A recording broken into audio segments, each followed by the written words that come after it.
with Orchard. Curious how much your home is worth? Visit Orchard.com to get your free home valuation. That's Orchard.com.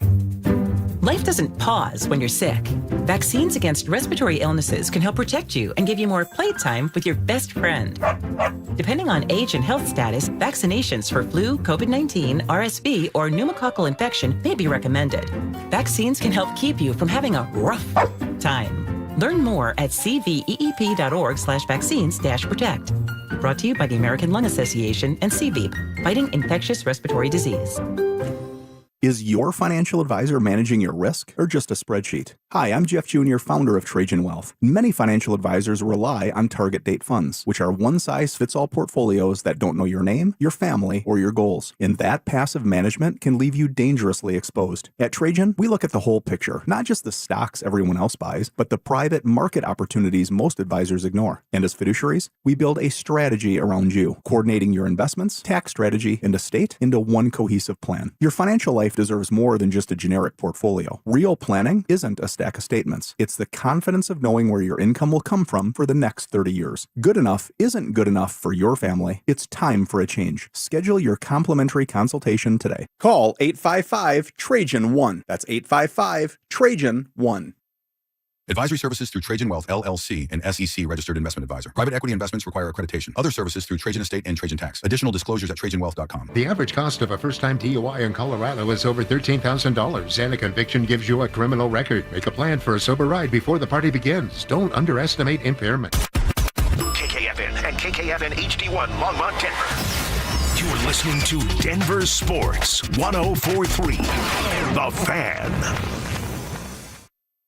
Humble bragging. I slept great until I got up this morning at my accustomed time of 3:45 to get ready for this extravaganza. Bitter jealousy. We've been working together for 9 years. That's true. That's true. 9 years, and a lesser stag has caught your scent. And timeless Friday traditions. I'm like, let's go. Let's get the party started. I'm ready to go.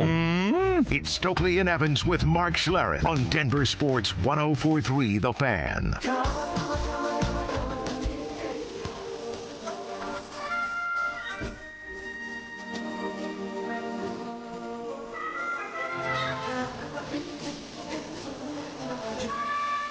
The fellas are out today. It's John Davis sitting in with Chad Andrus. Chad, good morning. What's up, John? John squared. 2 Johns. Yeah. Ty, what's up, everybody?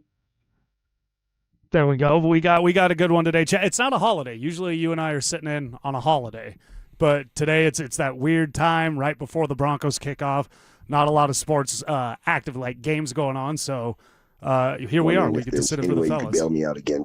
The end of the slowest week of the year in sports, traditionally, the baseball all-star break week.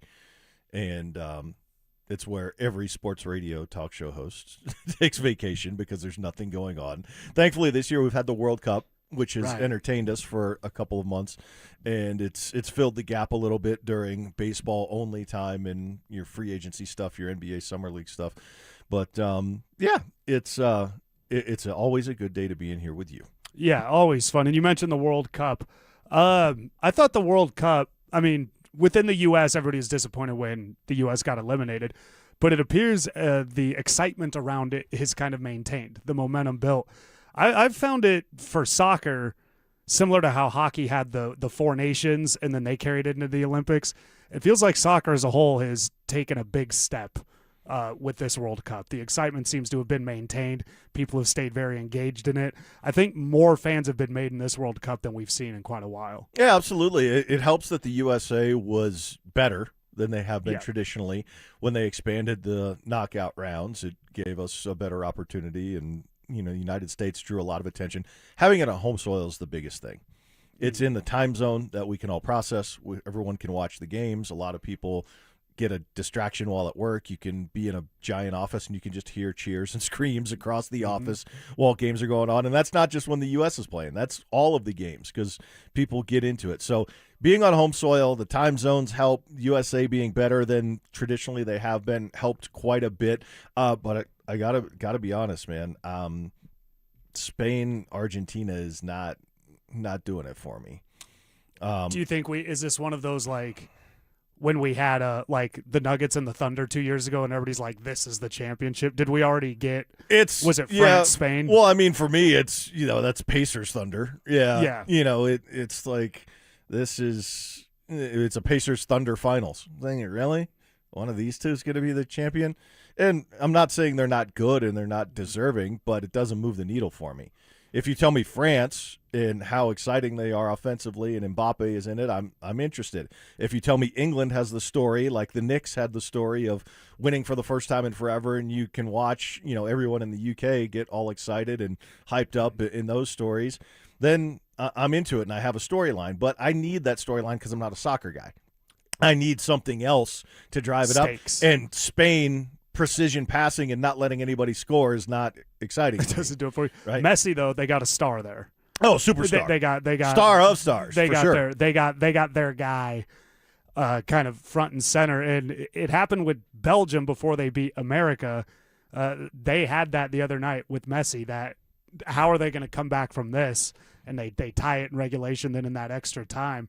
High drama for a sport that I think a lot of people think, once you're down 2-0 late, it's done. We've seen that is something that can be overcome. So the excitement level around the World Cup, for me at least, somebody who doesn't watch a lot of soccer, the drama has been really good for me to see. And England-Mexico is probably my favorite game I watched. I thought that one was really good. But no, it's been it did a good job. And to your point, being in America's help, I know people that have gone to games, like that have actually gone to You see the these ticket games. prices for Sunday? What is it? It's like $9,000 starting point to get in. It's up to like $40,000, $50,000, $60,000. And that's going to be, it's in New York? In New Jersey. New Jersey. So we had, the Madison Square Garden, and now this people out there like, oh my, I can't keep going to these sporting events. It's out of control. But no, it's not every year. The excitement level has been huge. So I just think it's been really good for World Cup. And like you said, at a time of year where we don't have a lot, it's been nice to have something. It's good. I enjoy it, right? I'm glad people get excited about it. For me personally, I will be tuned into the final round of the Open Championship till it ends, not the World Cup final. You look very golfy today. Hey, I'm sitting in Stoke's seat. You gotta wear the costume, right? You gotta wear the costume. One time I did a show with Stoke, and Tiger Woods was live golfing, and it was a lot of Stoke. Stoke, I'm right here. But he successfully predicted where Tiger would finish, and Stoke successfully predicted what Tiger Woods would be wearing every day, color combo, pants and shirt, and then victory lapped on Twitter when he was right. But it's an Is It Just Me Friday. Text in to the RamosLaw.com text line or the YouTube chat powered by Champ Honda on anything sports related, non-sports related, just anything that comes up through the course of your day, course of your week, course of life. Is It Just Me Friday? Text in 303-713-1043, RamosLaw.com text line or the YouTube chat. Chad, is it just me or this time of year do I get so excited for training camp and then I realize I'm watching practice? And it's 100 degrees. Yeah, you're standing out in the sun and you're watching them stretch. And I love it. and I'm so hyped. And I'm so hyped. What, for it. 2 weeks? Saturday. Yeah. We'll be out there on Saturday. 2 weeks from Saturday. The most excited, because I've been doing this 8 years now, it really was that first Russell Wilson camp, because we're back and the excitement. Sierra is there, and Sierra walked past, salute to all my media members. I was the only one that went, "Hi, Sierra." And she went, "Hey guys," and then they're all, "Oh, hi, Sierra." But you're just being cordial. Yeah, I was just being cordial. She was very polite. But do you remember, were you out there at all to see Russ's team? Yes. The team 3, whatever that is, all walking around. It's the all Broncos about Russ. training camp. Yeah, the Camp Hackett was that was an interesting one. That was the worst one. I remember Stoke, standing next to Stoke, watching that, and he said they're not going to be as good as everybody thinks they will be. Just watching, he goes, if this is how they prepare, it's going to be it. But it's John Davis and Chad Andrews sitting in for the guys. Say we got ESPN. They rank the safeties. We have that. We're going to talk about the ESPN ranking of the Broncos roster today, as well as Bill Barnwell's draft compensation. And that's actually what we're going to get into. Very interesting. What Bill Barnwell did is he attached a first-round pick or pick compensation to certain players on every team. How did the Broncos fare versus the rest of the league? Is it fair? Chad and I will get into that next. The Nuggets got bounced in the first round, and instead of fixing the roster, they've spent this offseason chasing LeBron James, a 41-year-old who, according to Shams Charania, doesn't even have Denver on his short list.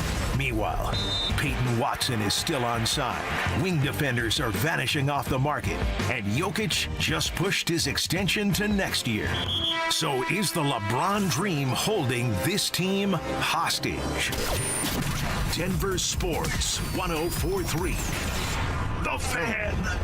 Hey guys, it's Mark Schlereth. I just made one of the best decisions of my life. I got rid of my glasses. I went to Cutarelli Vision and had refractive lens exchange, RLE. I wore glasses for distance vision, but I got to that inevitable point in life where I was always needing those reading glasses just to do about anything, and half the time I couldn't find them. Seeing menus, texting, reading my computer, or studying film, it was a struggle. But now I see the world perfectly, near and far, without any glasses, thanks to Cutarelli Vision RLE, the perfect permanent solution to spending your good active years not needing reading glasses. And here's the cherry on top. You'll never develop a cataract. Dr. Cutarelli is Colorado's most experienced with over 90,000 vision correction procedures. You can trust him to know if it's the right time for you and RLE. Schedule your free Zoom consultation at coloradorle.com. Cutarelli Vision, RLE, no readers, glasses, or contacts, or cataracts. coloradorle.com.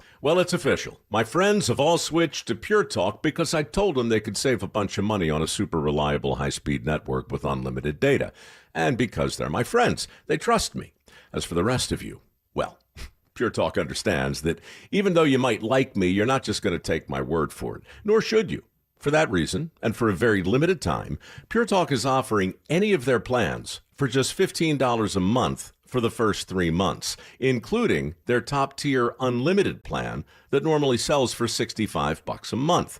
Think of it like a test drive, a super simple way to save $150 while you kick the tires on Pure Talk's blazing fast network, and a fine way to see for yourself why I switched from big wireless, along with a few 100,000 of my closest friends. Dial pound 250, say Mike Rowe, and be connected to Pure Talk's friendly U.S. customer service team. Again, dial pound 250, say Mike Rowe, and let the savings begin. Skip this year's front porch roofing circus and bring in the local professionals. Visit us at DenverRoofPros.com. No matter if it hails, rains, or snows, nobody knows your roof like the Denver Roof Pros.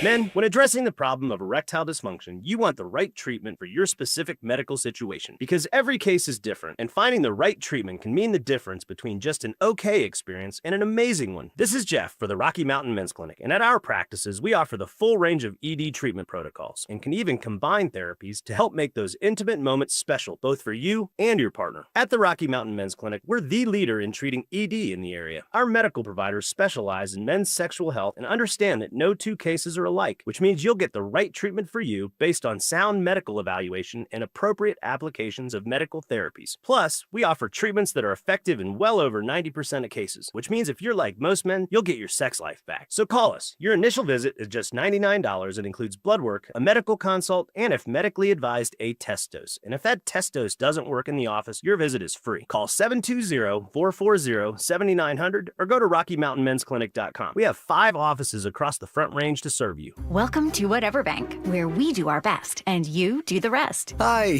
what kind of relationship benefits do you offer? Relationship benefits? That usually kicks in when you have more zeros in your account. But I like to think our coffee in the lobby is pretty decent. You don't have to bank like that.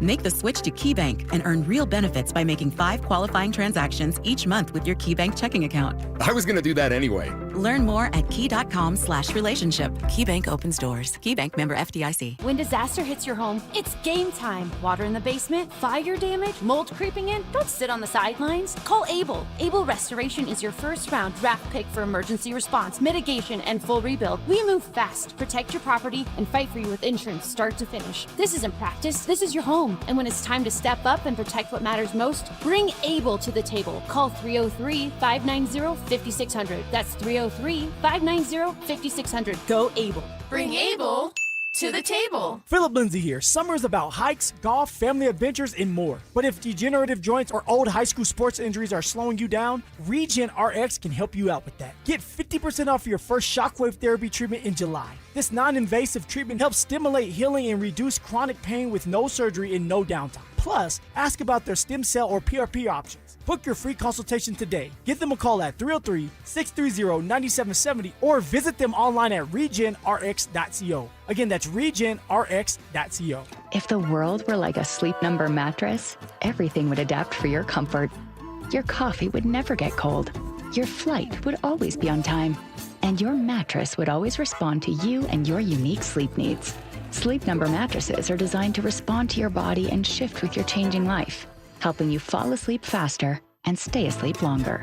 To experience a whole new world of comfort, visit a Sleep Number store or go to sleepnumber.com. Sleep Number. To a good life sleep. Progressive provides protection for your boat and other outdoor vehicles so you can explore new things. Oh, I can finally try pesto. We meant like water skiing. I've just never had pesto. Or maybe take the boat somewhere new. I mean, is pesto spicy or sweet? Oh, guess we'll find out, right? Right. Bundle home or auto insurance with your boat, RV, or motorcycle and stay protected with Progressive while you explore. I don't know. Maybe I'm not ready for pesto. Progressive Casualty Insurance Company and Affiliates. Not available in all states or situations. The Drive is heading to Aurora Hills Golf Course on July 17th from 2 to 6 p.m. Zach By and Philip Lindsay live from Aurora's original municipal course, a centrally located gem with great course conditions and reasonable fees. Live broadcast at Aurora Hills Golf Course July 17th. Stream Stokley and Evans with Mark Schlereth, Dover and Cecil, The Drive, and all your favorite shows on the Denver Sports 104.3 The Fan app. Powered by Advanced Tax Solutions. Denver Sports 104.3 The Fan. Double crossing. You little punk. Can't believe you did that. Unbreakable trust. See, I'm not like you. You just let me drown. You just let me drown. You do nothing. And of course, emotional maturity. Or maybe a little bit angry. It's Stokley and Evans with Mark Schlereth on Denver Sports 104.3 The Fan.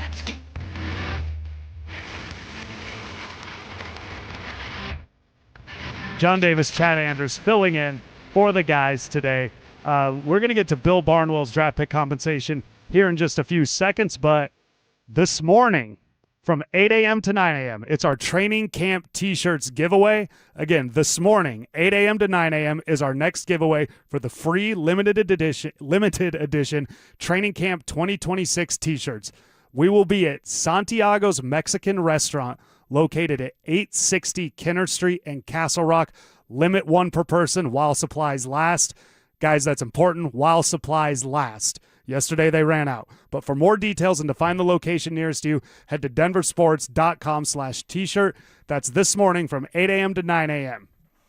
I don't think Stoke is down there in the Rock handing them out, so don't get confused on that because he's not here. Just because it's in the Rock, don't expect him to be handing out the T-shirt. Yeah. Stoke didn't take the day off to make sure everybody gets their T-shirts, but definitely get down there 8 a.m. to 9 a.m., and that's at 860 Kenner Street in Castle Rock. Limited one per person, training camp 2026 T-shirts. Chad, Bill Barnwell, ESPN, put out this kind of interesting exercise where he went through each team and kind of talked about, well, not kind of, he did. He talked about how much draft compensation you could get in return for the top players. So he didn't do the entire roster. He picked the players. So obviously here in Denver, we've got the Denver Broncos. So Bill Barnwell, ESPN, says, we'll start here. Only one player is worth 2 first-round picks and more on the Denver Broncos, and that's Pat Surtain. That's pretty clear when you look back at Sauce Gardner trade or anything else, and I think Surtain has established himself as the best corner in football. I think a lot of teams would gladly give up 2 first-round picks to get him, and that's understandable. It's a great starting point for this discussion because it might be the most reasonable point we'll be at going forward for the rest of it. Yeah, I agree. If the Broncos were to put Pat Surtain on the trading block today, the bidding war would get there'd be a lot of people after him. And that's how you get that beyond 2 first-round picks, because 2 first-round picks would be the starting point. Because as you pointed out, Sauce Gardner went for 2 and Pat Surtain's better than Sauce Gardner. Yeah, and if you ask most of Broncos country day, if you ask me if the Broncos were to even pick up the phone and entertain that, getting 2 first-round picks for him, I'd be pretty upset. I would not want that deal to happen. So, that's a pretty clear indication he's worth at least that. Interesting question on that, because you and I had a conversation last year. It was either when Micah Parsons was traded or when it was like a pending news breaking situation. And we talked about, would you give up 2 first-round picks for him? And we both agreed no. And we kind of had the discussion, I don't know if anybody's worth 2 first-round picks. That said, if somebody called the Broncos today and offered the Russell Wilson package, so like 2 firsts, a second, and a third, would you do that? For Pat Surtain? For Pat Surtain. No. Neither would I. No, because you have a chance to win a Super Bowl right now, and he's a big part of the reason why. You're led by your defense, and he's the anchor of it. And everything kind of, I've said this before, if you think of like a flock of birds and how you watch them fly and how they all pivot when they fly together, like the whole defense pivots off of what Surtain is doing and what he's able to cover. It's a fulcrum. Right? Mm-hmm. He is one, right? Zach Allen can be one in the middle of the defensive line. No. The goal is to win the Super Bowl, not to put yourself in position to win 11 games for the next decade. Right. Honestly, you don't want to be the Green Bay Packers. And finally, somebody in Green Bay looked at it in a different lens, and that's why they did do a deal like that to get a player like Micah Parsons. And then, unfortunately, he got hurt. Here. That was a bummer. So we're talking about Bill Barnwell's ESPN trade tiers. If you were to trade a player, what draft pick compensation would they net? Only one Denver Bronco gets 2 first-round picks and more. Pat Surtain. I don't think anybody would disagree with that. Jalen Ramsey helped get the Rams over the top. Dion back in the day. A cornerback can really make that difference. So the next tier with the Broncos from Bill Barnwell, 1 first-round pick and more. So that's you definitely get a first-round pick and then maybe a second, a third, a fourth. He's got 3 players in this category: Zach Allen, Nick Bonito, and Bo Nix. While outside of the Broncos, I disagree with some of what Bill Barnwell did. I think he's accurate again here with these 3 players. Zach Allen, Nick Bonito, Bo Nix all would net 1 first-round pick or more. How do you rank these 3? In order of, if all 3 went on the trading block today, Bonito, Zach Allen, Nix, who's the most sought after on the way down? 1, 2, and 3. Oh, those are 2 different conversations as to who's the most sought after and how do I rank them, because you're talking about what other teams need. Who would be the most sought after? Well, who would, because it's 1 first-round pick or more, so who would net the most compensation between Allen, Bonito, and Nix? Well, it has to be a quarterback. A quarterback always has to net more than a defensive lineman and a pass rusher. Like that's obvious. You have to get more out of your starting quarterback that led you to 14-3 last season. I think you could get 2 first-round picks for Bo Nix because it's a quarterback-needy league. I think there would be a bidding war for him. I think you could get 2 first-round picks for Nix. But and again, this is where this conversation goes off the rails for me with Barnwell, because if you're the Broncos, there's no way you're entertaining that. Just like Surtain, because of where you're at in the window, and he's your young quarterback. Right, you're not entertaining. He's your starting quarterback. You went 14-3. He's on a rookie contract. Like, no, you're not answering the phone, and you're probably only entertaining the conversation for 2 first-round picks if they're asking about Nick Bonito. Zach Allen's a different story with age and the position he plays. But where you are as the Broncos right now, it's one thing to frame what another team might offer and what the true worth is in terms of what the buyers will pay. And I get that element. But the seller needs to get a lot more in this scenario if you're talking about Bo Nix or Nick Bonito in particular. Supply and demand, basically. It's a supply. I mean, look, like anything, you can say it's worth X, whatever it's worth. It's worth what someone will pay for it. Exactly. And if the exercise is this is what people would pay for it, okay, that makes a little bit more sense. But if you're the Broncos, you're not giving up either one of those guys for 2 first-round picks. No. If Nick's – but we have seen this in Denver with a quarterback. We saw Jay Cutler want out, and it became a mess. Cutler got 2 first-round picks. Now, this is a long time ago, but if anything, the league's obsession with quarterbacks, I think, has only gone up since Cutler was traded almost 20 years ago, which is insane. Bo Nix has a stronger argument to net 2 first-round picks than I think Jay Cutler did back then. Am I right with that? Because Cutler had the whole, look at the tools if you can get it all together. And he did play really well in 2008. But Bo has succeeded more. Bo had a better defense, so I'm arguing with myself here. But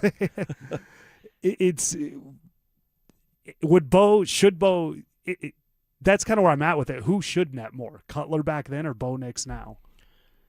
It's the same amount of years gone. Well, Bo's 2, Cutler was 3. But. This is revisionist history, and I have all of the data of Cutler's career to include, right, when I make the assessment. If you ask me on physical talent and capability, I would give the edge to Cutler, but the mental edge of playing the position is clearly Bo. Mm-hmm. And what's fascinating to me is if you're the team calling and inquiring about either one of those guys, how are you assessing, well, Mike Shanahan saw it in this guy and believed in him and thought he was going to be it. Well, Sean Payton saw it in this guy and believed in him and thought he was going to be it. Who would you value their opinion more compared to your evaluation, saying this offensive genius went with this guy? That's a great question, because didn't Sean Payton and Mike Shanahan go to the same college too, and play quarterback? Yeah. It's the same guy. And both really, really easy to deal with. So, one thing I'll say that, because we'll come back to this. Not me. Because this is interesting. I think if Bo Nix got traded, he would have a same career trajectory as Cutler, in the sense that they should have never been separated from that guy that believed in him. That's 100% realistic. Yeah, absolutely. I can buy into that for sure. And so it's almost like whatever you trade for them, you're getting screwed because you're not getting the coach with the quarterback that had the vision for them. Yeah. So that one, we'll keep getting into this with Bill. We'll actually keep this going because there's a few more guys on this Bill Barnwell list, and it's an Is It Just Me Friday. Text into the RamosLaw.com text line or our YouTube chat powered by Champ Honda. Chad and I keep all this going next. They're back. Our free limited edition Training Camp 2026 t-shirts. We currently have drops at various Santiago's Mexican restaurants across the metro area. Limit 1 per person while supplies last. For more details and to find the location nearest you, head to DenverSports.com/shirt. Denver Deck Builders wants to build you a 50-year deck that is your ultimate outdoor living space, where you will want to spend most of your time making memories with families and friends. Denver Deck Builders has been doing all of that for families for over 12 years now, making them the #1 deck builder in Colorado. Terrific design team, only the best materials like Trex, expertly led install crews that always deliver to meet their high standards. Whether it's building you a new deck, repairing or replacing the one you have now, or transforming that lonely concrete slab you have coming out of your walkout basement, Denver Deck Builders works with you to build your dream outdoor living space. Composite decks, multi-level decks, patio roofs, new rooms below it, pergolas, deck lighting, outdoor kitchens, and more. Denver Deck Builders is a 3-generation success story with guiding principles built around doing the right thing, especially when no one is watching. Knowing that anyone can do it fast, not everyone can do it right, and knowing ultimately at the end of the day the customer decides whether we got it right. Denver Deck Builders, go to ddbonthefan.com. That's ddbonthefan.com. If there's one thing you can count on, it's 24/7 protection when you bundle home and auto insurance with Progressive. And if there's 2 things you can count on, it's your smoke detector battery dying at 3 a.m. Not 3 p.m. on a Saturday when you have nothing going on, but in the middle of the night when you're fast asleep.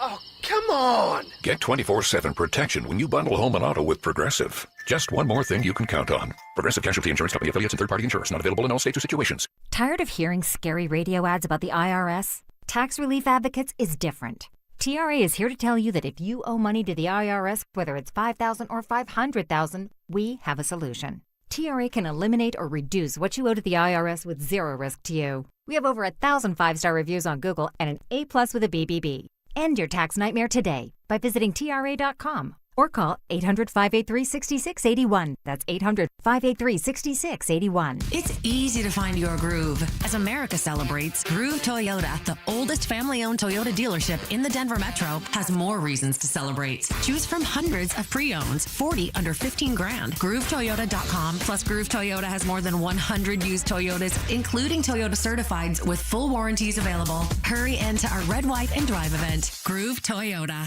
Start here, go anywhere. Offer expires 7/31/26. Not all will qualify. Restrictions apply. With approved credit call 720-961-4465 for complete details. Peanut butter and jelly, music and dancing, salt and pepper. At Excel Energy, we believe some things just work better together. Like an electric heat pump, the 2-in-1 unit that can both cool and heat your home. And better yet, it does so using energy more efficiently than a traditional HVAC system. Better yet, you can also save money installing a heat pump with rebates at excelenergy.com/heat pumps. Cooling, heating, and savings. All in one comfort, all in one package. In Colorado, relationships matter. That's why professional contractors across the Front Range choose Western Pacific for doors and millwork. For 35 years, this family-owned, locally operated supplier has delivered quality products, next-day delivery, and quick will call service that keeps builders on schedule. From new construction to remodels, their experienced team is committed to helping contractors succeed. Visit GoWestPack.com. Western Pacific, local ownership, professional expertise, built for Colorado contractors. Do you believe in love at first sight? We do, and you will too when you see Tacori. Handcrafted in California, Tacori rings have design details you won't find in any other diamond engagement ring. Including Tacori's perfectly engineered crown and windows of light created by Tacori's iconic crescent design. It's the Tacori touch, and you'll find it at Williams Jewelers, Colorado's only platinum Tacori store. I'm Steve Williams. I'm Shayna Williams. And I'm Bruce Williams. You'll find your Tacori jewelry at Williams Jewelers, along with one of the largest selections of certified loose diamonds in the state at the guaranteed best price. So come, fall in love with the Tacori ring she's always dreamed of. Tacori at Williams Jewelers of Inglewood and Williams Jewelers of Cherry Creek North. Where Colorado shines. Williams Jewelers, we can make diamonds a part of your life. The official jeweler of the Colorado Avalanche. Williams Jewelers, where Colorado shines. Rob Dino here at BeatTheDA.com. I've handled over 7,000 cases, 300 trials. Let's face it, divorce is really impactful. You may have a controlling spouse. You may have a violent spouse. You may have been a victim of a domestic violence. You may be wrongfully accused of domestic violence. This all affects parenting rights. And let's face it, the kids are the most important. These are the things that need to be handled. They need to be handled appropriately by someone that's going to protect your kids and protect your rights. Hit me up at BeatTheDA.com, 720-706-5151. Don't guess on major HVAC, plumbing, or electric repairs. Get a free second opinion and same-day service from Fix It 24/7. Honest answers, fast help. Visit FixMyHome.com today. Listen up, Denver. This hour's keyword is marking. MARKING. Text marking to 303-713-1043 right now for your chance to win a $250 gas card. That's marking to 303-713-1043. By texting, you agree to receive an automated marketing message from DenverSports 1043 The Fan. Message and data rates may apply. For complete rules or to enter the keyword online, visit www.denversports.com/keyword. Utter nonsense. This thing has gone totally off the rails. Some Cajun seasoning. Gree-gree? And the occasional anatomy lesson. Yeah, we're tight. Okay. We're like tired of mouse nuts. It's Stokley and Evans with Mark Schlereth on Denver Sports 1043 The Fan. John Davis and Chad Andrews sitting in for the fellas today. And it isn't Is It Just Me Friday. Text in on the RamosLaw.com text line or the YouTube chat powered by Sean Ponda. Anything sports related, non-sports related, anything you run into in your daily life. Is It Just Me Friday? Chad and I will read off all of those good ones that we get sent in.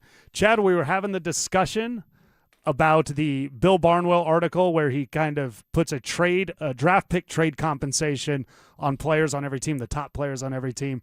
2 first-round picks and more would be Pat Surtain. 1 first-round pick and more. He has Zach Allen, Nick Bonito, and Bo Nix. Right there, again, 1 first-round pick and more. Micah Parsons just went for 2. I think most people would maybe have Bonito under Micah Parsons. So Bonito... Yeah, absolutely. I think that's one of those, the context is important, because if there's a team making a Super Bowl run and it's the trade deadline, I think you can get 2 first-round picks for him out of that desperation, like, we're all in right now. But Benito, I think, could still net 2 first-round picks, just because in the context of a desperate team, who's somebody, Philadelphia, I don't know who's expected to make a run, like the Rams when they got Von Miller. He didn't net any first-round picks. But, or a team that's 10-1, and they're going into the trade deadline. I don't even know if that math works out with the weeks of when the trade deadline is. Whatever. They're rolling, and their best pass rusher gets hurt. Right. It's something like that. Like, the Bills are a team you could get to, because they're so desperate for it, and maybe they need somebody right there. Zach Allen, 1 first-round pick or more. I like that he's here, because this is the first ranking with Zach Allen this offseason that I've seen him get respect. They had him as the 8th best defensive tackle in the NFL, which was insane. And then in the league in quarterback hits, you're the 8th best. Yeah, 8th best. If his last name was Watt, the whole league would be retiring his jersey at halftime, opening game this year. And then in the top 100 NFL, they had him at 73 again. I don't get no respect at all. 73rd. So Zach Allen right here, you pointed out age, but I think it's really good to see him actually getting acknowledged for the effect he has on the game. I think he's as big of a key to the defense as Surtain is. He's been dominant the last 2 seasons. He's been absolutely fantastic. Looking forward to watching him again this year. The thing I go back to in these analyses, in this evaluation by Barnwell, is if you got 1 first-round pick, if you got 2 first-round picks, what is the likelihood that you're going to get the equivalent player of Zach Allen, Nick Benito, or Bo Nix? Right. So I'm not rolling the dice on that, even though I have confidence in my general manager making the pick. And it's a far different conversation if you don't have a competent general manager. Broncos do. So you can say the number of picks and what it may set you up for, but I have very little confidence that I am finding a player the quality of Zach Allen with one of the 2 first-round picks going forward in whatever year that they're in. Josh McDaniels drafted, all due respect to him, Robert Ayers. And Robert Ayers was a nice player, but it wasn't the impact of the franchise quarterback that he had just gotten rid of. So you're right. It's John Gruden traded Amari Cooper, Khalil Mack, and did nothing with those picks at all. So, Idiot. Well, I mean, Alfonso Smith netted a first-round pick for Josh McDaniels, right? Traded a first-round pick for a second-round pick straight up. And it's not the NBA. it's not the NBA salary cap. No, it is literally the dumbest trade in the history of all of sports when you traded 1 first-round pick for a second-round pick straight up. And it was a future. And then the best part is it was either Cam Chancellor or who was the other Legion of Boom safety. The pick the Broncos traded ended up being one of those 2 guys. I think it was Cam Chancellor. I think it was Cam Chancellor. So they traded a first-round pick for a second-round pick. That first-round pick turned into Cam Chancellor. So the 1 first-round pick or more. What's funny is I like seeing Zach Allen get the respect he has here. I don't think you would get more than 1 first-round pick for him. Probably not. But, again, he's much more valuable to the Broncos than he might be anyone else on the outside. Unless, of course, it's a very specific case of they're making a Super Bowl push, they have an injury, they have a position in need, whatever the case may be. But when I look at this list and the 4 guys that are listed, Surtain, Allen, Benito, Nix, all of them much more valuable right here, right now for this team chasing a championship than what anybody else would pay for them. Right, the sum of the parts, whatever the synergy is on that. And Zach Allen's one, too, that's a VJ move. He was with VJ in Arizona, and I will bring it up all the time. There were a lot of people in the media and around town that were up in arms that they let Draymond Jones go and signed Zach Allen. Nobody will admit it now, but that was a very savvy move. I'll admit I was up in arms that they let Draymond Jones go. I'll admit that. I wasn't upset they signed Zach Allen. I was upset that they let Draymond Jones go. And Draymond was a cool dude. I interviewed him twice. Sitting next to him, one of those guys that you're like, I bet nobody ever talks smack to this guy. Great young man. And then going down this list, Bill Barnwell, we get to just a first-round pick. So the players on the Broncos that would net 1 first-round pick, no more. He has Jalen Waddle, who we just saw get traded for more than a first-round pick. So we kind of have some recent data on that. And then Quinn Miners, 1 first-round pick. I kind of agree with how that's set up there, Barnwell. Are they the next 2 guys, though? Is there anybody else that we're missing here on the roster? Well, he has Garrett Bowles is missing out. Given it's a left tackle, I think Garrett Bowles, again, a team loses a tackle, Super Bowl run. I think you kind of easily could get a first-round pick for Garrett Bowles. At 34 years old?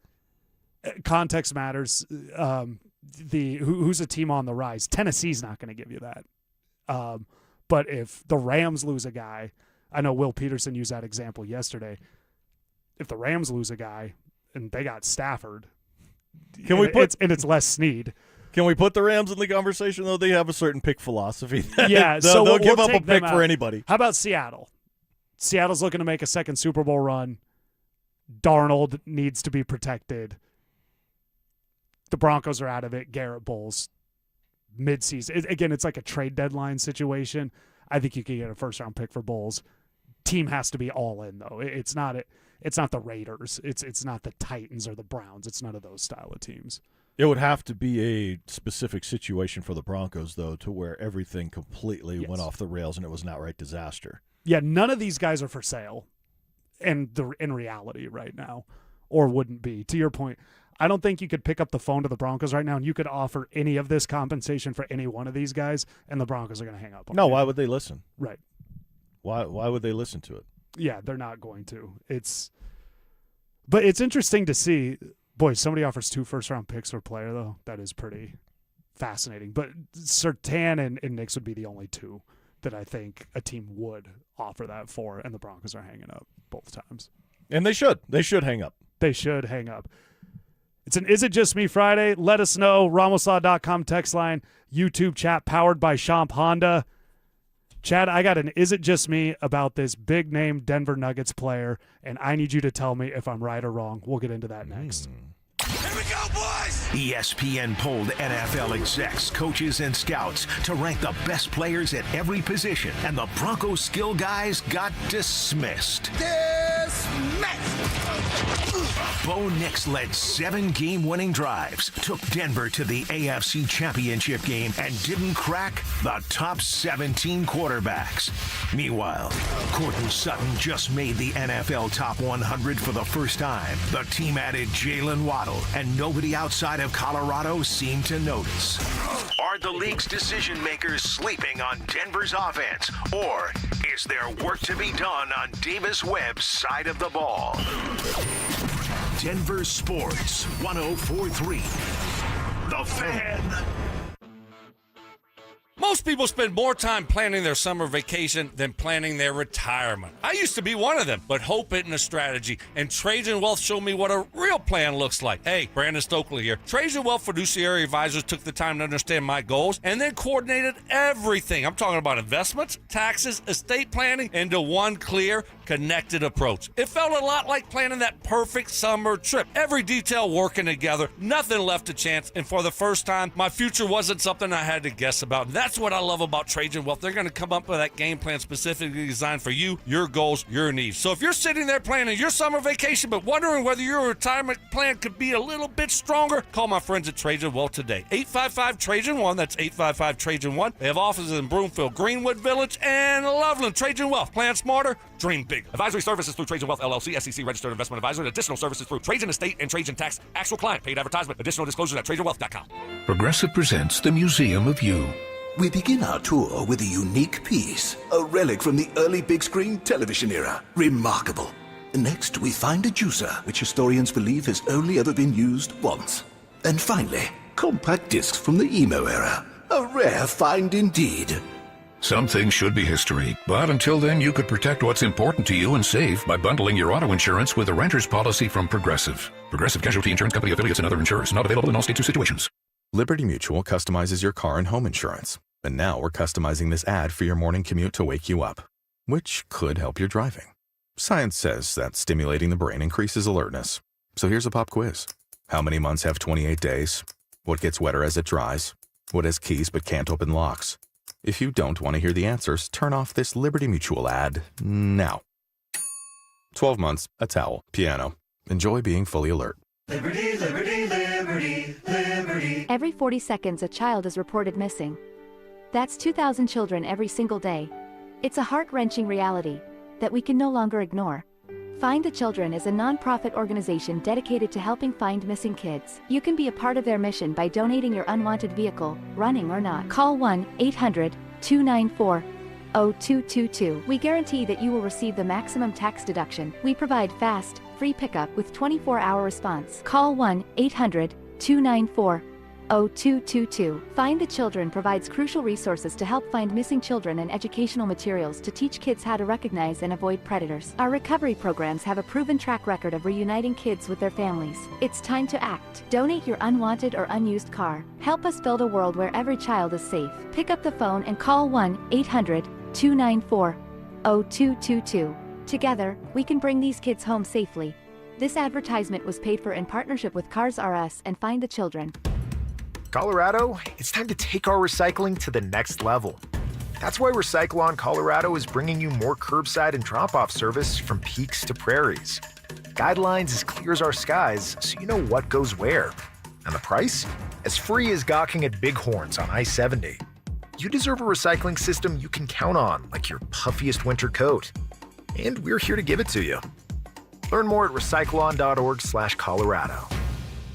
Hey, what's up, guys? It's Zach here. Summer is here, and if you're planning a home project this year, windows, siding, or decking, now is the time to sign before the snow flies. Don't wait. Get the project you've always wanted and lock in a low-interest loan as low as 6.99% for 15 years. You deserve to enjoy your home, and 5280 Exteriors makes it easy with financing built for real Colorado homeowners.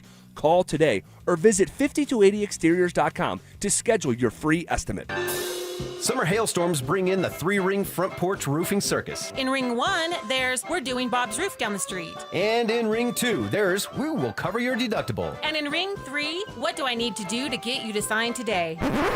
Send those clowns to the curb. Don't turn your home into a circus. Call the pros, Denver Roof Pros. Check us out at DenverRoofPros.com. No matter if it hails, rains, or snows, nobody knows your roof like the Denver Roof Pros. Hey! Most home sellers get one offer, and it's never enough. Orchard changes that. With Orchard offers, you don't get one offer. You get multiple cash offers from serious investors, all competing for your home. Here's how it works. An Orchard agent submits your home to their exclusive network of local cash buyers. They compete to buy your home. You choose the winner. No repairs, no showings, no settling. Get started with a free home valuation at Orchard.com. That's Orchard.com. Individuals and businesses with tax problems, listen carefully. If you owe over $10,000 in back taxes or have unfiled tax returns, U.S. Tax Shield can help you take back control. The IRS can seize your bank accounts, garnish your paycheck, close your business, and file criminal charges. Our team of tax attorneys can stop collections and get you protected. U.S. Tax Shield offers a price protection guaranteed quote to get you protected today. U.S. Tax Shield is A+ rated with the BBB, so call 800-494-6139. U.S. Tax Shield, 800-494-6139. This is the story of the one. As a maintenance engineer at a beverage manufacturing plant, he starts his day knowing every line is ready to run because Grainger delivers the industrial-grade products he needs to keep mixers, conveyors, and packaging equipment moving. With Grainger's vast selection of bearings, belts, and motors, he keeps operations running smoothly, so nothing grinds to a halt.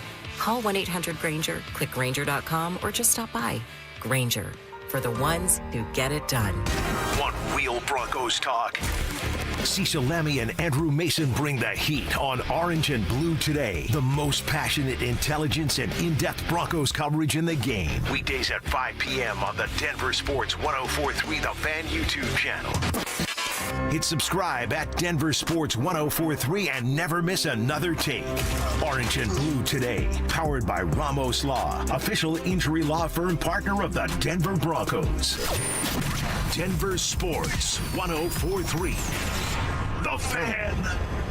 career advice. That would suck. If only I knew somebody that could tell me what it's like to be fired from their job. Oh, shit. Holy cow. Method acting. I play the role of big dumb idiot really well. And questionable job security. Mike, do you like that question? I do like that question. Pretty soon we won't need you anymore, buddy. So don't get too comfortable. Okay, it's Stokley and Evans with Mark Schlereth on Denver Sports 104.3 The Fan.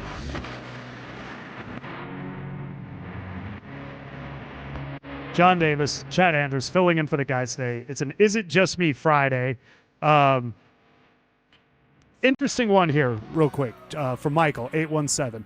Talking about Molina being a cornerstone catcher for the Cardinals. Why couldn't Goodman be a cornerstone catcher for the Rockies? This goes back to the whole people thinking Goodman should be traded because he's got a lot of value right now. You're rebuilding. We're talking about the draft pick compensation for the Broncos.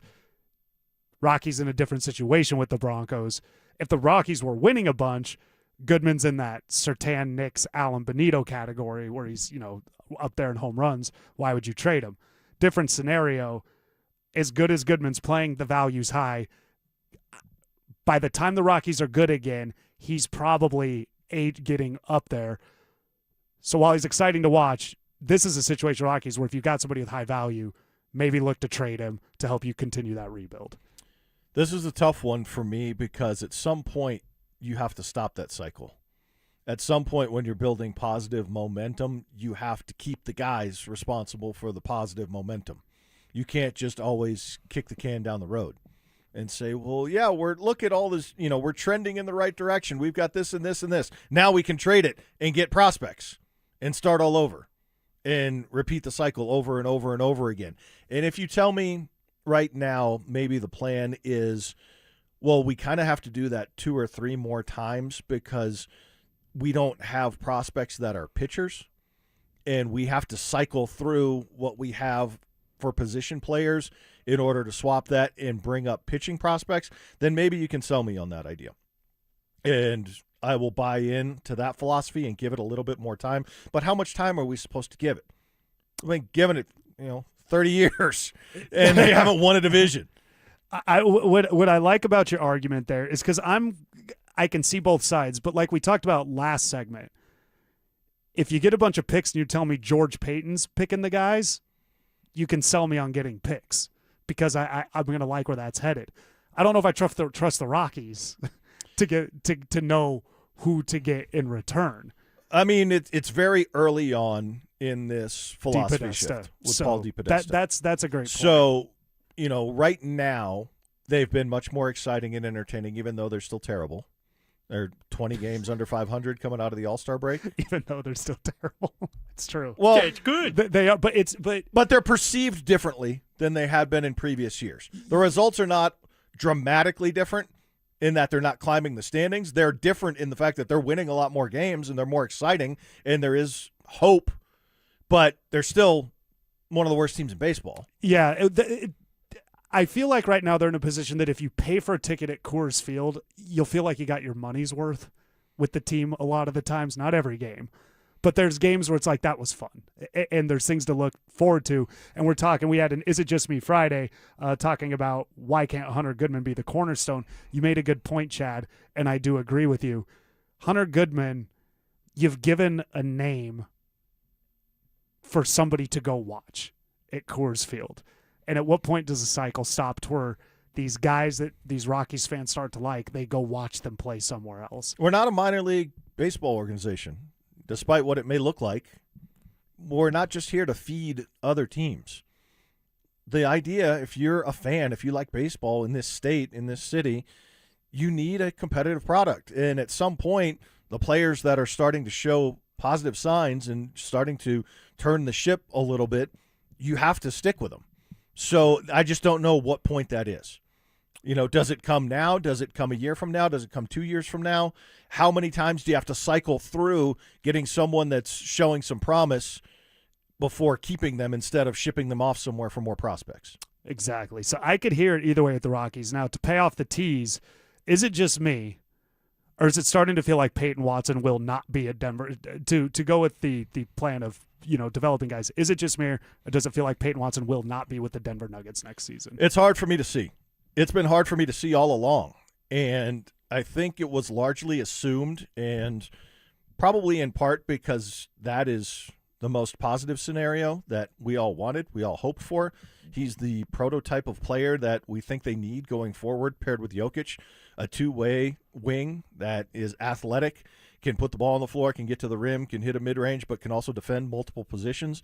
It's the guy that they need the most, and it was the plan that the organization put in place to draft and develop guys. So to then finally do that and get one that develops and then let him walk or move him out of town, it doesn't make sense. It's a total failure. So it really hurts to approach it with that line of thinking, but I don't see how they make it happen. And I want to be very careful because there's a lot of people who are getting very impatient, very upset with the Nuggets, and getting very angry with the front office and with Josh Kroenke, with them, saying they don't have a plan, they don't know what they're doing.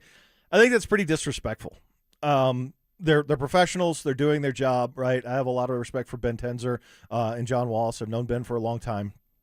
I can understand why it's frustrating. It's frustrating to me too, but until I see what the roster is at the start of the season, I'm not going to go out and make that claim and start pointing fingers and making accusations against those guys. I'm giving them time because they're painted into a corner. I get it. They've done it to themselves, but there are no good answers to improve the team for next year. And it's getting increasingly more difficult to see any situation where Peyton Watson comes back. And I now don't believe Spencer Jones is going to either. Let's keep that going. The Denver Nuggets have yet to make moves, but Chad's saying we need to wait to see what it looks like at the beginning of the season. What could these upcoming changes potentially look like if there is any, and why hasn't there been any changes with the Nuggets? Chad and I keep this going next. 3 and 9. That was Coach Prime's reality last season, and it forced a total reset. Deion Sanders told the country no more chasing five-star mercenaries through the portal. This time, 43 transfers, 0 5 stars, all guys with something to prove. His words, hungry players who won't bolt at the first sign of adversity. And on the high school side, 20 commits for 2027. CU's best class of the Sanders era so far. So is this the blueprint that finally works in Boulder, or is it too little too late? Denver Sports 104.3. The Fan. Don't worry, Dan. I have full coverage. Did you know that full coverage probably doesn't mean what most people thinks it means? Full coverage is generally just for your car. And if you don't have other coverages to protect you in the case you get hit by somebody else, well, then you're just straight up gambling that the bad driver that hit you has good insurance, and you don't want to do that. 15% of the drivers out there don't have any insurance at all. Others only have the minimum, when for pennies on the dollar, you can have the coverage that protects you in case somebody else smacks into you. Medical payments coverage. I saw a lady come into the office the other day, $25,000 in med pay coverage. Absolutely what you want. It was only $31 for the entire 6 months of the policy. It was another $100 or so for the UIM coverage she needed. She had over $100,000 in coverage there. You definitely want to have that. You protect other drivers if you hit them. You also need to protect yourself in case they hit you. Any questions at all, just call us 303-LAW-4040. Jacob's Law, 303-LAW-4040. Here's the tale of the daily med fill. Same old pharmacy, same old bill, but those prices kept rising higher still. Till the savings wrangler rode in, cool as can be. Tap Good RX, saving massively. No plan? Don't matter none. Up to 80% off. Deals are done. Discounts hitting harder than Ma's chili. Dang. That one little app does all the rest. Save time and money on prescriptions. Check Good RX. Good RX is not insurance. From the FIFA World Cup to competitive business environments, grand ambitions lead to game-changing achievements. At Bank of America, we're there to support businesses at every step, providing insights and expertise to help you gain an edge. He shoots, he scores! What would you like the power to do? Explore winning business solutions at BofA.com/gamechangers. Bank of America, official bank of the FIFA World Cup 2026. Hey, it's Phil Lindsay here. Do you need a new roof, gutters, or exterior needs? Monarch is your one-stop shop, backed by 16 years of experience and over 10,000 satisfied customers. Their in-house insurance team fights for you, and their white glove service means every detail is handled with care. Competitive pricing, award-winning craftsmanship, and the only roofer the Denver Broncos chose to endorse. A proud member of Team Dave Logan, make the call to your home team, Monarch Construction and Roofing, the official roofer of the Denver Broncos. Men, erectile dysfunction can affect much more than just your sex life. It can create stress in relationships, leading to feelings of anxiety or embarrassment, and impact your overall confidence and well-being. This is Jeff for the Rocky Mountain Men's Clinic, and we specialize in treating men's sexual health issues to help men find solutions that fit their individual needs. ED is a frustrating condition, and many men suffer for years without seeking treatment. But the good news is that if you're like most men, we have the answer. Our licensed medical providers will evaluate your specific medical situation and recommend a plan designed for you. And these advanced medical therapies work, with treatments having success rates of well over 90%, which means you and the one you love can have great sex again without the fear and worry of ED. You can even last up to an hour or more, and you may just find you're performing like you haven't in years. So call us. Your initial visit is just $99 and includes blood work, a medical consult, and if medically advised, a test dose. And if that test dose doesn't work in the office, your visit is free. Call 720-440-7900 or go to RockyMountainMen'sClinic.com. This is the sound of Claire, cooking dinner at home. And that's the sound of a fraud alert from Wells Fargo, flagging a charge for a pricey restaurant in Paris. Considering Claire isn't in Paris right now, that seemed odd to the bank and to Claire. 2 taps later, Claire says nope to the charge, and Wells Fargo is on the case. However you make money work, Wells Fargo can work with that. Wells Fargo Bank, N.A., member FDIC. Get in the zone, AutoZone. The sounds of summer. They're great until they're not. Luckily, AutoZone has free battery testing and charging Let me check that for you. to help make a rough moment smooth. Don't miss the Celebrate Free event at AutoZone. Free products with select deals until July 27th. And free services every day. Restrictions apply. Get in the zone, AutoZone. When you see this in your kitchen, The stainless steel fridge is covered in fingerprints. you hear this. Leslie, people are going to think you were raised in a barn or by wolves, or raised in a barn by wolves. Fortunately, Wyman Stainless Steel 3-in-1 cleans, shines, and protects to give you the best shine. A spray and a wipe will have your fridge shining like a mirror. Wow, my fridge looks brand new. Your fridge looks amazing, Leslie. Sorry, I was being a little dramatic earlier. Your kitchen says a lot about you. Let it brag with Wyman. High prices are here to stay. Gas, groceries, insurance. And if you're a homeowner, you've probably thought, should I call American Financing to refinance and pay off this credit card debt? Then you second guess yourself because of that low mortgage rate you currently have. Listen, that low rate, it's not saving you if you're drowning in credit card interest at 25% or more. That's the math no one wants to face, but it's costing you thousands. Here's the truth. If you're only making minimum payments, that debt will follow you for years. That's why people are calling American Financing, because they're saving customers an average of $800 a month by using their equity to finally break free from credit card debt. You owe it to your family to see what's possible. There's no upfront fees, no pressure. It costs you nothing to find out what you could save every month. And if you start today, you may be able to delay 2 mortgage payments. So call American Financing at 303-695-7000. That's 303-695-7000, or visit them online at AmericanFinancing.net. NMLS 182334, NMLSConsumerAccess.org. Average savings based on borrowers who save over $200. The free AutoZone Fix Finder service can help troubleshoot the likely cause of your pesky check engine light for free and get you back on the road. Restrictions apply. Get in the zone. AutoZone. KKFN and KKFN HD1, Longmont, Denver. Powered by Able Builders, it's Stokley and Evans with Mark Schlereth. Denver Sports Snapshot. Sunday night on The Fan, LA faces New York in baseball action starting at 5. Presented by Gebhardt BMW, your trusted family dealership since 1975.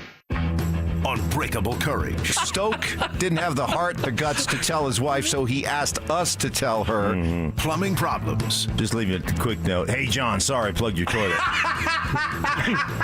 Love stink.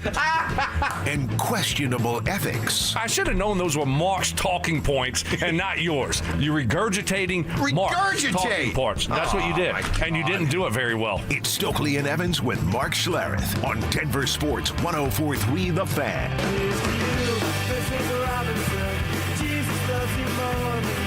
John Davis, Chad Andrews sitting in for the guys on an Is It Just Me Friday. Text in 303-713-1043, ramoslaw.com text line, or our YouTube chat powered by Champ Honda. Got one, Chad, real quick.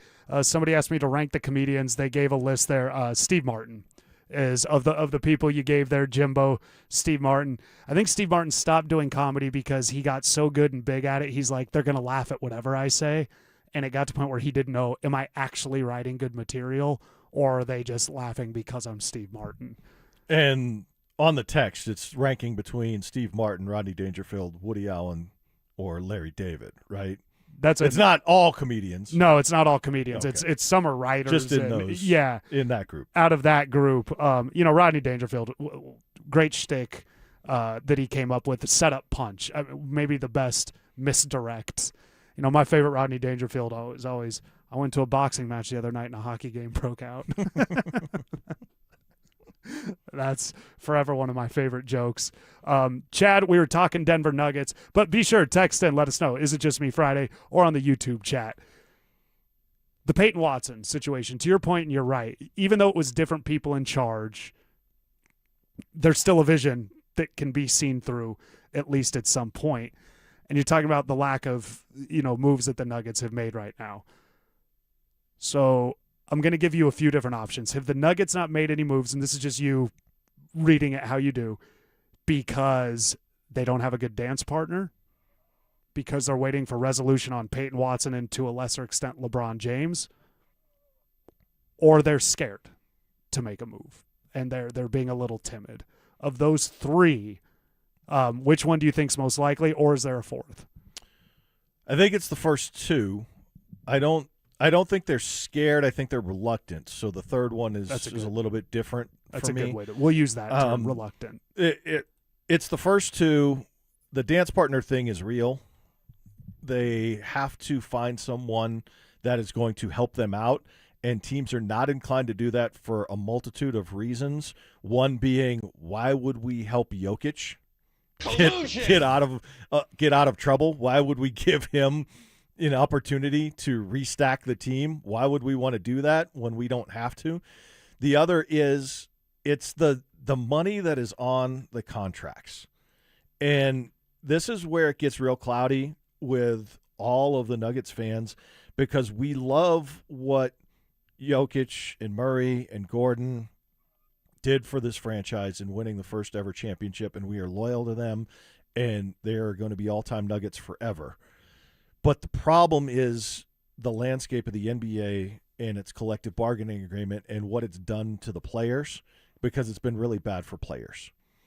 And the Nuggets are in a position that they've locked into really big money for Jamal, enormous max money for Jamal, and significant money for Aaron Gordon. And Aaron Gordon's been hurt. And teams are now going to zag away. When the league was zigging, everyone is now going to zag away from having those types of numbers on their books.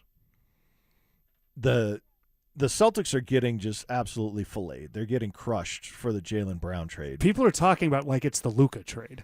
Like it's getting that type of backlash. And I understand in the value, right? Getting Paul George in return, they could have done much better. They could have shopped around. They could have done something better. But what the Celtics have done, and Zach was talking about this the other day, it's what I've been talking about for really since the last time Jamal Murray got an extension. Folks, this isn't my first time hearing this from Chad. I'm going on year 3 of hearing this from minimum. Chad. Yeah. Like since the first times MPJ and Jamal were extended. Explain yourself. The NBA is trending in a direction to where you have to have depth, you have to have playable players, and it is not a 2 max player, big 3 superstar load top end anchor your team. You need one of those guys. You have to have one of those guys, or you can't close, you can't win the big games. But after that, when you have max contracts like Jamal Murray's $50+ million going forward, that needs to be spread across at least 2, if not 3, quality playable rotation players in a playoff series. you can't have it be on a second guy when your two guys have limitations. And Jokic and Murray both have limitations. As great as they are, as much as they've delivered for this city, the combination of them two together is easily exposed, as we've seen the last 3 years in the playoffs, with how you can wear them out, what you can do to them on defense, what's required of them on offense. The money is better spent across more players and more versatility and more depth. So it's not an indictment on the player of Jamal Murray, right? Because you're not moving Jokic. It's not an indictment on the player of Aaron Gordon. It's more of a question of his health. But when you're talking about $82 to $85 million of your salary cap being put on those two players, and Aaron Gordon's not available because he's not healthy, and Jamal is just being targeted on every possession he's on the floor, like, that's $85 million that could be 6 different players. Right. Your landscape around Jokic looks a lot different if you build that differently. And that's what the Celtics decided. They said, yes, Jaylen Brown's a great player, but we're not crazy about, some of the stuff he says and does off the court. We're not crazy about what he thinks about us as an organization.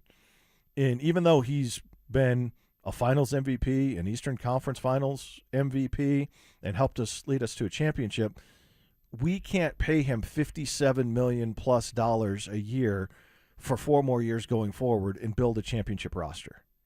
So it's not about how good the player is. It's about, can you turn that asset into 3 or more playable guys in a playoff series to help out your max player that you're sticking with. I agree. You did say at the beginning, maybe teams are looking, why would we help Jokic by taking on Jamal Murray? Collusion! However, the Celtics are getting, to your point, I like how you said it, they're getting filleted over the Jaylen Brown trade. Murray and Jokic, people have put them in all-time combinations of players. Is there a perception out there that trading Jamal Murray doesn't help Nikola Jokic? It actually makes Nikola Jokic worse, similar to the Jaylen Brown, because the Celtics are similar to the Nuggets. You had these 2 stars that got you a championship. The Celtics got off their star. They're getting killed for it. The Nuggets are keeping theirs, and they're getting killed for it. But do you think there is a perception that if we take away Jamal Murray, we're helping Nikola Jokic?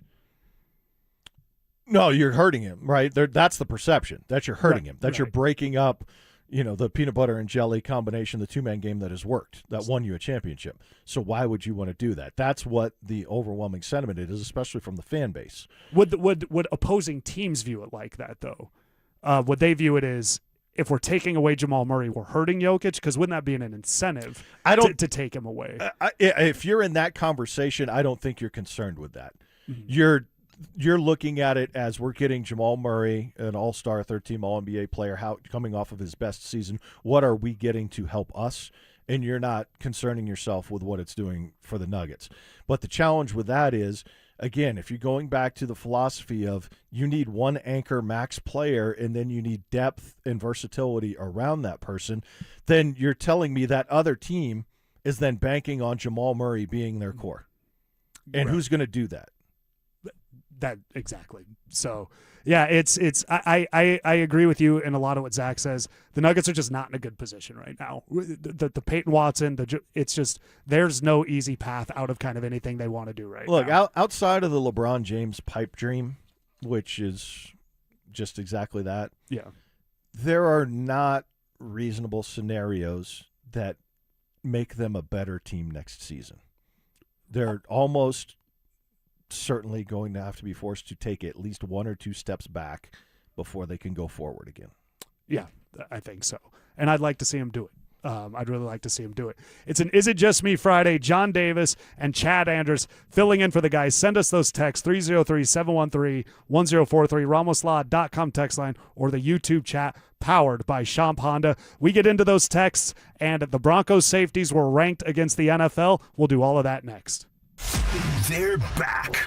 Our free limited edition Training Camp 2026 t-shirts. We currently have drops at various Santiago's Mexican restaurants across the metro area. Limit 1 per person while supplies last. For more details and to find the location nearest you, head to DenverSports.com/shirt. Hey guys, your boy Stink here, talking to my buddy Troy Hansford the other day about the housing market. Said, hey, over this last couple of years, man, it's gone from one of the hottest it's ever been to price declining. People haven't seen it in quite some time here in Denver, Colorado. But if you're thinking about selling your house for any reason, now's the time to sell it. Still get top dollar, believe it or not. Troy's still offering his $5,000 guarantee. What is it, you ask? Well, I'm glad you asked. If he can't sell your house at the price you guys agree upon, on the timeline that you guys agree upon, he's going to scratch you a check for $5,000. Come on, nobody else makes that offer. And Troy makes that offer because he continues to spend a ton of money marketing his listings, has about 100 families approved and ready to buy. So you have a house to sell. Troy probably has that perfect buyer for you right now, waiting for you to pick up the phone and to call him at 720-900-4433. And if for any reason you need to sell right away, Troy can buy your house all cash and he can close in as little as 7 days. Call Troy, get your home sold for the most money. 720-900-4433. That's 720-900-4433. Troy Hansford, RE/MAX Professionals, Colorado licensed broker. Some restrictions do apply. Want to sell your house? Then pick up the phone and call my buddy Troy, 720-900-4433. All new drinks are now at McDonald's, with refreshers like the Strawberry Watermelon Refresher and the Mango Pineapple Refresher with popping boba, to crafted sodas like the Sprite Berry Blast with berry flavors and cold foam. Who knew ice-cold drinks could be so fire? 6 all-new drinks are here, now at McDonald's. Refreshers contain caffeine. All right, Broncos country, listen up. Philip Lindsay here. And for stress-free summer travel, I chose Hermes Worldwide. Forget the airport chaos. Hermes Worldwide offers comfortable, reliable transportation for your airport transfers and more. They're dependable, they're professional, so you can focus on your vacation. Make your summer travel easy. Give them a call today at 303-577-7600, or you can visit them online at ridehermes.com/DenverSports. Again, that's ridehermes.com/DenverSports to book your next ride today. When disaster hits your home, it's game time. Water in the basement, fire damage, mold creeping in. Don't sit on the sidelines. Call Able. Able Restoration is your first round draft pick for emergency response, mitigation, and full rebuild. We move fast, protect your property, and fight for you with insurance start to finish. This isn't practice. This is your home. And when it's time to step up and protect what matters most, bring Able to the table. Call 303-590-5600. That's 303-590-5600. Go Able. Bring Able to the table. Drip Drop is doctor-developed, proven fast hydration that helps your body and mind work better. Trusted by firefighters, medical professionals, and over 90% of top college and pro sports teams. Drip Drop is engineered to hydrate faster and more effectively than water alone, with 3 times the electrolytes of leading sports drinks. Stock up now at dripdrop.com and use promo code RADIO20 for 20% off your first order. That's dripdrop.com, promo code RADIO20. Everyone needs to take care of their mental health, even running back Bijan Robinson. When I'm on the field and feeling the pressure, I usually just take a deep breath. When I'm just breathing and seeing what's in front of me, everything just slows down. It just makes me feel great before I run the play. Just like Bijan, we all need a strong mental game on and off the field. Make a game plan for your mental health at loveyourmindplaybook.org. Love your mind. Brought to you by the Huntsman Mental Health Foundation, the Arthur M. Blank Family Foundation, and the Ad Council. Genie log, day 10,574. The Powerball jackpot is over $500 million now. So nobody's looking for a genie in a lamp. To find my lamp, you gotta go spelunking in a cave and say, "Open sesame." But who spelunks? For a chance to win the Powerball jackpot, all you have to do is play. I'm never getting out of here. Grant your own wishes. The Powerball jackpot is over $500 million. Must be 18 to play. Approximate jackpot odds are 1 in 293 million. Problem gambling helpline 877-718-5543. Peanut butter and jelly. Music and dancing. Salt and pepper. At Excel Energy, we believe some things just work better together. Like an electric heat pump. The 2-in-1 unit that can both cool and heat your home. And better yet, it does so using energy more efficiently than a traditional HVAC system. Better yet, you can also save money installing a heat pump with rebates at excelenergy.com/heat pumps. Cooling, heating, and savings. All in one comfort, all in one package. Mike Rowe here with another fun fact. If your concrete is cracked or uneven, you can actually lift it back up. Whether it's a sinking driveway, a patio, or a sidewalk, do yourself a favor. Call Groundworks. I spent some time working with these guys. They're the real deal. Their people are trained and certified to lift your concrete slabs. schedule a free inspection with Groundworks, the foundation and waterproofing experts. Licensed in all states where work is performed. See website for details. Stream Stokley and Evans with Mark Schlereth, Dover and Cecil, The Drive, and all your favorite shows on the Denver Sports 104.3 The Fan app. Powered by Advanced Tax Solutions. Denver Sports 104.3 The Fan. Online shopping. I have great friends. Are these paid friends? Like my wife? Yes. Are they mail order friends? Survival instincts. I would be the easiest man in the world to kidnap. All you got to do is have a sign that says Schlereth, and I'm getting in. In a little bit of gore. I got attacked. You got attacked? Yeah, I thought I was going to have to get my finger or hand amputated. I mean, it was just gushing blood. Gushing. It's Stokley and Evans with Mark Schlereth on Denver Sports 104.3 The Fan. John Davis, Chad Anders filling in. It's an Is It Just Me Friday, and we'll get to some of those texts here in a second. But today, this morning, 8 a.m. to 9 a.m., it's the next giveaway for our free limited edition Training Camp 2026 t-shirts. We'll be at Santiago's Mexican Restaurant, located at 860 Kenner Street in Castle Rock. Limit one per person while supplies last. They do go quick. Lines were forming very early yesterday. But for more details and to find out the location near you, head to denversports.com/t-shirt. That's this morning, 8 a.m. to 9 a.m., 860 Kenner Street in Castle Rock at the Santiago's Mexican Restaurant. Get a limited edition Training Camp 2026 t-shirt while supplies last. Chad, getting a lot of good response on the Nuggets. Kind of a bigger thing is to the discussion we've had to where there's no easy way out of it. That leads to a variety of opinions. Here we go, Chad. We're talking about Payton Watson. Is it just me, and this is from JD and Firestone, am I the only one who could care less about Payton Watson? Why would you want to keep a player that tapped out last season's playoffs? I'd drop him. I don't think he tapped out, but I'm going to move the goalpost a little bit on that. We're talking about a guy that's got an injury history at a very young age. Has the fear of losing Payton Watson maybe had people elevate Payton Watson, the player, in their mind? I think so. I think the fear of losing him, I think the fear of getting nothing in return, I think the fear of not having anything in the pipeline for the Nuggets because there hasn't been anything that's up and coming to add to and build on the Jokic-Murray combination and era since the Aaron Gordon trade. Like, there hasn't been anything that you've really been encouraged about adding a piece to the puzzle. And Payton Watson was the first glimpse of that in that stellar month of January, being able to do what he did, and it came out of nowhere, and everybody was like, wow, we finally have another guy. We have another dude. We have something to get excited about, and it just happens to be the exact thing the roster is missing. So, yes, I think it is elevated a little bit in terms of value. I think he overestimated what he was going to receive on the market because clearly there's not even an offer sheet as of yet. And when people started throwing out $28-30 million a year, it's nowhere close to that. And ultimately, I don't know what it's going to end up being, whether it's probably still most likely the Clippers or, the Bucks. The Bucks are the Hawks. most recent. If Brooklyn decides to engage there, he is very close with Michael Porter, but I don't think Brooklyn wants to stay with Michael Porter. I think they're looking to move on from there.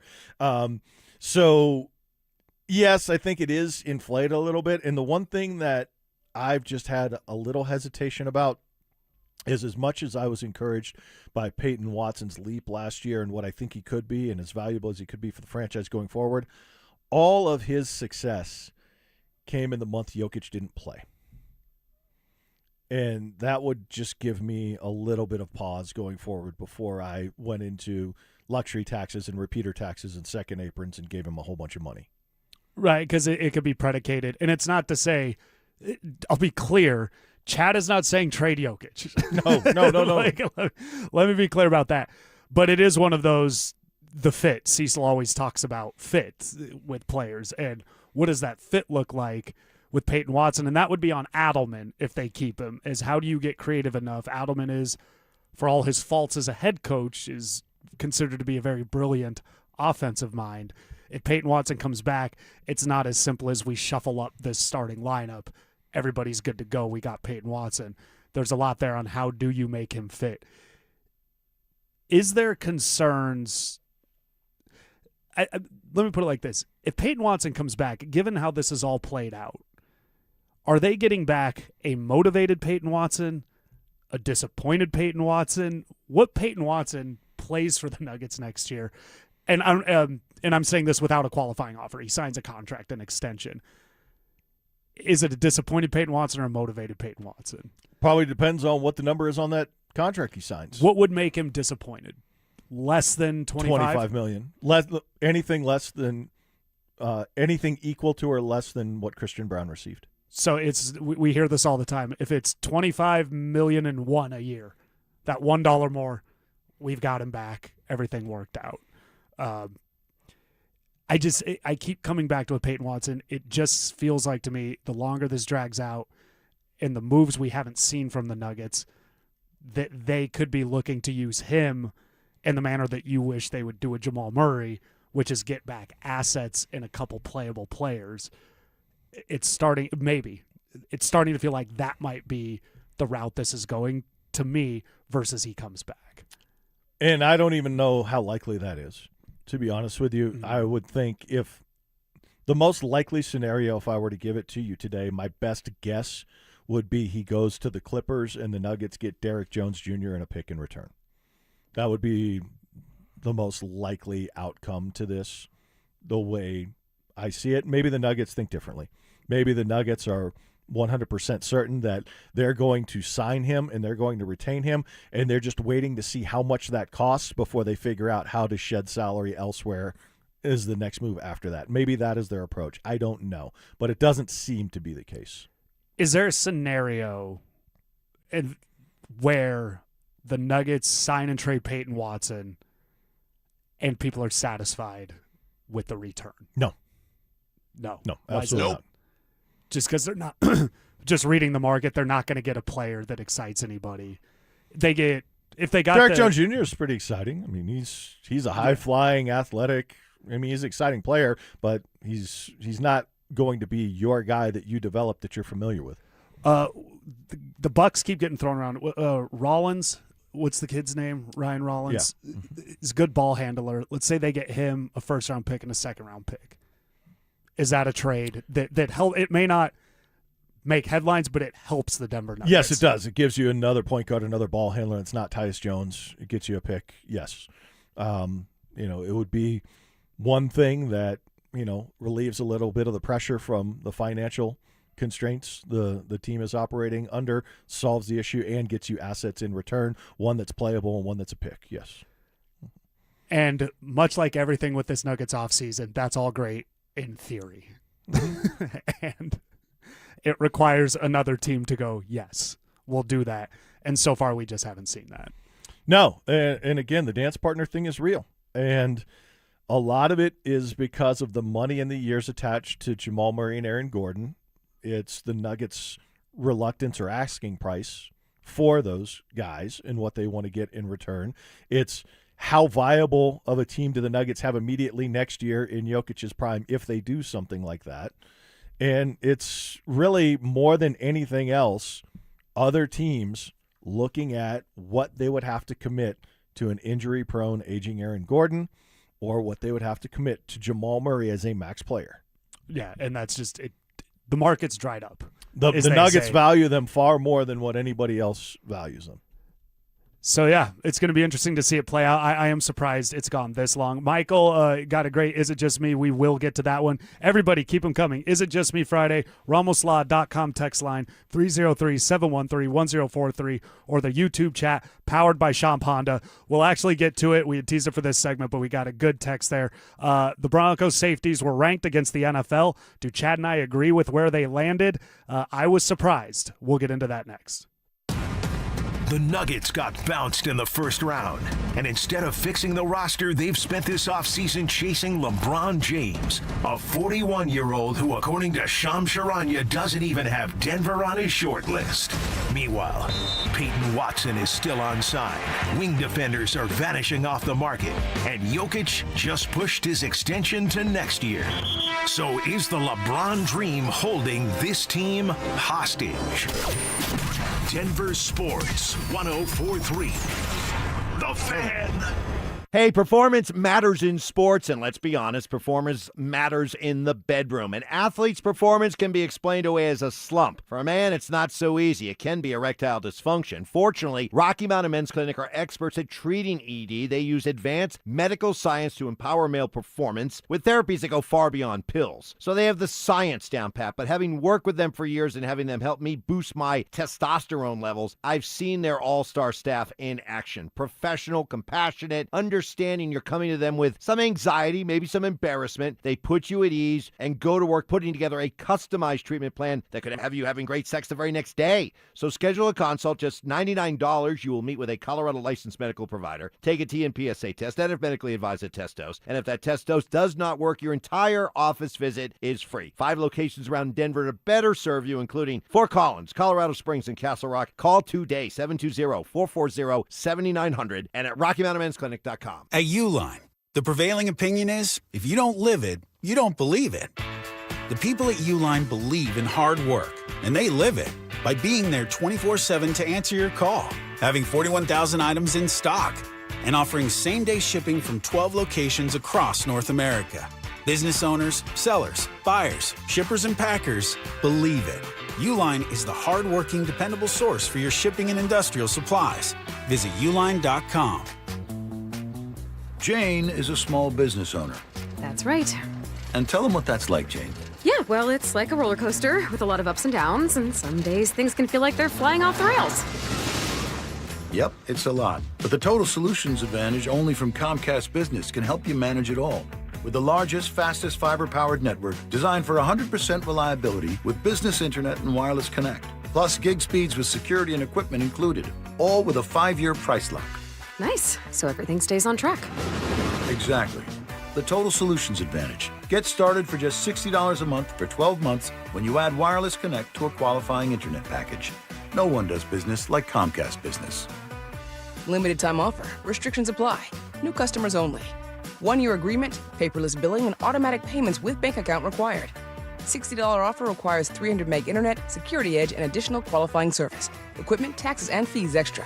Here's Shayna and Dylan Williams. The most exciting part of being in the jewelry business isn't the stunning diamonds, gemstones, or famous designers. It's not even the pride of being a part of a family-owned fine jeweler founded way back in 1947. No, for Shayna and I, for all our jewelry professionals at Williams Jewelers, it's being there. It's being there when you discover that perfect diamond bracelet for your loving wife for your anniversary. It's being there for those Mikimoto pearls for your daughter's college graduation. It's being there when you finally found that one perfect diamond engagement ring that's worthy of the woman you can't live without. It's being there for you. It's being a part of the most precious, unforgettable moments in your life. What's not to love? Williams Jewelers of Inglewood, Colorado's premier jeweler. Williams Jewelers, we can make diamonds a part of your life.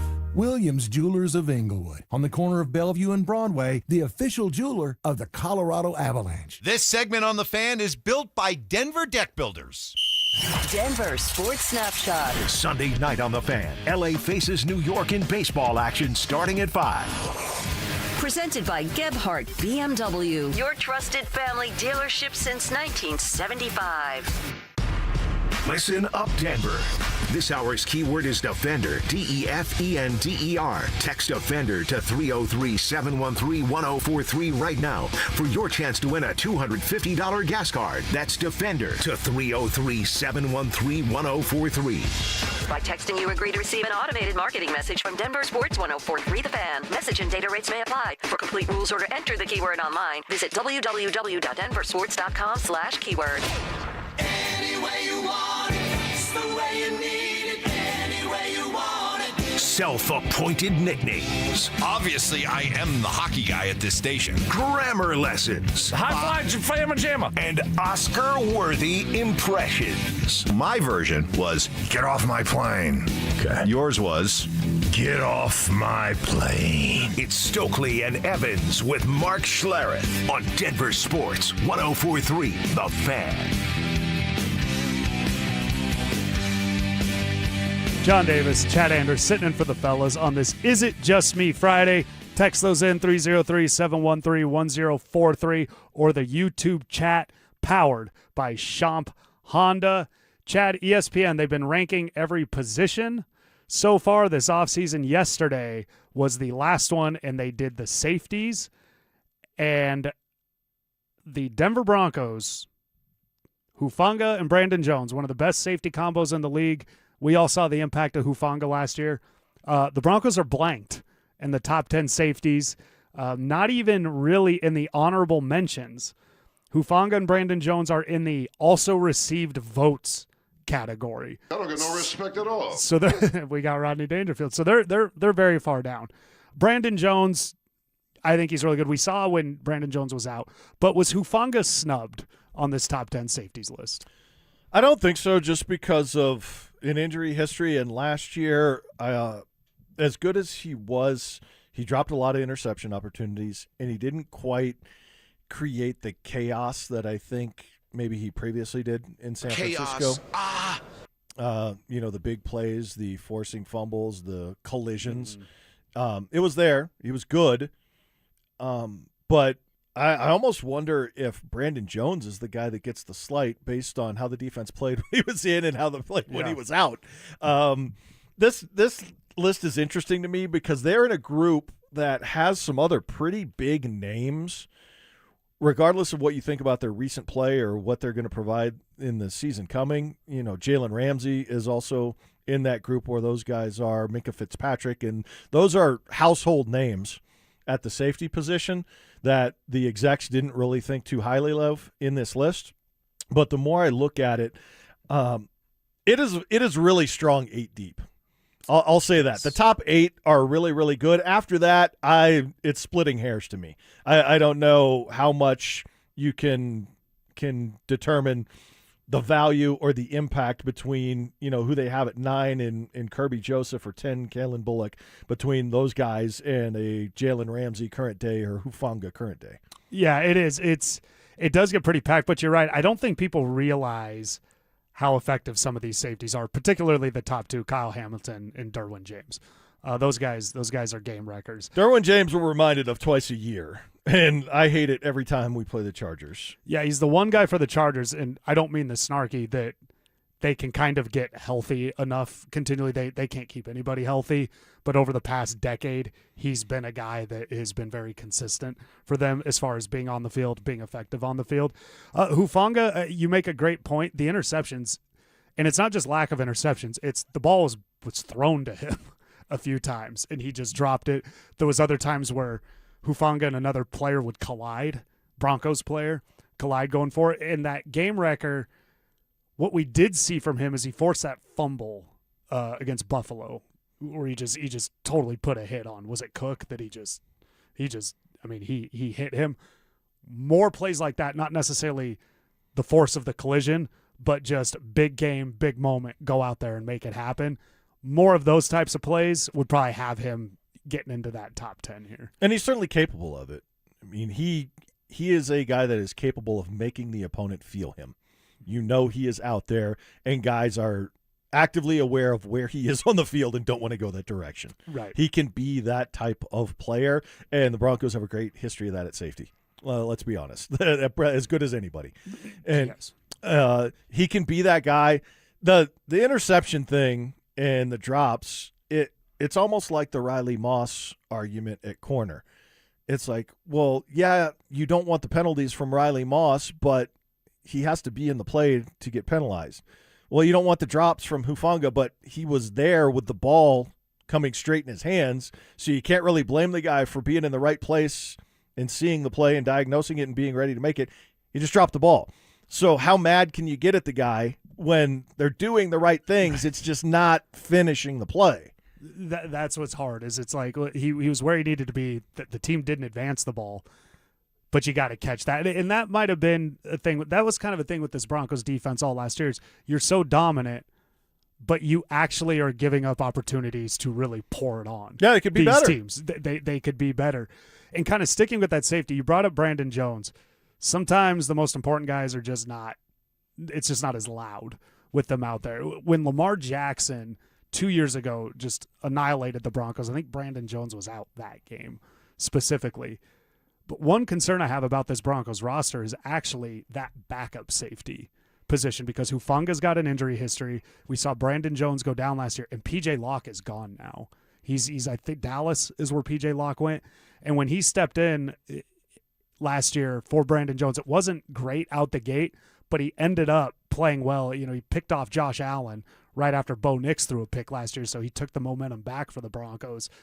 Not having a reliable guy like that, like P.J. Locke, playing behind two guys, Hufanga and Brandon Jones, as much as we like them, not knowing who's going to come in and be able to replace them should they go down, that is a concern of mine. Because to your point, when the safety's down, the Broncos defense, we can see where they started to struggle. Yeah, and didn't Mace just write about it this week about J.L. Skinner in fighting for a roster spot, and is he going to have a home here as a backup? Well, if he doesn't, then who is it? Right? What are you looking at there other than Devon Key, right? So it's a position of concern based, I think, first and foremost on the injury history of Hufanga, but then you experienced it with Brandon Jones last year as well. So you know what can happen if they're not out there, and it is where you become vulnerable because the Broncos, and if you look at the secondary as a whole, they might have the deepest cornerback room in football. They certainly are in the conversation when you have two quality starters and you have McMillan covering the slot and you have Jahdae Barron, which they're still very high on regardless of the body of evidence of the plays you've seen him out on the field, and Chris Abrams-Drain. Like, I'll put that up against all of the rooms in football. I'll take that for depth. But at safety, there's a question. It is. There's a question. Yeah, the cornerback. I mean, the cornerback room is so stacked that they may end up losing somebody like Riley Moss or Jaquan McMillan just because they'll say, hey, we have the depth there. But that safety, it is low-key a concern of mine for those reasons, is Hufanga has the injury history. Brandon Jones now has an injury history. And we've seen this defense kind of be less effective with those guys back there. It's not the most headlining duo of the defense because you have Surtain and you have that elite pass rush. Sticking with that, though, Chad, on kind of a whole, ESPN ranked all the rosters in the NFL, and they ranked the Broncos roster is 8th. So they have the Chiefs at 12 and the Chargers at 13, but the Chiefs and Chargers have better odds to win the Super Bowl. So the Broncos at 8 have the better roster, but they give the Chiefs and the Chargers, who are 12 and 13, better odds to win the Super Bowl. Why do you think there's such a disconnect in the odds versus the perception of the rosters? This is fascinating to me, and especially when the team went 14-3 last season. And I think that is what the basis of the roster grading is, where it comes from, why they are ranked as high as they are, and they're really just a notch behind the Patriots, and it's probably a coin flip there. And if the Broncos win that game coming into this season, they're probably ranked differently, right, in the AFC Championship game. The odds are a bit frustrating because what it tells me is that the rest of the country does not believe in the Broncos. Regardless of how you grade their roster, people are not betting on them because that's what the odds are. And you hear Zach and Phil talk about this a lot. And Phil repeatedly, when it has come to the Broncos, when it has come to CU, when it's come to the Nuggets, he will say they're being disrespected. They're being disrespected by odds makers. Well, odds makers don't care about anyone's feelings. Odds makers are balancing their book. They want to get action on both sides of a bet. So all they are doing is reflecting where money is being placed. And when you tell me that the Broncos have a better roster than the Chiefs or the Chargers in their own division, but they have worse Super Bowl odds, that means that the people who are betting on it are not buying into the Broncos. And that's what's interesting is why are they not buying in? Why do they not buy into this team? Is it because of the one-score games last year? Is it because of the late comebacks? Is it because they have a perception of Bo Nix and where he was drafted compared to other quarterbacks? What is it? Why do people not buy the Broncos outside of Broncos country? That's a fascinating question. That's got to be the start of it, is why would they not buy into the Broncos? I think this simply comes down to the quarterback. the money's probably coming in on the Chiefs. The Chiefs have better odds because everybody's just going by history. I mean, we're going into the Broncos home game with the Chiefs last year. You and I have Saran Petro on, and we're basically, everybody's like, this is the game that they get it right. And he comes on, he's like, this team is not good, like the Chiefs. And we asked him, if they win today, is everything, all the hype right? And if they lose today, what does that say? And he said, if they lose today, it says they're as bad as they've been all year. But the Chiefs, there's just people banking on Patrick Mahomes there. There's really not a lot of tangible evidence. I think to believe the Chiefs can do it, they signed Kenneth Walker. Okay. They paid him maybe way too much money. The Chargers, on the other hand, if people look into it, you look at it as we always pointed out, Justin Herbert's winning games last year with 5 backup tight ends playing offensive line. You got Harbaugh, and then you got McDaniel coming in as the OC, which everybody's already decided is just this match made in heaven. We'll see about that. I think there needs to be a little more proof there. It's two different things. I think the Chargers, I think that's a very tangible, legitimate reason to believe the Chargers have better odds. I'm actually Another reason is we see the Broncos struggle against the Chargers. The Chiefs is just people betting. They see Reed, they see Mahomes. I think that's what that is. But if the roster's better than the Chargers, I think that shows that how maybe certain people that look at it view the roster top to bottom, and people that are putting money on it go, well, it's fine with the roster. We think the Chargers have the right pieces in place to be more effective and win more games. What are the other sports equivalents of the Chargers of we just refuse to give up and people just buy in year after year after year after year with no evidence 76ers that they're ever going to get it done? Yeah. There's just a constant narrative of this team is legit. They're going to turn the corner. They have everything in place, and then they never do. So it's more of a believe it when I see it thing with the Chargers, as optimistic as I understand people being. The Chiefs have a lot of the same warts that the Broncos do or did last season. They're always playing from behind. And if they're always playing from behind again because of bad play calling and trailing early in the first quarter in the first half, much like the Broncos did. And yes, it can happen to Hall of Fame, all-time great offensive minds like Andy Reid and Sean Payton, because we watched it happen last year. They trailed early. They were too predictable. So if the Chiefs are in that situation again this year and they're losing first quarters and they're losing first halves, what kind of impact can Kenneth Walker have if they're always playing from behind? He's not going to have any impact. Doesn't matter. Right? It's science. And it's a lot of the same problems when you look at the Broncos numbers, how clear it was that Sean Payton made a very mature, correct decision in giving up play calling.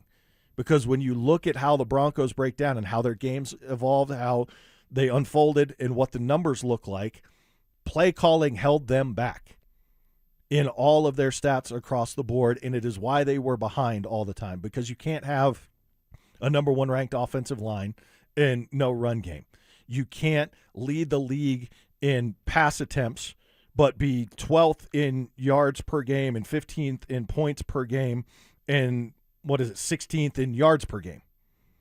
The way they were calling the plays for, again, what is supposed to be a top 10 roster in the league was putting them in disadvantageous positions. Second down. So Sean Payton, the head coach, had to do a very mature thing in what was best for the team and try something new for play calling. And that is the most exciting thing going into training camp, is we are now optimistic that it will look different and they might play different even though it's the same offense. Because, second down was atrocious last year. They were first down, they were 23rd in success rate. So first down was terrible. So second down, you weren't setting yourself up for success. But also they were just way too predictable. All of their offensive success, and this goes back even predating Payton, this goes back to when VJ was the head coach, through Fangio, through Hackett, through Payton. The Broncos have operated better with 2 tight end sets than they do with 3 wide. And they were 3 wide 63% of the snaps. And now when you throw in Jalen Waddle, is that going to increase? Are they going to have more 3 wide sets? Yeah, because nobody else left the room, the receiver room. So that's not, I would be shocked is dramatic. This is sports, but I would be very surprised if the 3 receiver sets went down. So their pass rate was almost 2/3 of the plays. 66% of the time they passed the ball, and they were 32nd in the league in pre-snap motion. So everybody knew what was coming in the pass game. They passed it all the time, and it was very easy to see what they were going to do. And that contributes to all of the screens, all of the stuff at or behind the line of scrimmage. Bo's average depth of target was 8 yards. Yeah, and that's one of those, because of the lack of run game, that I think Bo Nix's attempts is a bit of a misleading stat, because they tried to create the run with the pass. Essentially, it was just so woefully ineffective. I mean, the stats you're giving too matches what we saw. Like, it's when you're explaining this stuff and you're reading this stuff to me, it's like, yeah, that makes sense. But the other part about that is okay, so you say you want to make the short passing game an extension of your run game, okay? But it was too easy to diagnose. Like 79% of their plays from shotgun were a pass. So everyone knew it was coming. When they were under center, there were only 29% of passes. So they knew when they were going to run and when they were going to pass. And then they knew where their targets were and where their depth was, because, as you pointed out many, many times, after the second or third week of the season, they stopped throwing deep. They didn't. And then they never threw to the middle of the field. So how much is left to defend? You're not going into the intermediate routes. You're not throwing into the middle of the field. You're not throwing the deep ball. And when you're in the shotgun, we know you're going to throw. And when you're under center, we know what you're going to do when you're going to hand off. So how much are you really having to prepare for? As creative as Sean Payton is as an offensive designer to design plays to get guys open, the way they were being called and the way that the looks were there were too easy for defenses to diagnose. It was too predictable, and to your point, it wasn't under center. When they lined up in the AFC Championship game on 4th down, I looked at my buddy and I said, just don't roll him out. Just don't roll him out. And that's not because I'm some I predict everything. No, I had just seen the bad play calling. I knew Sean liked to roll him out on a play action, and I was dreading it coming. It wasn't some great prediction. I was like, don't do it. And the reason I said that is because he's about to do this. And that's one of the biggest reasons they lost that game. So to circle back to your original question about the odds and why we're trying to figure out why the public doesn't believe in the Broncos, all of those things you can look up. You can look at the numbers. It plays out. It matches what we saw, just like you said. But I think more than anything, what it comes down to is what that dynamic led to, what that style of play, that offensive play calling led to, was trailing late in games, and the Broncos had a dominant fourth quarter scoring margin. They were plus 64 in the fourth quarter. They outscored opponents 131-67 last year. That's insane. Without that, they're nowhere close to 14-3. And I think as a general public around the rest of the rest of the nation outside of Broncos country, no one believes they're going to do that again. Here's the overwhelming stat that I think when people dive in and look at this team compared to others that have Mahomes or have Herbert or have Lamar Jackson or whatever you're talking about for AFC Championship or Super Bowl odds, no team in NFL history won 14 games while trailing in 15 games. The Broncos were the first team to do that. They trailed at 15 games last year and won 14 times. That's almost impossible to replicate. It is, and that is it. It's what we saw. They did win the games, kind of like to your point, in those fourth quarter. So with that, it's interesting with these odds. ESPN says the Broncos have the 8th best roster. One of the texters pointed out ESPN isn't weighing positional value. My counter to that would be where are the Chargers actually better than the Broncos? You could argue head coach. It's not a foregone conclusion. You could argue Payton or Harbaugh either way. And I think Herbert is better than Bo Nix. I think it'd be pretty wild. He's safety. He would get the nod as being more talented.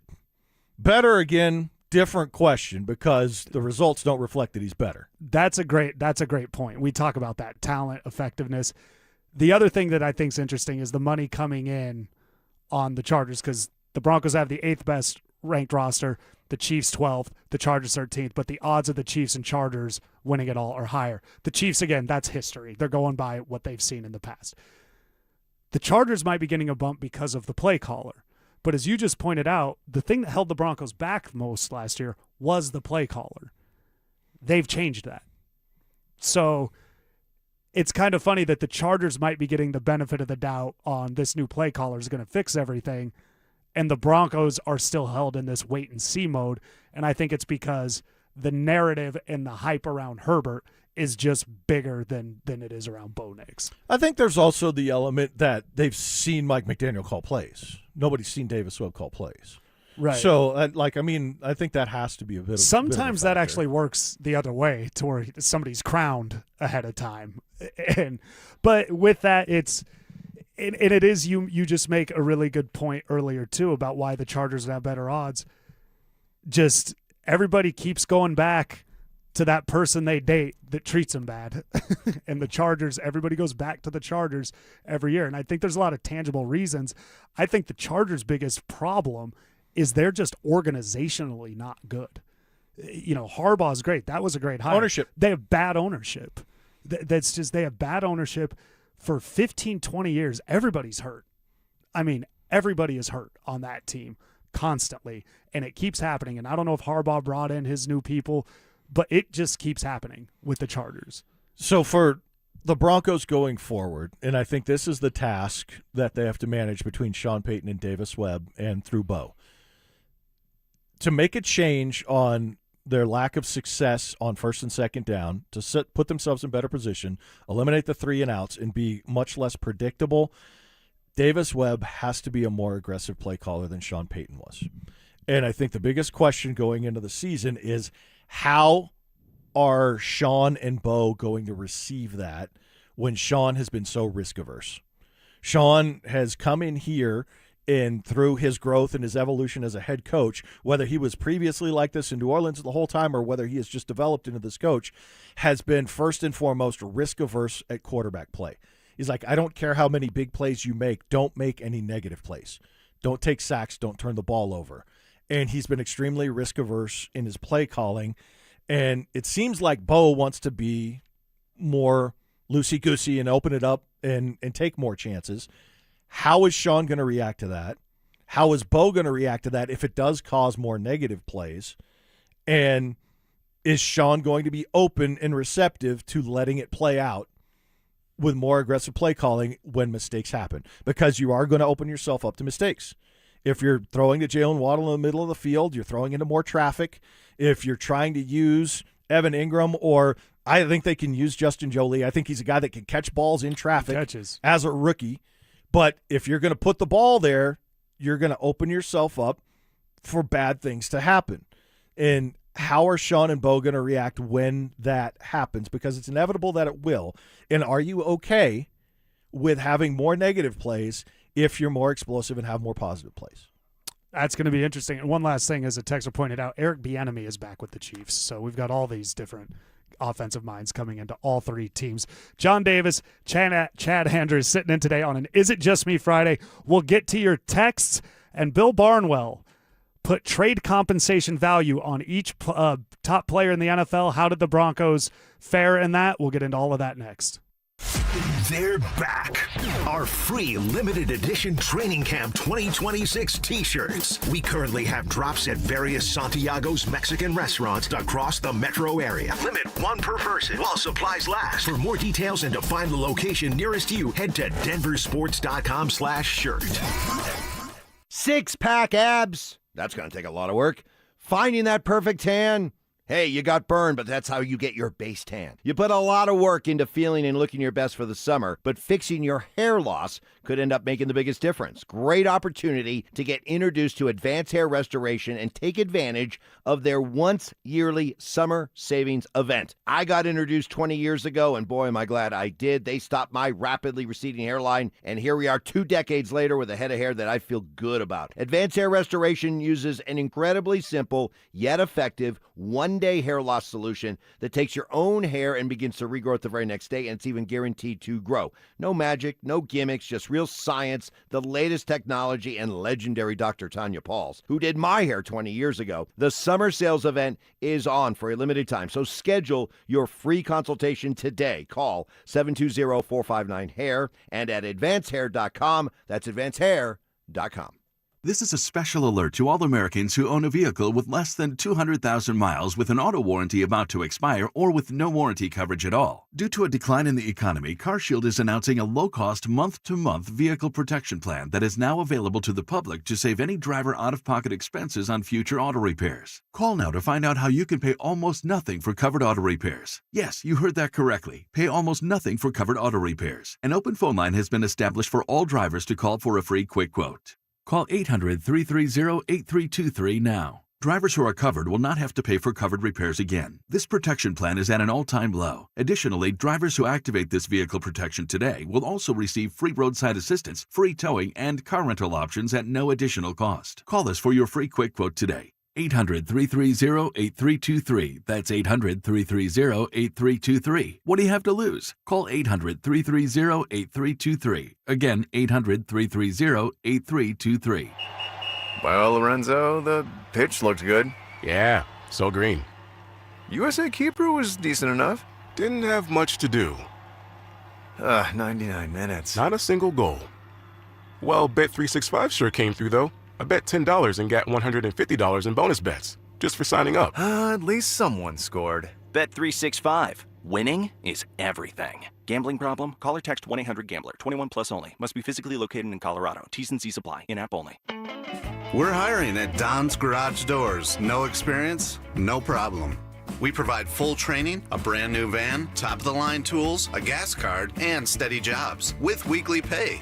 This isn't just a job. It's a career with real growth, great pay, and job security. Our team members go from training to 6 figures, and we're ready to help you do the same. Don't wait. Apply now at donsgaragedoors.com. For 90 years, Belco Credit Union has proudly called Colorado home. That's thanks to all our members who have helped us grow alongside our beautiful state. To celebrate our anniversary, Belco is offering a special low fixed rate on a new home equity choice line advance. If you've been waiting to start a new home renovation project, now's the perfect time. Go to belco.org/90 years to see full offer details. Equal housing opportunity lender. Membership eligibility required. All loans subject to approval. Belco. Banking for everyone. What's up, guys? Philip Lindsay here. Summer is here. Tee times, perfect drives, and days on the greens. But if joint or back pain is keeping you off the golf course, it's time for you to discover Regen RX. Their shockwave, stem cell, and PRP therapy could be the key to reclaiming your swing. No surgery, no downtime, and no risk. Right now, get 50% off of your first shockwave therapy treatment in July. This non-invasive treatment helps reduce chronic pain so you can get back out there. Book your free consultation today and give them a call at 303-630-9770 or visit them online at regenrx.co. Will your money last as long as you do? Retirement should be about enjoying life, not worrying about outliving your savings. At AJM Financial, we build retirement strategies to help protect and grow your savings, reduce risk, lower taxes where possible, and maximize your income in retirement. Schedule your complimentary retirement confidence review at 800-467-0737, 800-467-0737, and tune into Adam Moeller's Mile High Money Radio Saturdays at 8 a.m. on 104.3 The Fan. One Wheel Broncos talk. Cecil Lammy and Andrew Mason bring the heat on Orange and Blue Today. The most passionate intelligence and in-depth Broncos coverage in the game. Weekdays at 5 p.m. on the Denver Sports 104.3 The Fan YouTube channel. Hit subscribe at Denver Sports 104.3 and never miss another take. Orange and Blue Today, powered by Ramos Law, official injury law firm partner of the Denver Broncos. Denver Sports 104.3 The Fan. KKFN and KKFN HD1 Longmont, Denver. Powered by Able Builders, it's Stokley and Evans with Mark Schlereth. fierce competition. Man, I'll tell you, you know how to stoke my competitive fires. Could I house a hot dog in 10 seconds or less? Intellectual discussion. Kind of like when I played on the football field. When you're high IQ guys, Mike, out there, whenever someone's not at that level, it's frustrating. And some Latin influence. Pasa la leche, por favor. Sounds hot. I'm not going to lie. It's Stokley and Evans with Mark Schlereth on Denver Sports 104.3 The Fan. John Davis and Chad Andrews sitting in for the fellas on this Is It Just Me Friday. Send in those Is It Just Me's 303-713-1043 on the RamosLaw.com text line or the YouTube chat powered by Champ Honda. Chad, a very interesting exercise from Bill Barnwell of ESPN. He went through each team and he kind of named the players that would net at least a first-round pick or more. That's kind of the threshold. And then he broke them into tiers. 1 first-round pick, nothing else. A first-round pick and additional items. That could be a second-round pick, a third-round pick, or 2 first-round picks and more. And in this exercise, he would even go beyond 2 first-round picks. So he got real kind of out of control with it, to be honest. But with the Broncos, 2 first-round picks and more, the only player, Pat Surtain. I agree with that. 2 first-round picks or more. Surtain's the only guy netting that on this team. Yeah, I would think so. If I'm the Broncos, it would require 2 first-round picks or more for a couple other guys.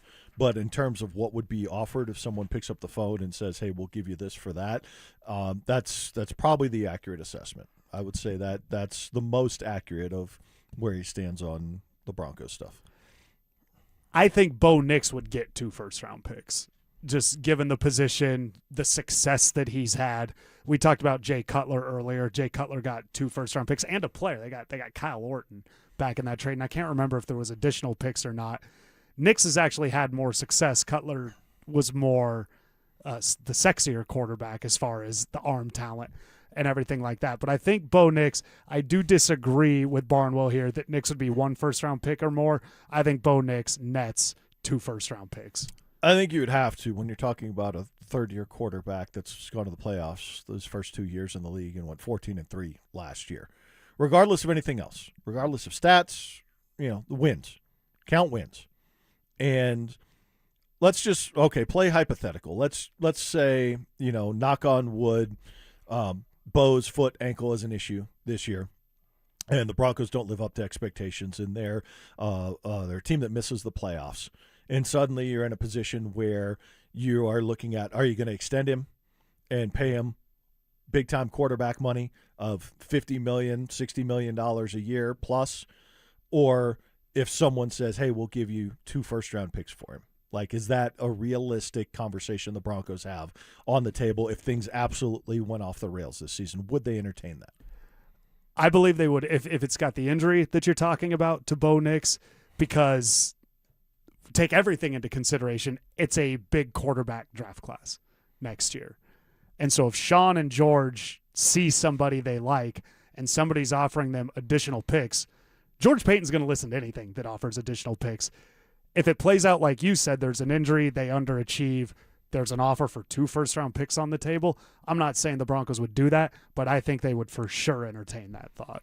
That'd be an interesting one because then you're resetting again with quarterback. And their mind, all the work you've done to build up the roster and get in the position you're in to be a contending team, now you're resetting it, and you've got to start over again with your most important position. I think they would look at it like, well, we went to the playoffs with Bo as a rookie. This roster's better. We can do it again. Right, but confidence. But then your head coach is 4 years older. But he's just signed a 5-year deal. So he's under contract for the rookie deal of this quarterback that is going to be drafted. This hypothetical quarterback. Arch Manning. Arch Manning. But that said, Sean is so in love with the Bo Nix pick.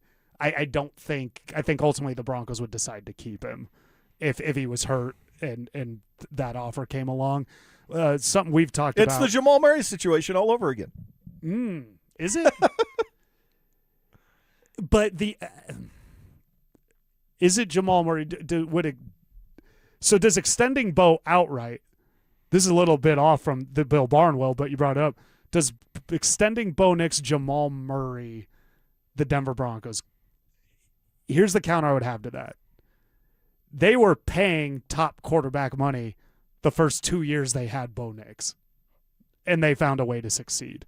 So Bo didn't get that. Bo didn't get the money. But it was allocated to the position. It was allocated to the position. So they've proven they can succeed with paying Russell Wilson or whatever. They changed the NFL. To that point, we were talking about with the Nuggets earlier, talking about the Nuggets. The Broncos were very bold in moving off of Russell Wilson, and it changed the entire NFL. But Bill Barnwell putting draft pick compensation on players. Drake May, have you looked at this? I heard the fellas talking about it yesterday, and that one seems I heard Dante being on one side against Phil and everybody else in this argument. But go ahead, outline it for our listeners here in the morning. Drake May. Now, when I first saw this exercise from Bill Barnwell, ESPN, putting draft pick compensation on the best players on each team, I didn't know he would just fly right out of reality with what he did here. Drake May, 6 first-round picks. Dante presented the argument. He's 23. He's already succeeded. The main thing here, and it was kind of what Zach was pointing out yesterday, is Drake May 5 first-round picks better than Bo Nix? No. Right. He's not. Nope. He's one broken ankle away from not being the guy in the Super Bowl. There's a couple ways to look at this. On the surface, the question you just asked, absolutely not. He's not that much better. If he's 4 years younger, you get those 4 seasons back. Mm-hmm. Is having him in his prime for the next, you could call it up to 15 years, 12, 15 years because of his age. If you have him and he's a top 5 quarterback in the league during each of those 4 years, 5 years, is that worth a first-round pick to you? If he makes the playoffs and has you with a real chance to go to a Super Bowl, and you know you can lock that in every single year for the duration of his career, okay, is that worth your first-round pick for all of those seasons? That's an interesting question. Because that's the way you have to look at it, right? Yeah. Yeah, is he worth your first-round pick each of those seasons, that first-round pick each year? Because of the 5. If he has the effect on your team that, you know, what we previously thought Patrick Mahomes did, or what we assume Jokic has for the Nuggets, of you're automatically in the conversation because you have that guy. Is right? it worth the pick? It's what we had previously thought about Joe Burrow. Right? As bad as Cincinnati's organization is, he's just been hurt. But, okay, if you get the guy and he automatically gives you a chance to go to the conference championship game, you know you have that and you are realistic to be there, you're in that conversation every single year, is that worth your first-round pick every one of those years? It is, but like we've seen with Jokic, if you run out of assets, the league evolves, the league catches up, the league changes, and you are not left with an ability to adapt. So you would do it because it just gets you further than most anything, but you will be, to use the NBA term, you'll be hard capped, at least theoretically, on how far you can go. I bring it up in that context because I think that's the only way you end up talking yourself into it. Right. I don't think there's any quarterback, there's any player that's worth 6 or 7 first-round picks. No. I wouldn't do it for anybody. And the NFL doesn't even let you trade that far in the future, so it's weird that Bill Barnwell in his exercise said Drake May's worth 6 first-round picks, Bo Nix at 1 and a little bit more. Drake May did it sexier than Bo Nix, and you could argue strength of schedule last year for both of these guys. One of the arguments that was brought up yesterday is Drake May was terrible in the playoffs. Well, he went against 4 of the best defenses, and he was terrible. If you can't overcome a great defense, I don't know if we're saying for 4 straight games you have no success. I think that's a problem.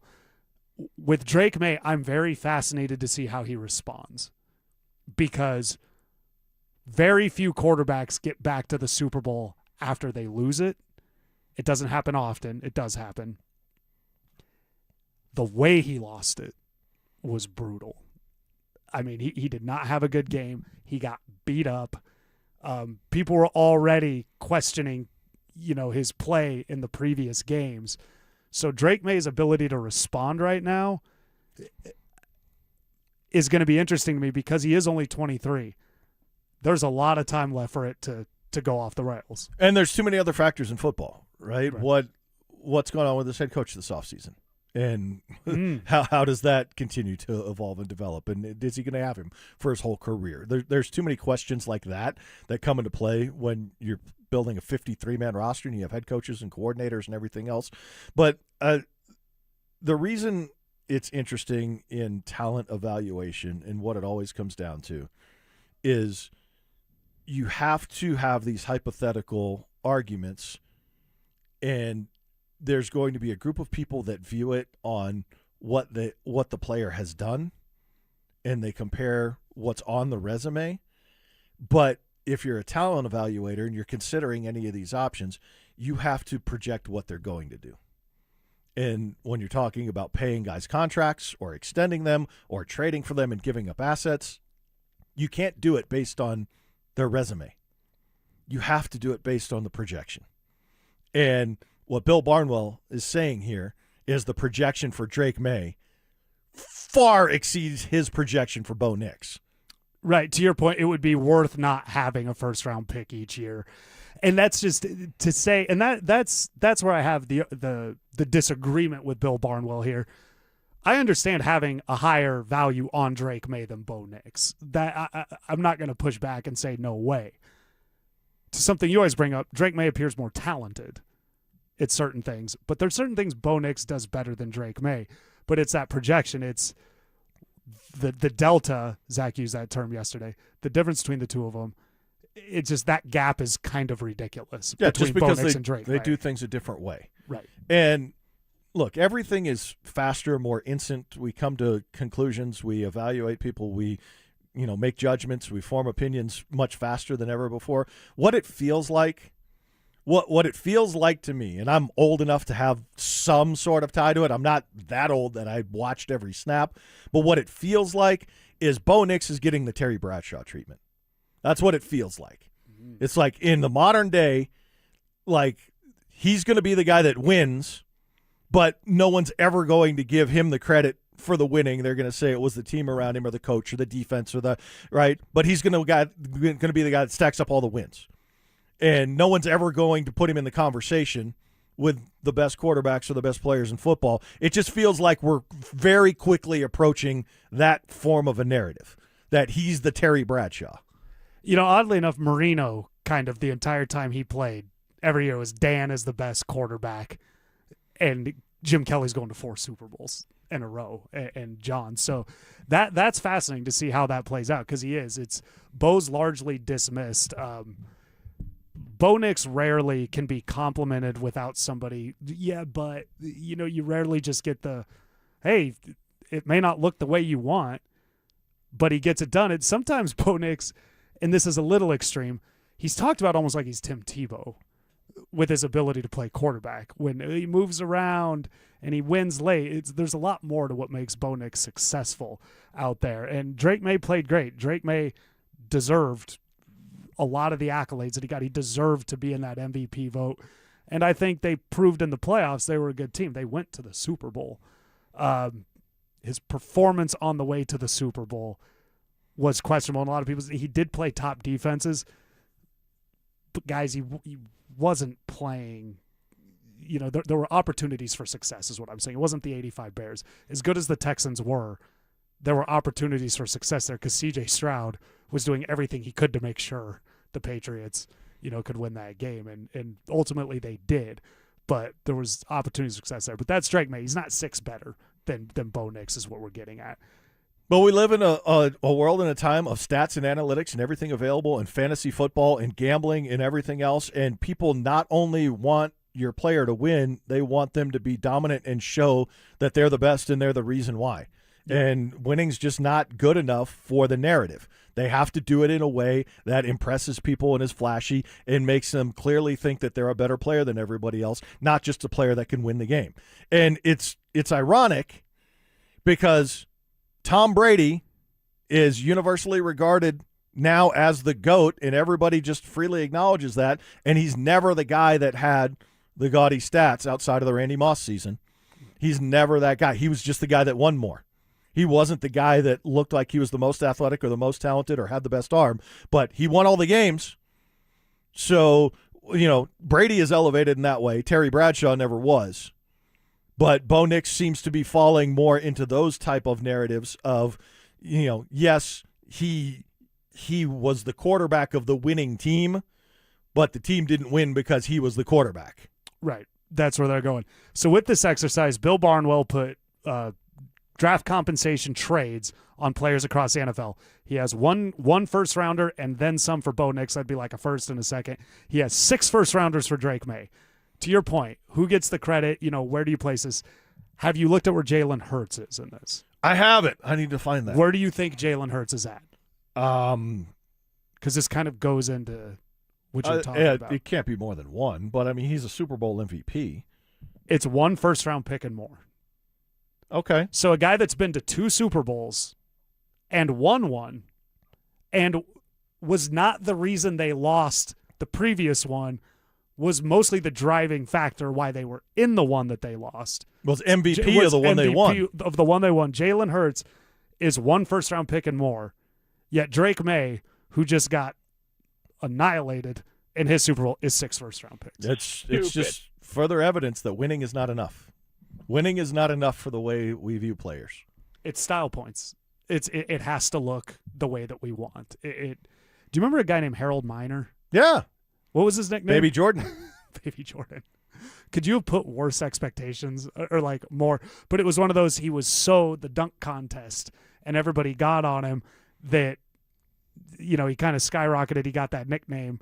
Nobody's really paying attention to kind of some of the other stuff. I bring that up because I saw somebody in a Harold Miner jersey in the grocery store the other day. Wow. So that Heat Harold Miner jersey? Heat Harold Miner.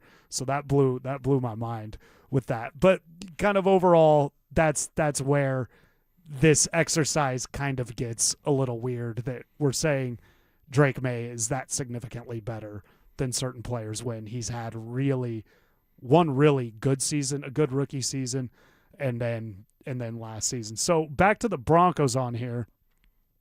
They have Nick Bonito and Zach Allen as 1 first round pick or more.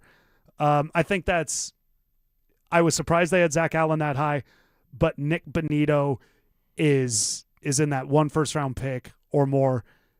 Nick Bonito's a guy that if they were to do this exercise in the year, has room to kind of grow, and what the compensation would be getting Nick Bonito back. Yeah, I think if he has another really strong season, and especially if he can finish strong where he kind of tailed off at the end of last season, he's definitely the 1+ category, and you can make the argument depending on situation, team need, that 2 is on the table.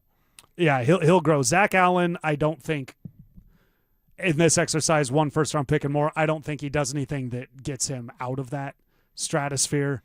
No, but that's positional, dependency and its age. Right.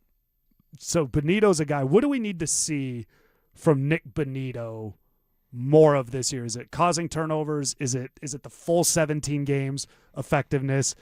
Because he's there. He's there at the top of the pass rushers, and he's better than a lot of the guys ranked ahead of him, I think. But what does Nick Bonito need to do for the perception of him to push him up to that top 2 or 3? I think the big difference when you talk about the great pass rushers, like Myles Garrett is one thing when he sets a sack record and he's dominant on a team that doesn't have much else. He just is a force of nature. But when you talk historically on the great pass rushers, it's because they don't just get there, it's they cause the turnovers, they cause the strip sacks when they get there. And that's going down the line with whoever you want to talk about, with Lawrence Taylor, Reggie White. Historically, anybody that really gets that type of recognition isn't just because they create a negative play and the quarterback takes a sack. It's because they take the ball. When I was on with Mark yesterday, Mark was talking about how Von Miller told him that Von tries to sack the ball, not the quarterback. And it's not just about getting the ball. You avoid the late hit. You avoid the penalties, because you could cleanly sack a guy, and if he gets hurt, they're throwing the flag out there. So that's kind of one with Bonito. We saw at the Bills game, I think he caused a fumble. That needs to happen more frequently. And it's one of those, it doesn't need to happen every game. 4 strip sacks, I think, a year is a pretty solid number. I think he only had 2 last year. So you double that number. Nick Bonito's probably on the Broncos. Bonito and Bo Nix, I think, are the 2 players that the best is yet to come on this roster. There's going to be younger guys that rise up, but of those big names, there's still room for us. There's still more to see on these guys. Waddle's going to pop because he's Jalen Waddle. There's going to be younger guys that come up, but is Jonathan Cooper, and I understand the mess that he's in, but if the trial gets moved, or I think the trial is moved, and the league doesn't react and he plays, Cooper's maybe a guy that can also rise up. But Miners, Bulls, it feels like everybody's pretty set on who they are. And I think they've established themselves at a high level that it's hard to say with any degree of certainty that they're going to continue to get better, right? How is Pat Surtain going to get better? That's right? the thing. Is what does he do?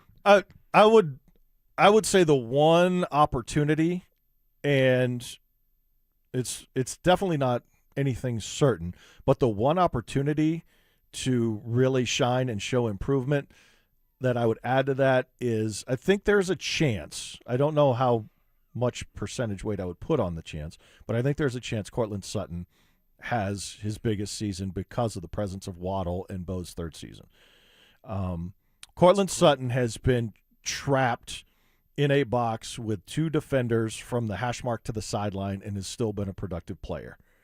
And if he now gets single coverage and can work without being pinned to the sideline and not having a safety helping out a corner all the time with him, there's an opportunity that he can continue to do much greater damage because of the presence of Waddle, and if the middle of the field is opened up with him and the play calling difference and Bo's growth, the combination of all of that. So he would be the only other guy I would add to that, but I think you're right in pinpointing those 2 as still having growth and the best yet to come in front of them. Yeah, they can get it. The Courtland Sutton ones, that's a great point.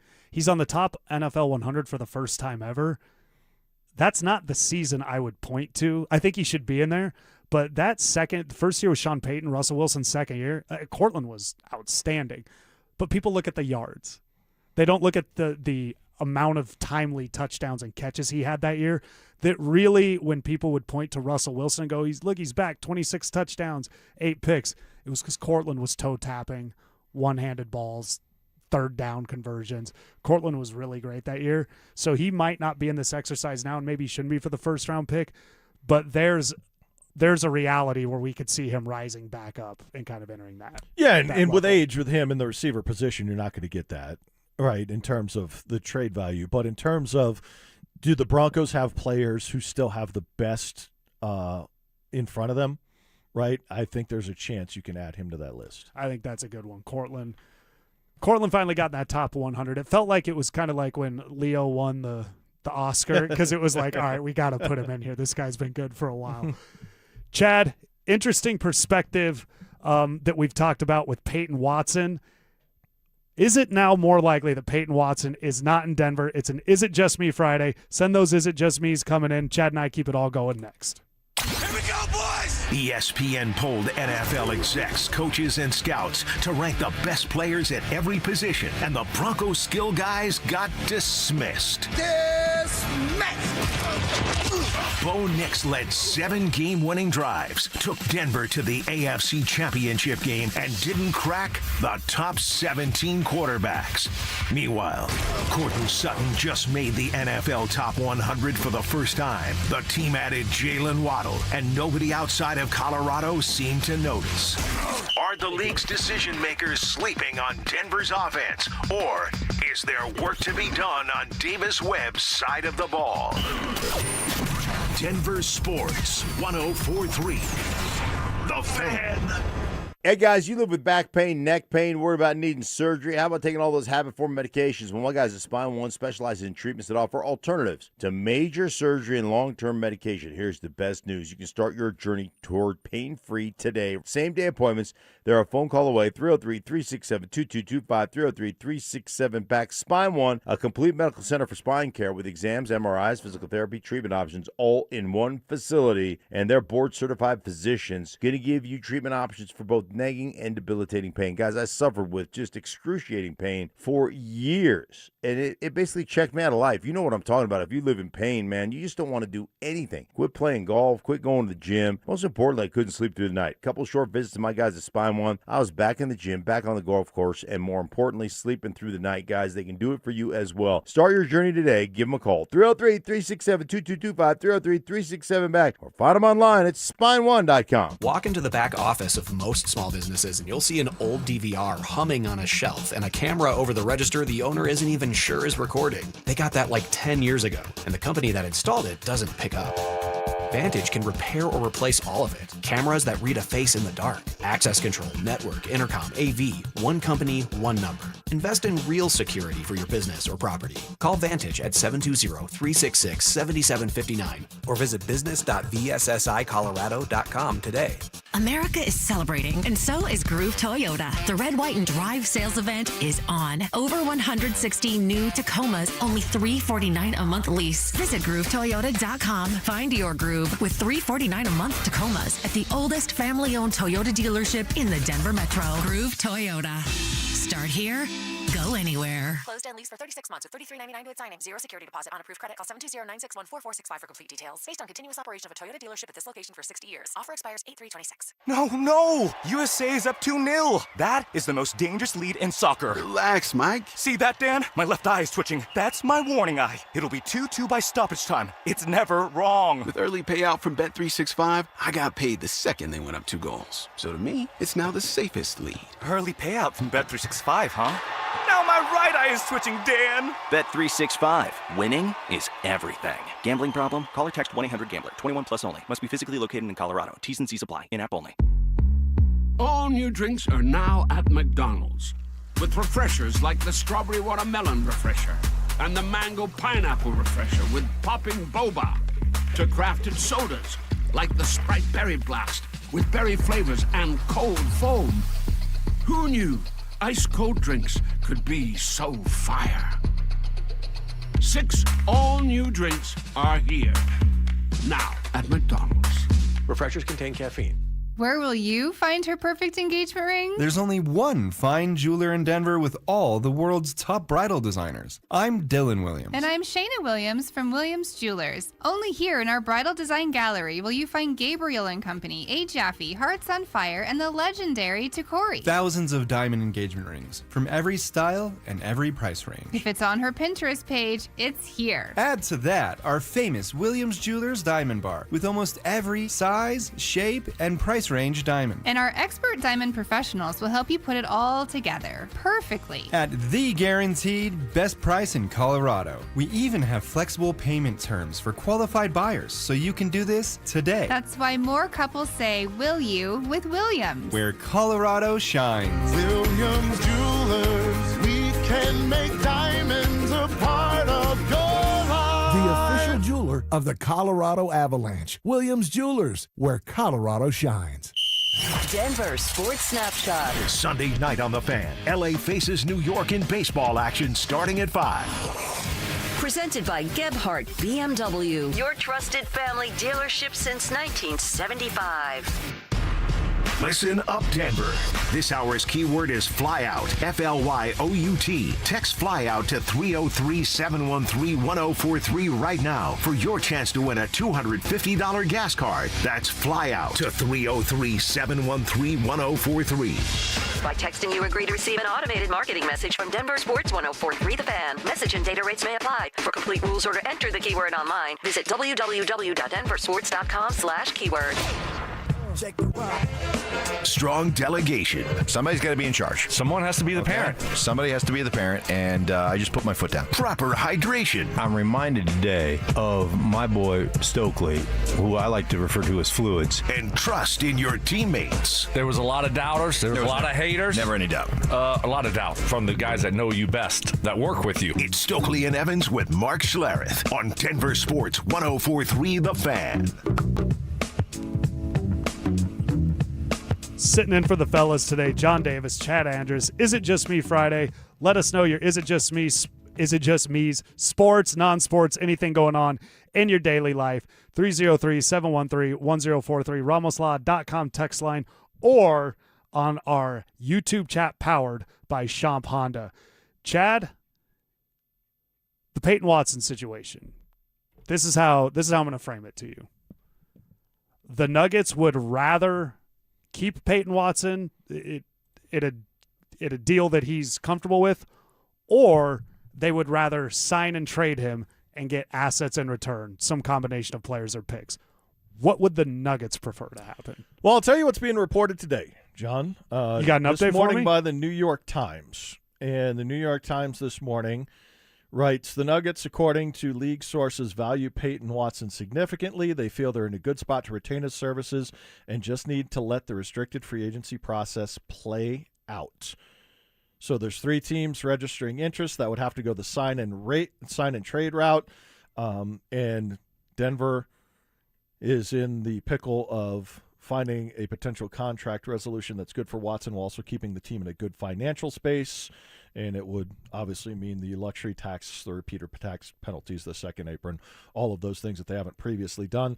But the New York Times report as of this morning puts the Nuggets' position as they are confident they are going to keep him.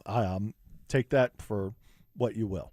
That is still the priority, and maybe that is.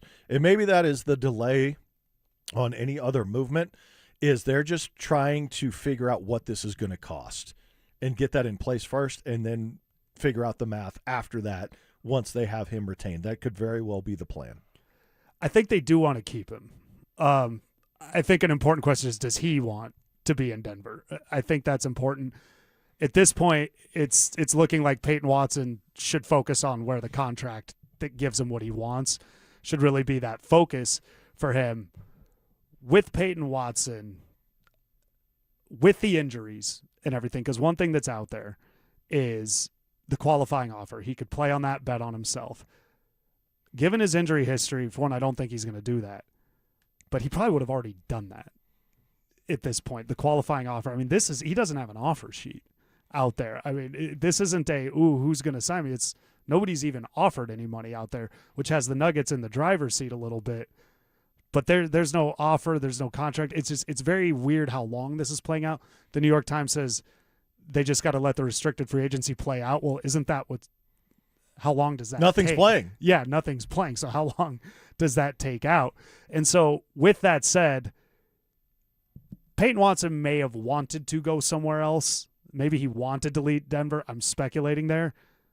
But given the way this is playing out, it's appearing he may be talking himself back into coming to Denver, or put in a position to talk himself back into it. Yeah, it might be his best play.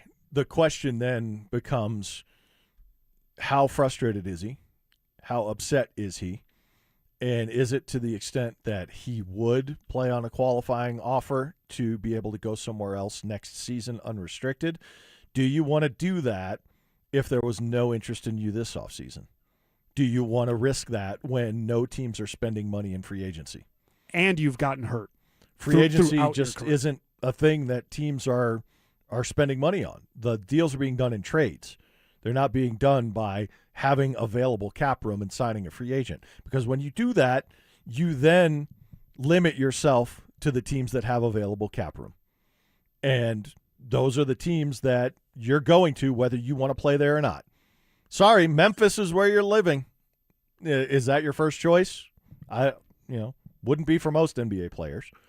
So do you want to put yourself in that position along with the added risk of injury, the low ball qualifying offer, or do you want to take more, even if it's not what you expected, not what you had hoped for, and stay in a position where you're familiar, the team that drafted you, but at the same time being told, you're here, we love you, we value you, but you're our fourth option. Or you're our guy that's coming off the bench. Go be sixth man of the year. Is that what you want to hear if you're Payton Watson? That's a great point, is the role matters also. Does he want the ball in his hands? And from there with Payton Watson, because the teams that have been linked, Atlanta, there's kind of some young up-and-coming excitement potentially there. The Bucks, I don't know who wants to be there given the status of their franchise right now. And then the Clippers, they're not in this great position, but he's from Los Angeles, so you could see why Payton would want that. But kind of to what you're all those points you're making about Payton Watson, it all involves concessions. You got to either go play for a bad team, you might be the center of attention, but they're not good. Milwaukee, the Clippers. You could go to Atlanta, they're up and coming, but they're also not going to, make a lot of headway in the East. Or you come back here, but your role's reduced. Given that Payton Watson is going to have to now make concessions, there's not really a scenario where he just gets everything he wants here. As much heat as the Nuggets have caught this offseason from their perspective and from where they sit and for what's best for them, they have actually played this Payton Watson situation pretty well. Yeah, I would agree. They're not jumping the gun. They're not forcing anything because they don't have to. They're not getting the Christian Brown, Michael Porter Jr. contracts where they just said, here you go. They're actually letting this play out to their advantage. They've, maybe learned their lesson of we don't have to do anything, so why would we? My suspicion, and again, I'll take the New York Times report for what it's worth, and the sources saying that the Nuggets want to retain him and they're confident that they will. Okay, let me see the Kawhi Leonard trade finalized to Toronto and that approved first, and see how that impacts things. Because of the Clippers? Because of the Clippers. And so is that it could end up being a multi-team deal that Payton Watson gets added to that? No, it's just the Clippers want to make sure it's finalized and know where they stand with that larger deal first before going and trying to pursue another one. Because until that's been approved, they probably don't want to pursue down, any specific route. And they want to make sure the money aligns exactly to their benefit. And when there's no other suitors, they can do that because they're not being pressured into a time crunch to get him to sign an offer sheet versus somebody else.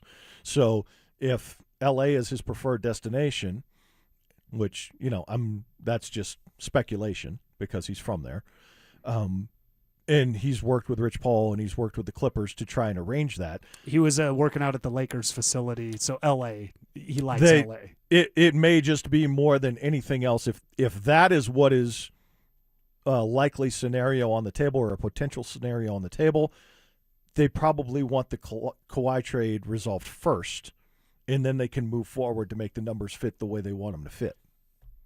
That Kawhi investigation, my God, how long? Well, and then they're like, we opened another, and it's like the movie Inception where they just keep going into the dreams. It's like each investigation just leads to a new investigation.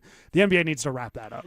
Did you hear John Calipari comment on this? I did not. What did he say? He's like, yeah, this is the way teams should be able to operate. You've created this second apron, hard cap jail, so teams can't have the players they want on the contracts that the players deserve. So they should be able to do it. So they should be able to work around it with sponsorships like an NIL thing. Like you should be able to just get them more money with other avenues. And maybe that happens. Maybe it's an interesting perspective. I don't know that that's great for competitive balance. But if you're the Cronkies, it is. If you're willing to pay. Well, like if that became, I'm saying if that became allowed, obviously. Right. So, okay. So suddenly LeBron James has a 4% stake in Arsenal. Then, like if that was allowed, that's a selling point. Hey, right. LeBron, we pay you $3.2 million, but right, you get 4%. Yeah, it does create. Or the Rams, and that's why they'll obviously push to never allow it. No, you can't do it. You can't allow it. You can't because not everybody's playing on an equal footing there. It would never happen, but boy, the second apron's really screwed a lot of things up. It's terrible for the players. It's awful for the players. And we'll keep this conversation going because something happened last week with Victor Wembanyama that has now moved the conversation to Nikola Jokic and how much money Jokic should take. Chad and I have an interesting perspective on this. We'll get into that next. 3 and 9. That was Coach Prime's reality last season, and it forced a total reset. Deion Sanders told the country no more chasing 5-star mercenaries through the portal. This time, 43 transfers, 0 5 stars, all guys with something to prove. His words, hungry players who won't bolt at the first sign of adversity. And on the high school side, 20 commits for 2027. CU's best class of the Sanders era so far. So is this the blueprint that finally works in Boulder, or is it too little too late? Denver Sports 104.3. The Fan.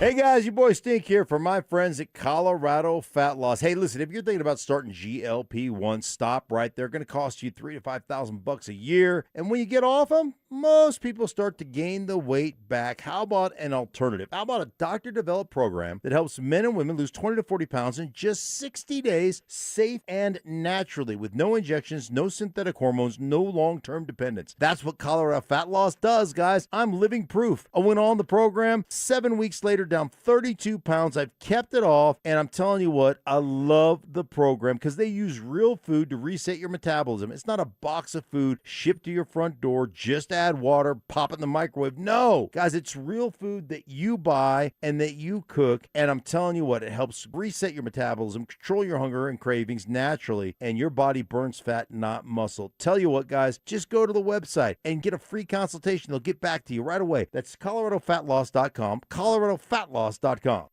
It's home selling season, and what's the biggest mistake you can make when selling your home? Settling for less money. Not with Orchard. First, Orchard gives you cash up front to buy and move into your new home first. Then, your local Orchard agent helps you sell your home on market for top dollar. One customer said, I went under contract within 24 hours of my home listing. Amazing. Don't settle for less. Buy before you sell and get top dollar with Orchard. Get your free home valuation at Orchard.com. Orchard.com. Men, if your energy is down, your workouts aren't producing results, you're gaining stubborn weight, losing muscle, sleeping poorly, or just not feeling like yourself anymore, it may be more than just aging. This is Jeff for the Rocky Mountain Men's Clinic. Our low T and body composition treatments are designed to help men regain energy, improve focus, sleep better, build lean muscle, reduce unwanted fat, and restore confidence both in and out of the gym. At the Rocky Mountain Men's Clinic, we specialize in helping men optimize their health, performance, and vitality. Using personalized medical treatments tailored to your health and goals, many men begin noticing improvements in energy, mental clarity, recovery, motivation, libido, and overall body composition within just a few weeks. Your initial visit is just $99 and includes blood work, PSA and T-test, and a medical consult. And if you start on treatment the day of your appointment, your visit is free. Call 720-440-7900 or go to RockyMountainMen'sClinic.com. We have 5 offices across the Front Range to serve you. Featured therapies are compounded and have not been evaluated nor approved by the FDA. Provider prescription required. See website for details. Get in the zone,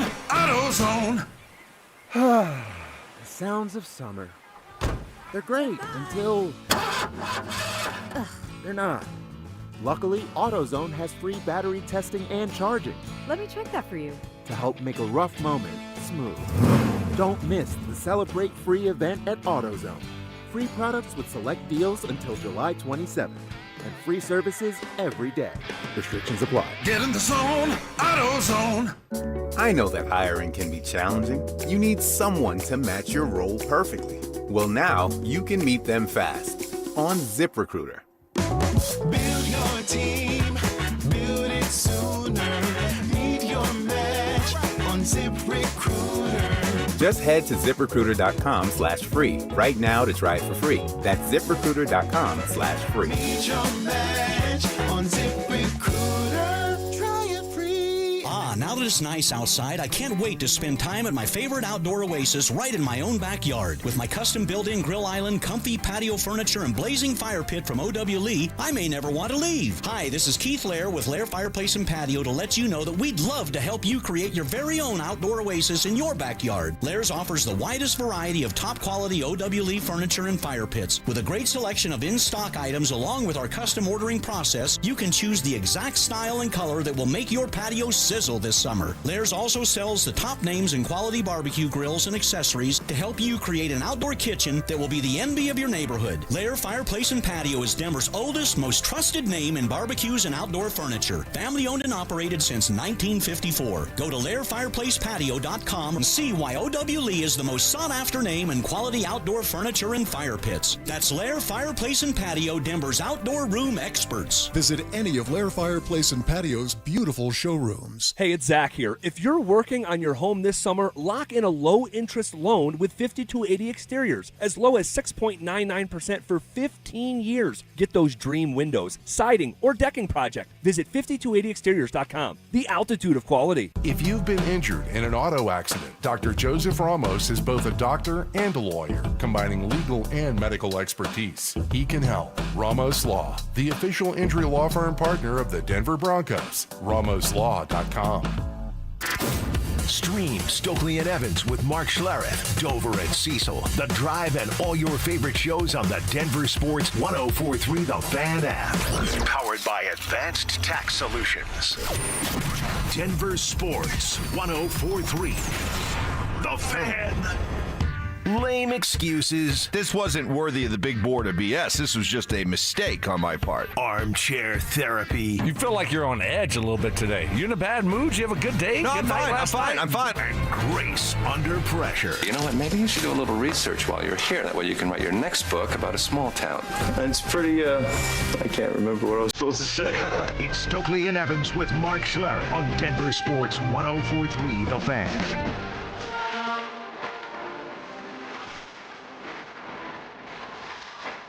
John Davis, Chad Anders. We got a text in from Cindy earlier today. They were giving away shirts in Castle Rock.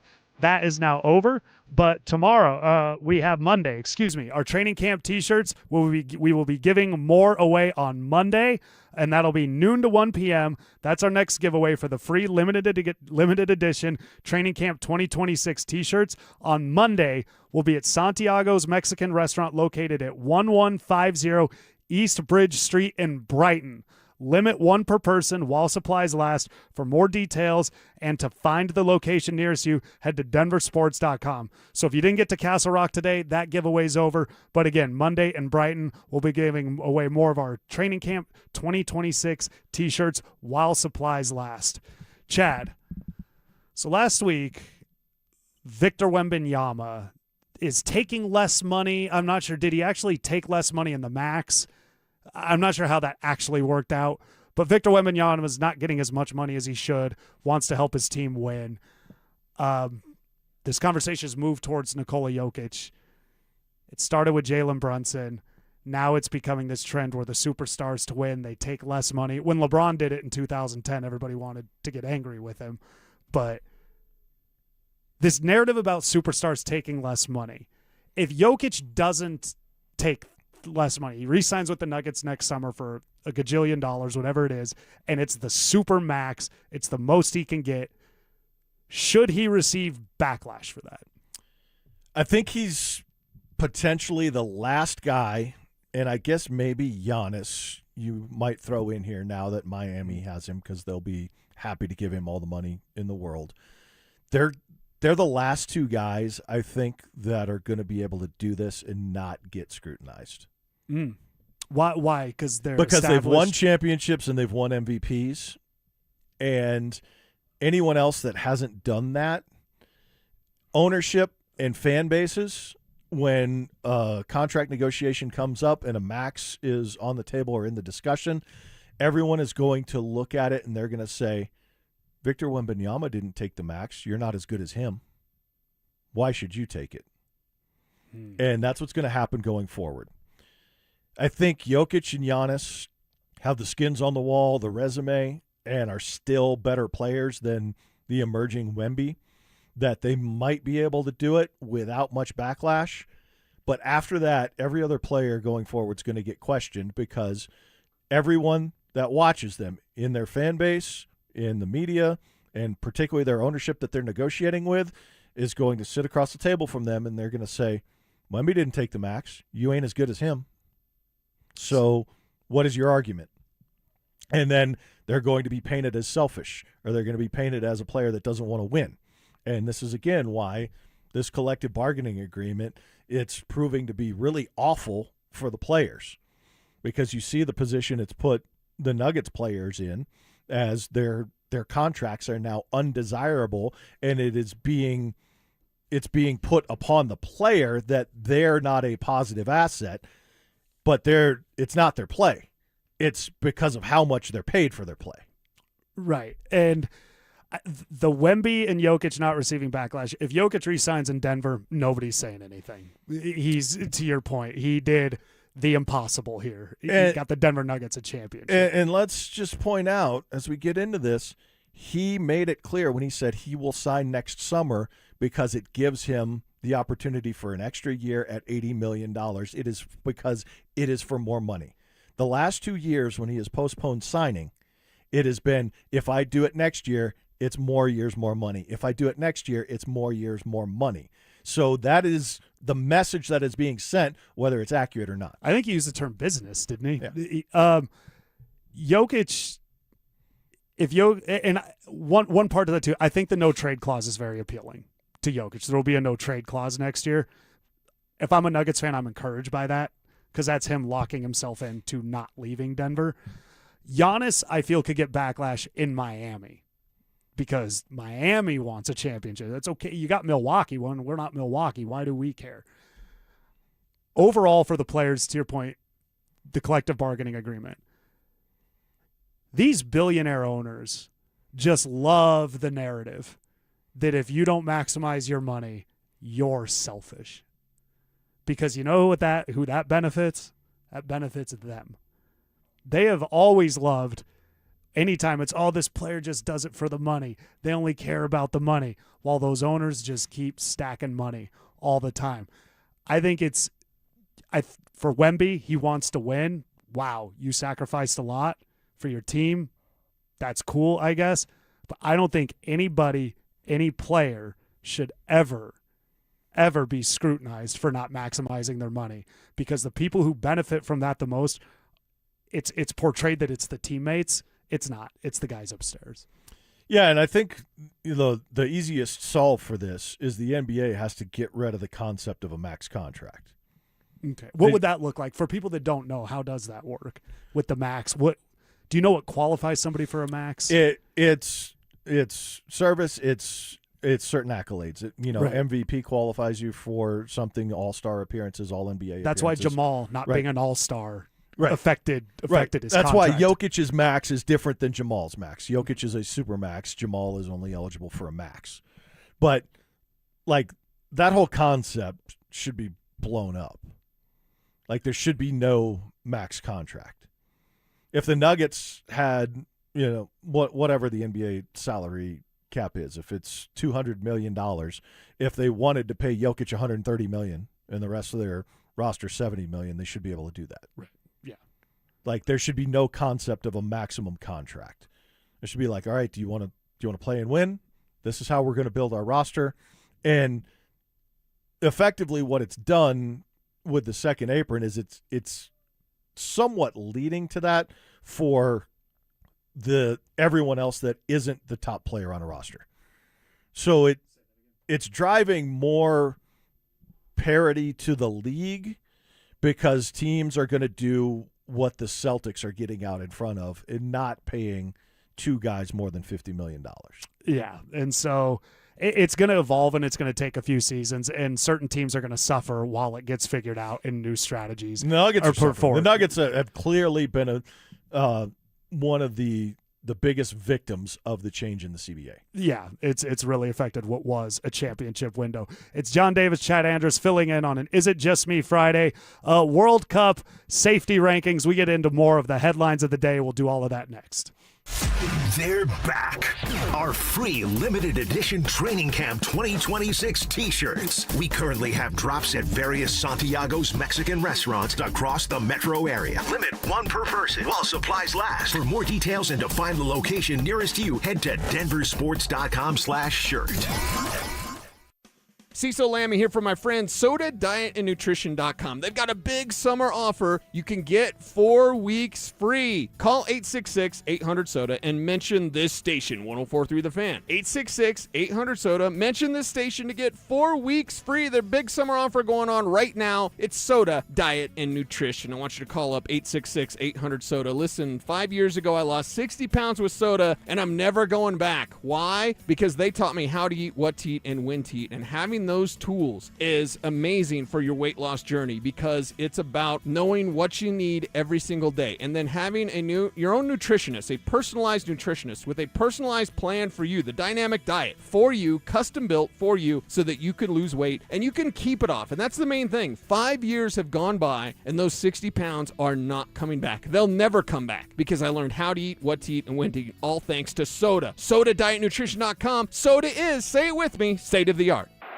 From the FIFA World Cup to competitive business environments, grand ambitions lead to game-changing achievements. At Bank of America, we're there to support businesses at every step, providing insights and expertise to help you gain an edge. He shoots, he scores! What would you like the power to do? Explore winning business solutions at BofA.com/gamechangers. Bank of America, official bank of the FIFA World Cup 2026. Peanut butter and jelly, music and dancing, salt and pepper. At Excel Energy, we believe some things just work better together, like an electric heat pump, the 2-in-1 unit that can both cool and heat your home. And better yet, it does so using energy more efficiently than a traditional HVAC system. Better yet, you can also save money installing a heat pump with rebates at excelenergy.com/heat pumps. Cooling, heating, and savings. All in one comfort, all in one package. You know, I used to think all money managers were the same until I spoke with Fisher Investments. Really? How different are they? Fisher's investment counselors are dedicated to service, not sales, keeping clients up to date on their portfolio. Well, they probably just invest in a bunch of mutual funds like I do. Nope. They build a tailored portfolio based on their clients' personal goals, helping them stay on track for a comfortable retirement. Well, they must make commissions selling products. Actually, Fisher doesn't sell any commission-based products. They're a fiduciary, and they believe that's a conflict. Then they have some kind of complex fee structure. Nope. Fisher has a simple, transparent fee that's a percentage of their client's portfolio. So they do better when their clients do better. It sounds like Fisher really is different. Couldn't have said it better myself. Fisher Investments. Clearly different wealth management. Learn more at FisherInvestments.com/different. Investing in securities involves the risk of loss. Colorado's 150th birthday. What do you even get the state that has everything? Wildflowers, sunshine, 4 seasons in a single day? Seems like that's covered. How about the new 150th birthday scratch game from the Colorado Lottery? It's loaded with $150 prizes for you and helps give back to Colorado's great outdoors. Happy birthday, old buddy. Don't remember you celebrating my birthday, but I guess you're the big shot here. New 150th birthday scratch. Must be 18 to play. Hey guys, Mark Schlereth here from my friends at Xfinity. Usually when something sounds way too good to be true, it is. Imagine someone says you can cut your mobile bill in half. Sounds like a fantasy, but with Xfinity Mobile, it's a real deal. Because when you have Xfinity Internet, you can cut your mobile bill in half. Plus, try Xfinity Mobile free for a year, no commitment. That's a lot of streaming, sharing, scrolling, and whatever else you can do with your phone, all for half the price and none of the commitment. What that means, you'll save big over Verizon, AT&T, and T-Mobile. Now all you have to do is think about how you'll spend all that extra money. Call 1-800-XFINITY, go to XfinityMobile.com, or visit a local Xfinity store to switch today. Xfinity. Imagine that. Restrictions apply. Savings compare one line of Xfinity Mobile Select to comparable plans from T-Mobile, Verizon, AT&T as of 3/24/26. Taxes and fees extra. $30 monthly discount limited to new mobile customers only. After 12 months, regular rates apply. 1-877 Cars for Kids. KARS Cars for Kids. 1-877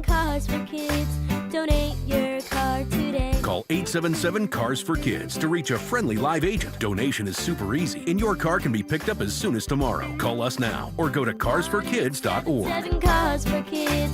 Donate your car today. Did you know you can donate real estate too? Some people just know you can save money on car insurance by checking Allstate first. So what are you waiting for? Check Allstate first for a quote today. You're in good hands with Allstate. KKFN and KKFN HD1 Longmont, Denver.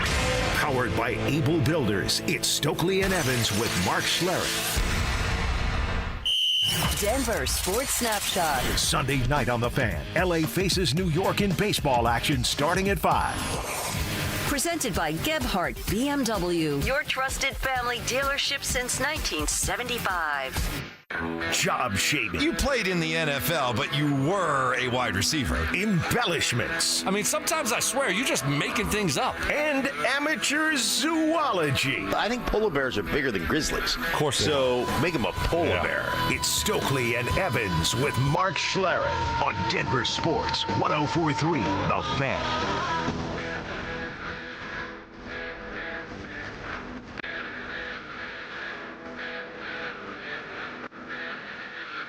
John Davis, Chad Andrus, sitting in for the fellas today.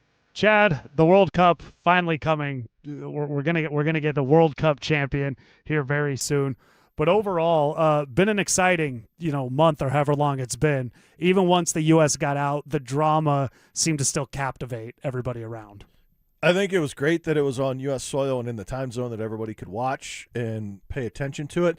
And what really helped drive the interest is the late rallies, the comebacks, the excitement, because there's a stereotype, there's a reputation for people that don't watch soccer regularly is, once there's a goal or 2 goals on the board, it's pretty much a wrap, it's over, and nothing's going to happen, and that was not the story of what happened in this World Cup. There was a lot of late drama and excitement and comeback wins, and Argentina's done it just about every game. So, yeah, and that creates, when you win like that, like we saw the Tebow season, when you win heroically and dramatically, people get behind you. You kind of become the rooting favorite because you've created the moment. I think you watch a lot of sports like I do, to where a lot of times I'm not really rooting for any team. I want to see something surprising and shocking and stunning, cheering for the moment. That's why, like, when a boxer or an MMA fighter's been champion for so long, people turn on them because seeing them get knocked out is the impossible. And they want to see the thing that they never thought they would see. And I think a lot of that just within this World Cup, we've gotten to see the no way they come back. No way a team pulls us out. Belgium got to the U.S. game by improbably coming back late in this game. So the drama has been great. The flip side is I don't think there's a worse way to lose than blowing a lead late. So a lot of fans and teams have had to go home disappointed. And the way it just hangs with you, the way it hangs with those national programs, those countries, those fan bases, now they've got 4 years to stew about it if you're England. And England's been waiting forever to be in a World Cup final and have a chance to win, and they're just going to be irate and mad about how it went down for the next 4 years, waiting for another opportunity. And it's great drama for sports, but it's also heartbreak. But what the comebacks have done is it's taken what may have been largely a lot of forgettable games and made them memorable. Yep. And, there's countless examples across sports of games that were ho-hum and they weren't anything special, but they had an unbelievable ending. So now they're considered a great game because the ending was spectacular, even though most of the game was pretty dull and boring. Nothing spectacular happened, but the ending was outstanding. So now we remember it and it's an all-time great. Yeah, and that happens a lot. That was the Broncos last year in a lot of cases. But did I ever tell you, World Cup 2010, I don't think I ever told you this story. I think it was 2010. I was in Las Vegas. U.S. and England were playing. And I was walking through the casino, and my friends I was with were sleeping or something, so I wanted to watch the game. So I went down there, and I'm watching it, and I cheer, and all these other guys cheer, and we're like, cool, U.S. scores. I realized I had the jerseys wrong, and I've been sitting there cheering for the wrong team for like an hour. Real soccer expert. Yeah, real soccer. And I don't know. I can't remember why. I mean, I was in Las Vegas. I was tired. And so I felt so stupid when I was like, wait a minute, why am I? And so that was that was about the dumbest I've ever felt watching sports. But there was a lot going on around me. If I'd have been dialed into my own TV, I'd have been fine. Watching the games in Vegas, though, is also a strange dynamic because people aren't just cheering for the team they want to win. They're cheering for bets. Right. Oh, there's so no loyalty. Yeah, there's no national pride and loyalty here if they've got England. Yeah, that's the other thing. Watching any sporting event in Las Vegas is terrible because nobody's heartbroken over their team. No, there's one that is the absolute best. I What is recommend everybody do it once in their life if you're a sports fan. Go to Las Vegas during the Kentucky Derby. Oh. Because you have this just insane buildup all day long of people in the casino and wandering around, and starting about 3 hours before the race, the sports book starts to fill up and fill up and fill up. And by the time they get the horses and they're going to the gates, it's packed wall to wall, standing room only, backed out of the sports book as far as you can see.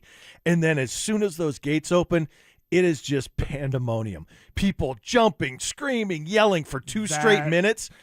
And then it's just stopped. Just dead stop. It's over, and everybody just clears out. It's like the ball drop in New York on New Year's Eve in New York City in Times Square. It's like you got all these people and all this excitement, everybody singing, and then if you watch the show, like 10 minutes later, they're all gone. Like everybody's just gone. I would like to see that. That sounds exciting. Is the tournament fun, NCAA in Vegas? When I say it's terrible, I don't mean it. It's just you see people like think they're gonna. But My old man experienced recommendation is go to Las Vegas either for the conference tournament week before the first round of the NCAA or go during the Sweet 16. Don't go during the first round of the NCAA tournament. It's too crowded. It's too much of a mess. There's too many games going on. If you go during the conference tournament week, you can go to games. You can, because they're all there. Right. So you can do that, or you can go during the Sweet 16 and it's a little calmer. First week is a little too crazy. And Chad lived in Las Vegas, just so everybody knows. Like he's got some good info there. But circle back, Kentucky Derby, that sounds fun. World Cup's probably a lot of fun there right now, especially as it narrows down. But it's been really exciting. Hockey, I think, can have that perspective too. Baseball, where the scoring's a little bit more random. People think the drama's reduced.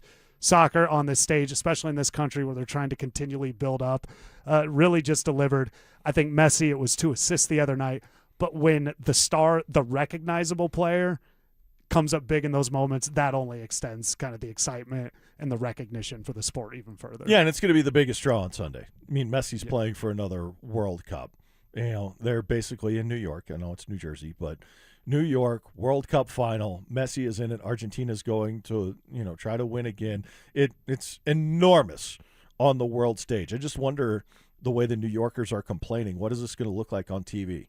Right? With the air quality. The air quality. Mm-hmm. The New Yorkers say they can't go outside. They can't breathe because of the Canadian fires, right? Is it going to look like it's orange on TV when we look at the sky from the stadium? Oh yeah, that's going to be an interesting component if it does play a role there. So that's on Sunday, right? Sunday afternoon. Somebody wrote in, can confirm Kentucky Derby in Vegas slaps. Yeah, that's awesome. Which that was the term Chad was going to use also. Chad hit me up last week and he's like, "Did you see the Jay-Z concerts? They slapped." It was really how that was going. But Chad, we're talking about Jokic in the last segment and this perception that star athletes should take less money to win.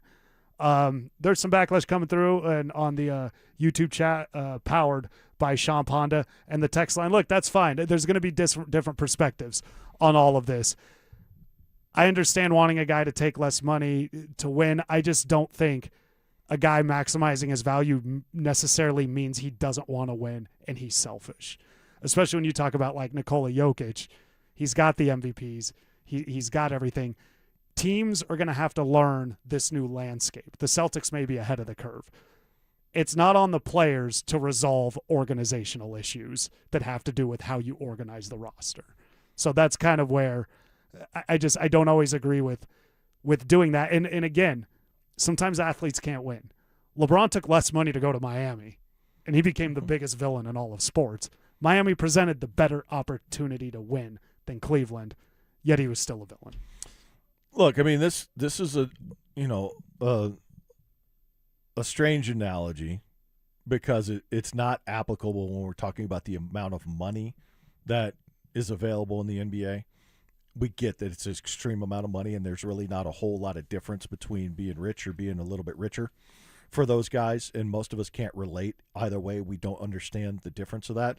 But if you were to apply it to anybody out there that's in their job right now that's listening online while they're starting their workday, if your company came to you and said, I need you to take less money because we need to add one more person to the team, would you do that? No. And real quick, I want to point out the money these guys generate for the organization, the cities, usually far exceeds the amount they're being paid. It's on the organization to find the way to do it and add the people that they need. It's not on the employee to sacrifice for the organization. Exactly. So it'll be interesting to see what the Nuggets, how everything plays out. Chad, we're going to try to not embarrass the guys. Trivia is up next. The Nuggets got bounced in the first round, and instead of fixing the roster, they've spent this offseason chasing LeBron James, a 41-year-old who, according to Shams Charania, doesn't even have Denver on his short list. Meanwhile, Payton Watson is still on side. Wing defenders are vanishing off the market, and Jokic just pushed his extension to next year. So is the LeBron dream holding this team hostage? Denver Sports 104.3. The Fan.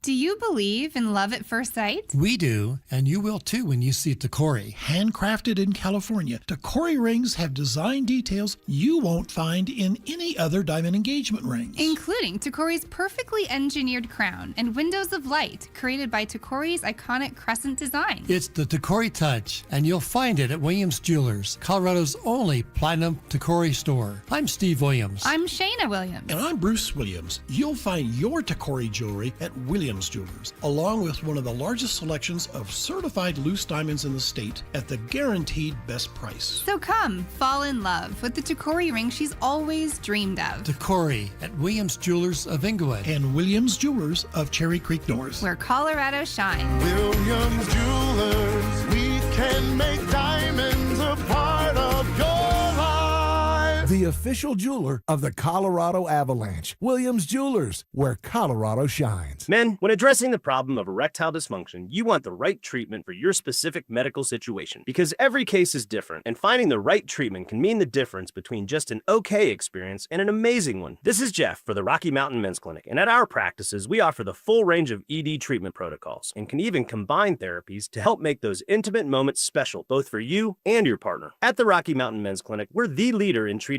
ED in the area. Our medical providers specialize in men's sexual health and understand that no two cases are alike, which means you'll get the right treatment for you based on sound medical evaluation and appropriate applications of medical therapies. Plus, we offer treatments that are effective in well over 90% of cases, which means if you're like most men, you'll get your sex life back. So call us. Your initial visit is just $99 and includes blood work, a medical consult, and if medically advised, a test dose. And if that test dose doesn't work in the office, your visit is free. Call 720-440-7900 or go to RockyMountainMen'sClinic.com. We have 5 offices across the Front Range to serve you. Well, Lorenzo, the pitch looked good. Yeah, so green. USA keeper was decent enough. Didn't have much to do. 99 minutes. Not a single goal. Well, Bet365 sure came through, though. I bet $10 and got $150 in bonus bets, just for signing up. At least someone scored. Bet365. Winning is everything. Gambling problem? Call or text 1-800-GAMBLER. 21 plus only. Must be physically located in Colorado. T's and C's apply. In-app only. Hey, this is Rob Biandino at BeatTheDA.com. I've handled 7,000 cases, over 300 trials. If you've been injured in a car accident or property damage, you need our help. I handle all my cases personally. I know all the medical experts, all the damage experts to get you the most for your injuries and your damages. If you're injured in an accident, call me. I will go to war for you. The insurance company knows that I'm a trial lawyer. That will get you more money, a better settlement at the end of the day. Give me a ring, 720-706-5151. Hit me up at BeatTheDA.com. Brought to you by Common Spirit Health. Hospitals, clinics, and caregivers all connected to advanced healthcare with human kindness in Colorado, Kansas, and Utah. Common Spirit Health. Human kindness lives here. This segment on 104.3 The Fan is brought to you by Roller Auctions. One Wheel Broncos talk. Cecil Lemmy and Andrew Mason bring the heat on Orange and Blue Today. The most passionate intelligence and in-depth Broncos coverage in the game. Weekdays at 5 p.m. on the Denver Sports 104.3 The Fan YouTube channel. Hit subscribe at Denver Sports 104.3 and never miss another take. Orange and Blue Today, powered by Ramos Law, official injury law firm partner of the Denver Broncos. Denver Sports 104.3 The Fan. Utter nonsense. This thing has gone totally off the rails. Some Cajun seasoning. Gree-gree? And the occasional anatomy lesson. Yeah, we're tight. Okay. We're like tired of mouse nuts. It's Stokley and Evans with Mark Schlereth on Denver Sports 104.3 The Fan. Operator, won't you put me on through? I gotta send my love down to Baton Rouge. Hurry up, won't you put her on the line? I gotta talk to the girl just one more time. All right. Trivia time is here. Chad, we'll try to help the morning show out here and deliver while they're out. So we just get going here, Ty. We ready? All right, let's go. Okay, fellas, here is a Denver Nuggets question for you.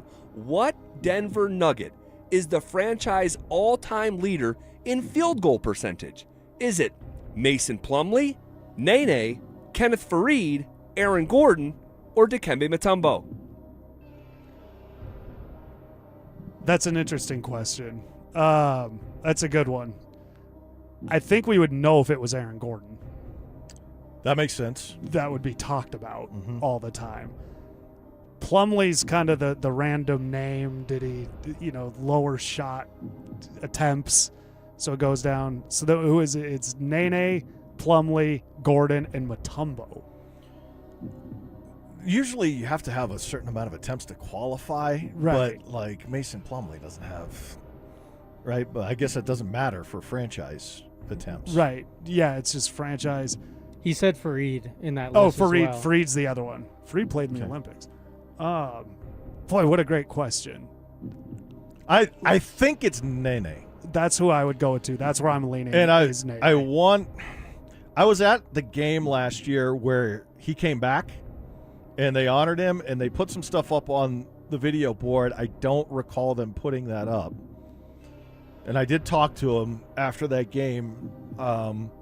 He's doing well, by the way. I love that guy. He's one of the nicest guys in the world. My first instinct is I think it's Nene.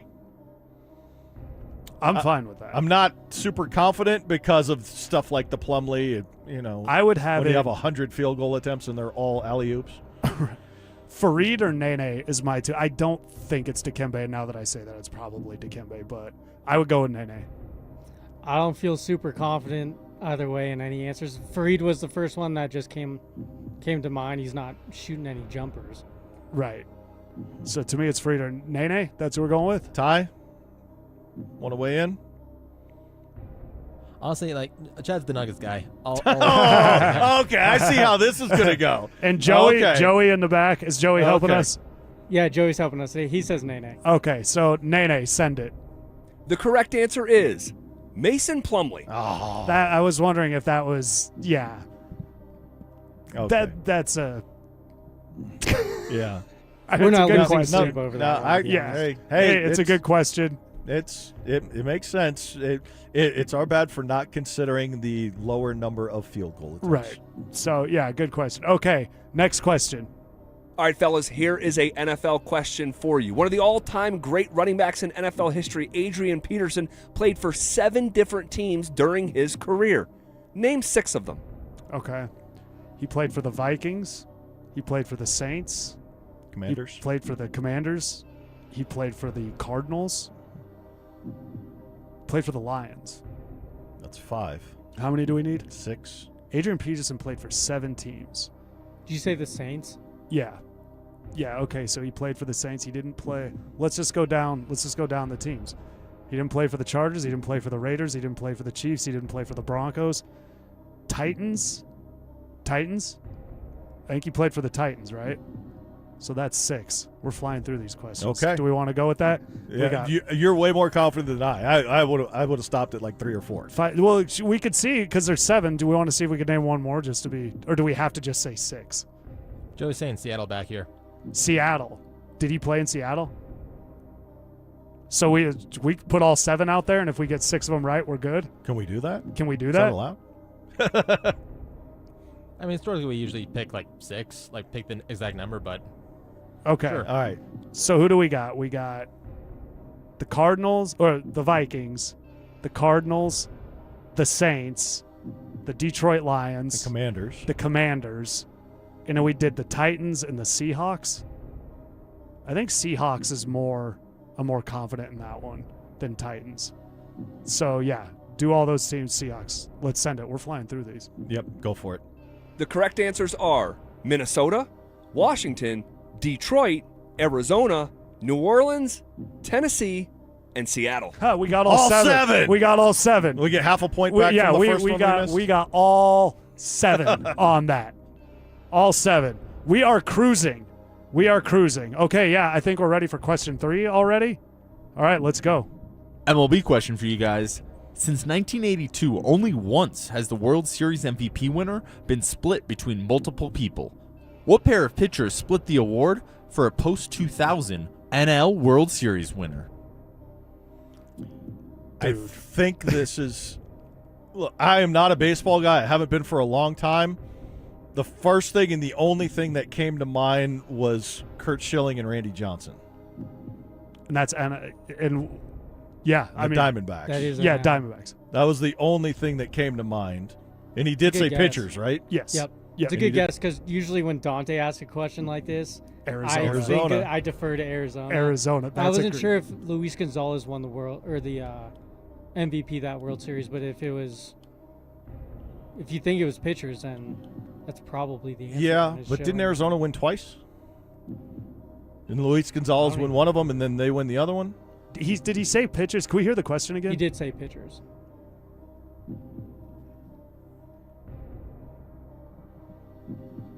And he said NL. Since 1982, only once has the World Series MVP winner been split between multiple people.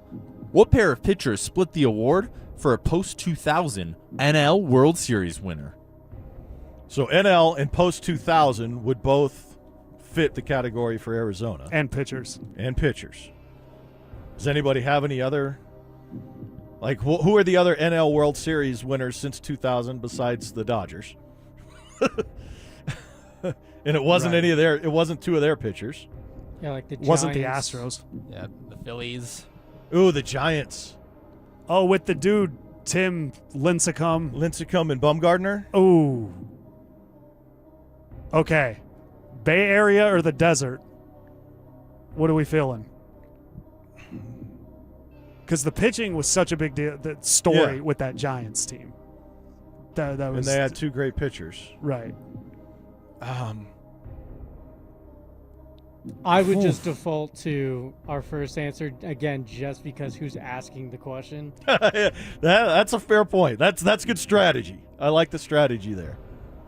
And I also don't know who won it for the Giants. Like maybe Buster Posey won one of them. Okay, right. So what other NL World Series winners have we had since 2000? Florida, right? Yep. They didn't have 2 pitchers, the right? Braves. They had Livan Hernandez. Wasn't the Dodgers, like you said. Nationals, are they? Wasn't when the Cardinals won. Wasn't when the Cubs won.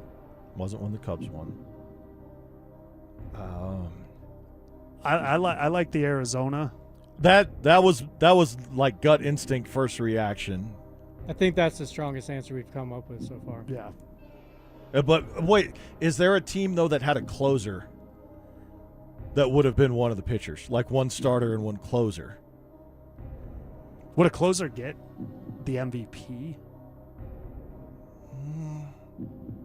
I mean, it's probably just as likely as 2 different starting pitchers, right? I don't know. You know what? Hey, I'm gonna turn this one over. I had an instinct on the first one, and it was wrong when we went with it. So I don't want to be the one to miss 2 in a row. That I was with you on the Nene, and that's better than anything I'm gonna come up with. And everybody, Arizona, we feel pretty good about. Yeah, I think that's okay. Probably the best one. Send it, Ty. The correct answers are Randy Johnson, and Kurt Schilling. There we go. There you go. How about that? A baseball question. There you go. The Nuggets guy, of course, nails the Arizona Diamondbacks question. We got one more question left in trivia. We'll do that on the other side. All right, we're going to answer our last trivia question. We'll do that next. They're back. Our free limited edition Training Camp 2026 t-shirts. We currently have drops at various Santiago's Mexican restaurants across the metro area. Limit one per person while supplies last. For more details and to find the location nearest you, head to DenverSports.com/shirt.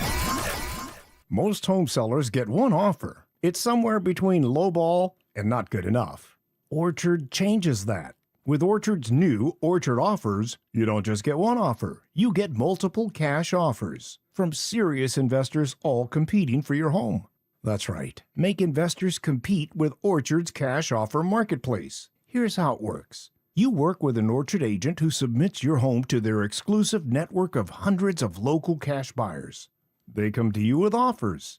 You review them all and pick the best one on your terms. So you don't have to settle on one offer or worry about leaving money on the table. You see every offer side by side. That's how you know you're getting top dollar. Orchard Offers means no repairs, no showings, no drawn-out process. Before you accept any offer, see them all first. Get a free home valuation and see your offers today with Orchard Offers. Go to Orchard.com. That's Orchard.com. This is a special alert to all Americans who own a vehicle with less than 200,000 miles with an auto warranty about to expire or with no warranty coverage at all. Due to a decline in the economy, CarShield is announcing a low-cost month-to-month vehicle protection plan that is now available to the public to save any driver out-of-pocket expenses on future auto repairs. Call now to find out how you can pay almost nothing for covered auto repairs. Yes, you heard that correctly. Pay almost nothing for covered auto repairs. An open phone line has been established for all drivers to call for a free quick quote. Call 800-330-8.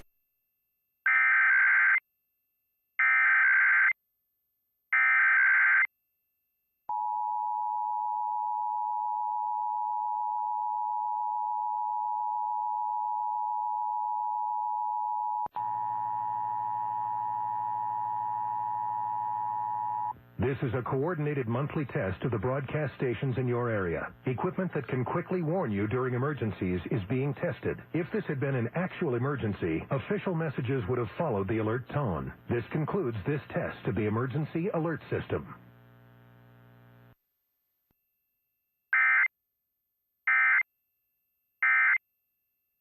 Tax strategy and estate planning together, not as separate conversations, but as one coordinated system built around your life, your goals, and the people who matter most. Ours is a true family office, not one that refers you out because it's convenient. This kind of dedicated collaboration used to require a 7-figure net worth, but here's the game changer.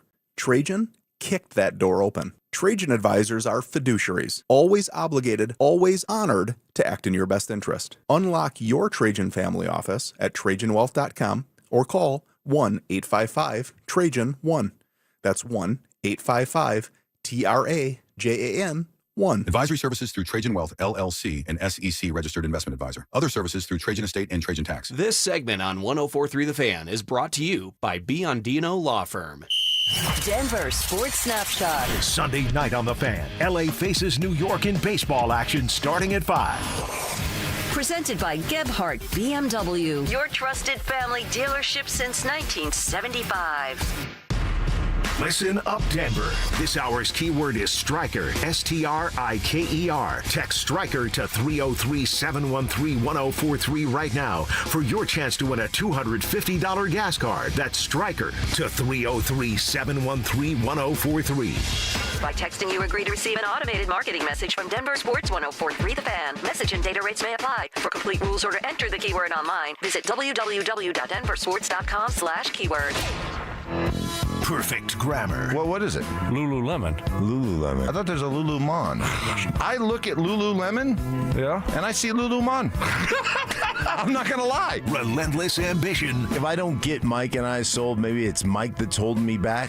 Is it what you're saying? I think maybe he might be the anchor. And lots of empathy. He went on a hunger strike, and it's not funny, Mike. The dog almost died, and you're laughing. It's Stokley and Evans with Mark Schlereth on Denver Sports 104.3 The Fan.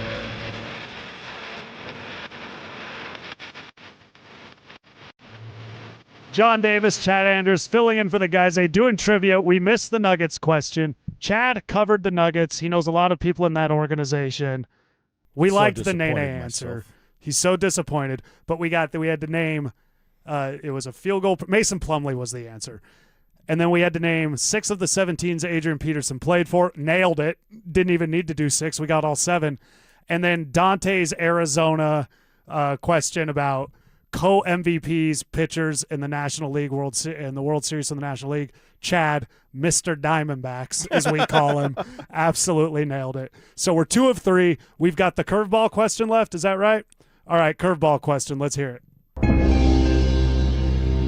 All right, guys, for your curveball question, we're going to play Name That Tune. I'll go ahead and play a portion of the song, and you guys will tell me the name of the song.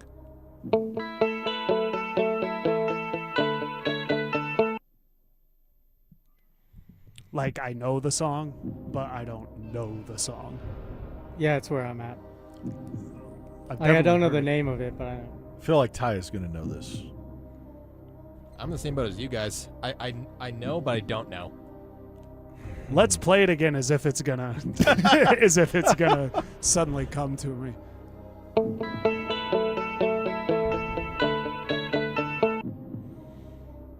Like the chorus starts off with "She's So High."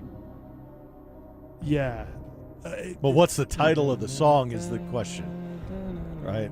Because it's the "She's So High Above Me," but is that the title of the song? Do we have to get the artist too? I think you just said title. Name the tune. So we just got to get the name. You guys know the chorus. So they say "She's So High Above Me." I think so. Yeah, I'm pretty sure. Let's give us the lyrics, John. Come on. I doubt the title is "She's So High." No. Like, I doubt that's high above. Yeah, do we want to play it again? Yeah, play it again. Let's.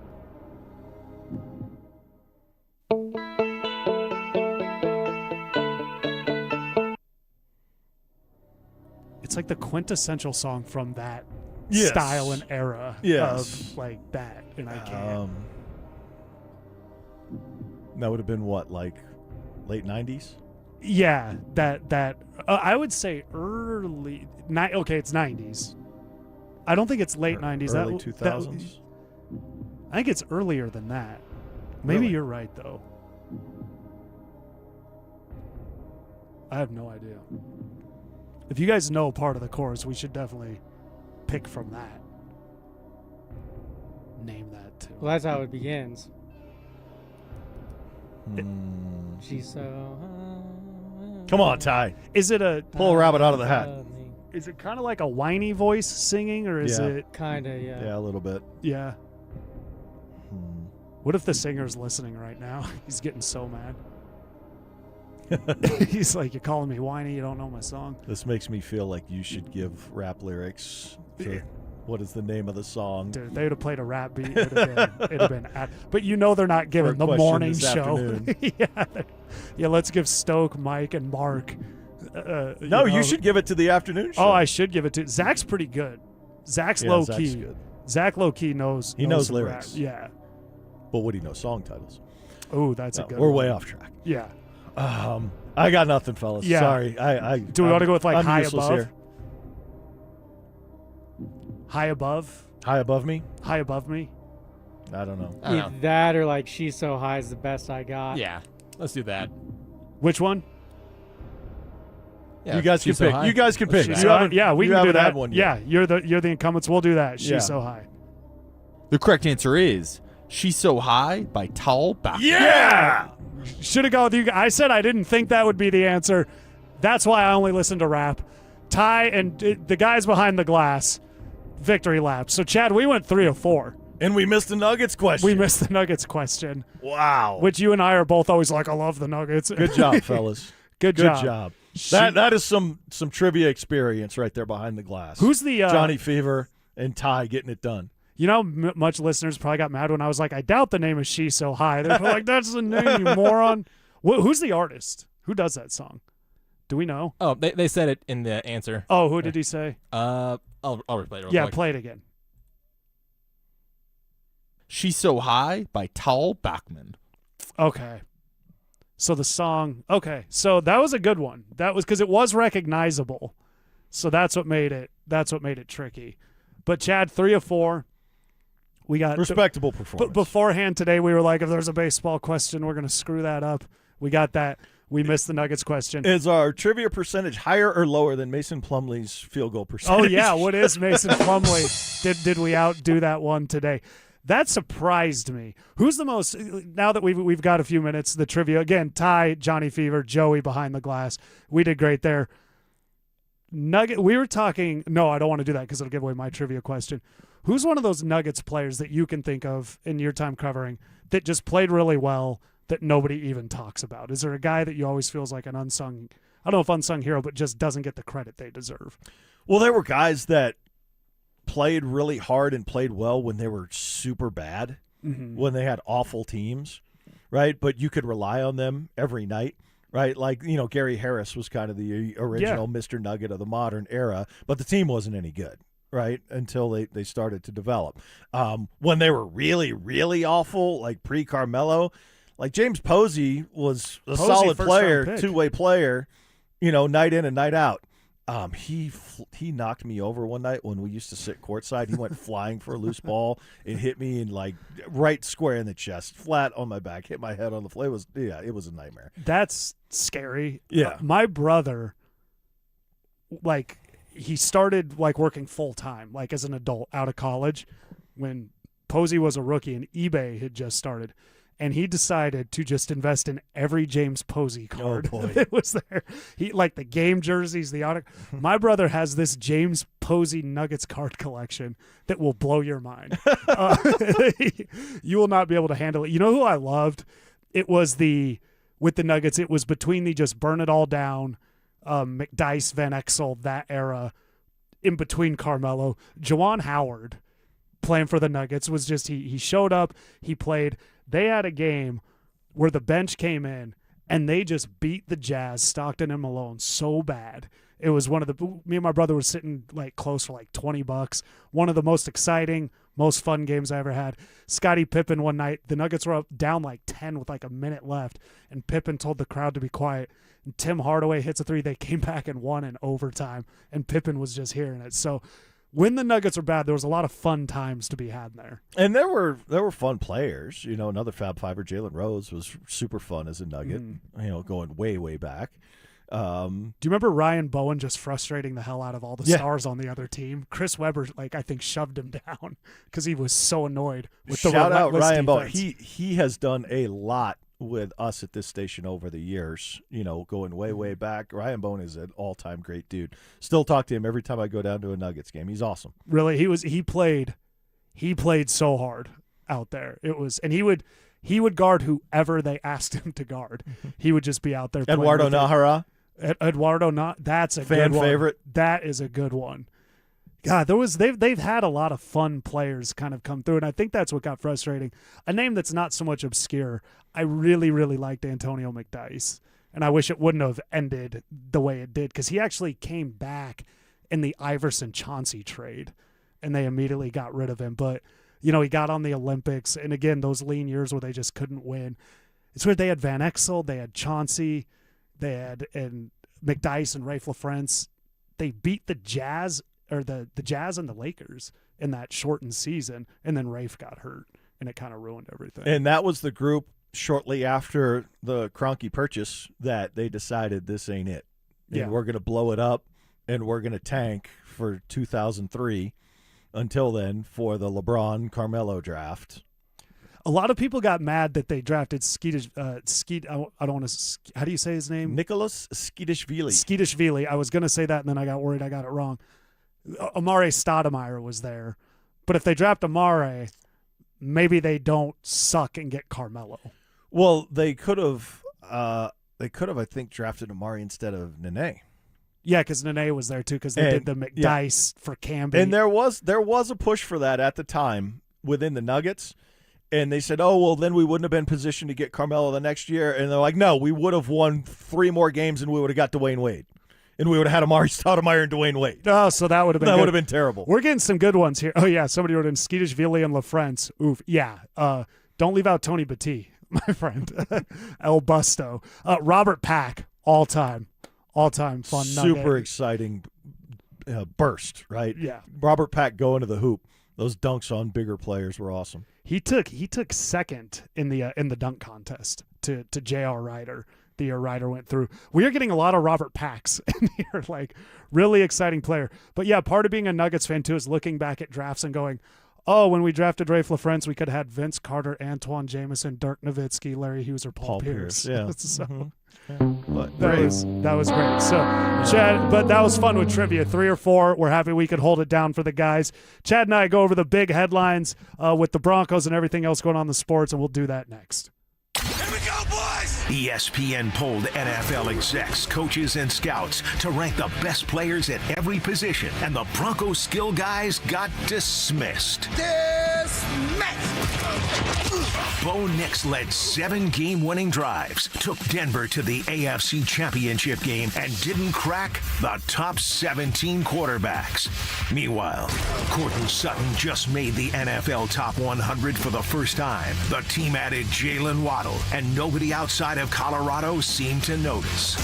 Are the league's decision makers sleeping on Denver's offense, or is there work to be done on Davis Webb's side of the ball? Denver Sports 104.3. The Fan.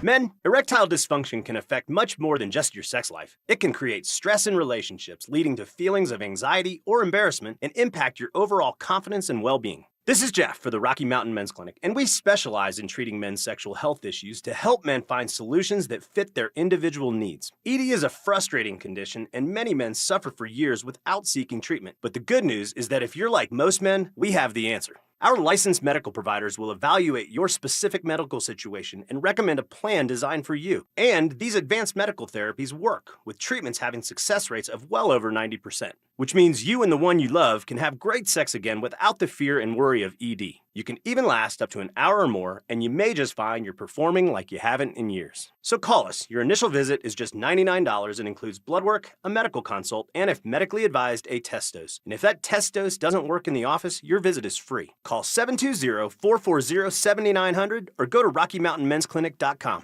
You know, I used to think all money managers were the same until I spoke with Fisher Investments. Really? How different are they? Fisher's investment counselors are dedicated to service, not sales, keeping clients up to date on their portfolio. Well, they probably just invest in a bunch of mutual funds like I do. Nope. They build a tailored portfolio based on their clients' personal goals, helping them stay on track for a comfortable retirement. Well, they must make commissions selling products. Actually, Fisher doesn't sell any commission-based products. They're a fiduciary, and they believe that's a conflict. Then they have some kind of complex fee structure. Nope. Fisher has a simple, transparent fee that's a percentage of their client's portfolio. So they do better when their clients do better. It sounds like Fisher really is different. Couldn't have said it better myself. Fisher Investments. Clearly different wealth management. Learn more at FisherInvestments.com/different. Investing in securities involves the risk of loss. Are you stuck in rush hour traffic? You may be entitled to $1 sliders and fries at Arby's. Contact Arby's, and Arby's for more info about $1 sliders and fries between 2 and 6 p.m. with the purchase of any regularly priced food item only at participating Arby's. Arby's, we have the meat. Summer weather can be full of surprises. If your home has been affected by the recent storms, trust a local professional roofer with decades of combined experience. Golden Spike Roofing is here for all your repair or roof replacement needs. Call today for a free inspection and estimate for roofing done right down to the last nail. Call Golden Spike Roofing when your roof needs a fix.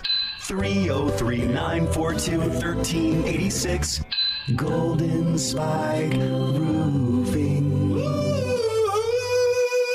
The Drive is heading to Aurora Hills Golf Course on July 17th from 2 to 6 p.m. Zach By and Philip Lindsay live from Aurora's original municipal course, a centrally located gem with great course conditions and reasonable fees. Live broadcast at Aurora Hills Golf Course July 17th. Feeling stuck? Think bigger. Meet NASA's Meredith McKay and explore space careers, the future of Artemis, and more at the New Frontiers Diplomacy Forum July 28th at Wings Over the Rockies. Tickets at wingsmuseum.org.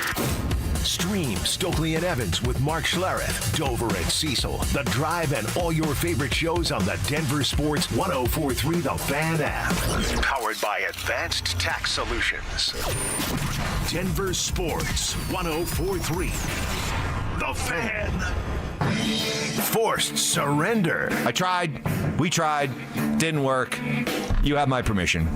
Have fun. Opinion shaming. I think we have another candidate for the Mike Evans big board of BS. No way. And an occasional superiority complex. You realize I'm doing a national broadcast, you morons. It's Stokley and Evans with Mark Schlereth.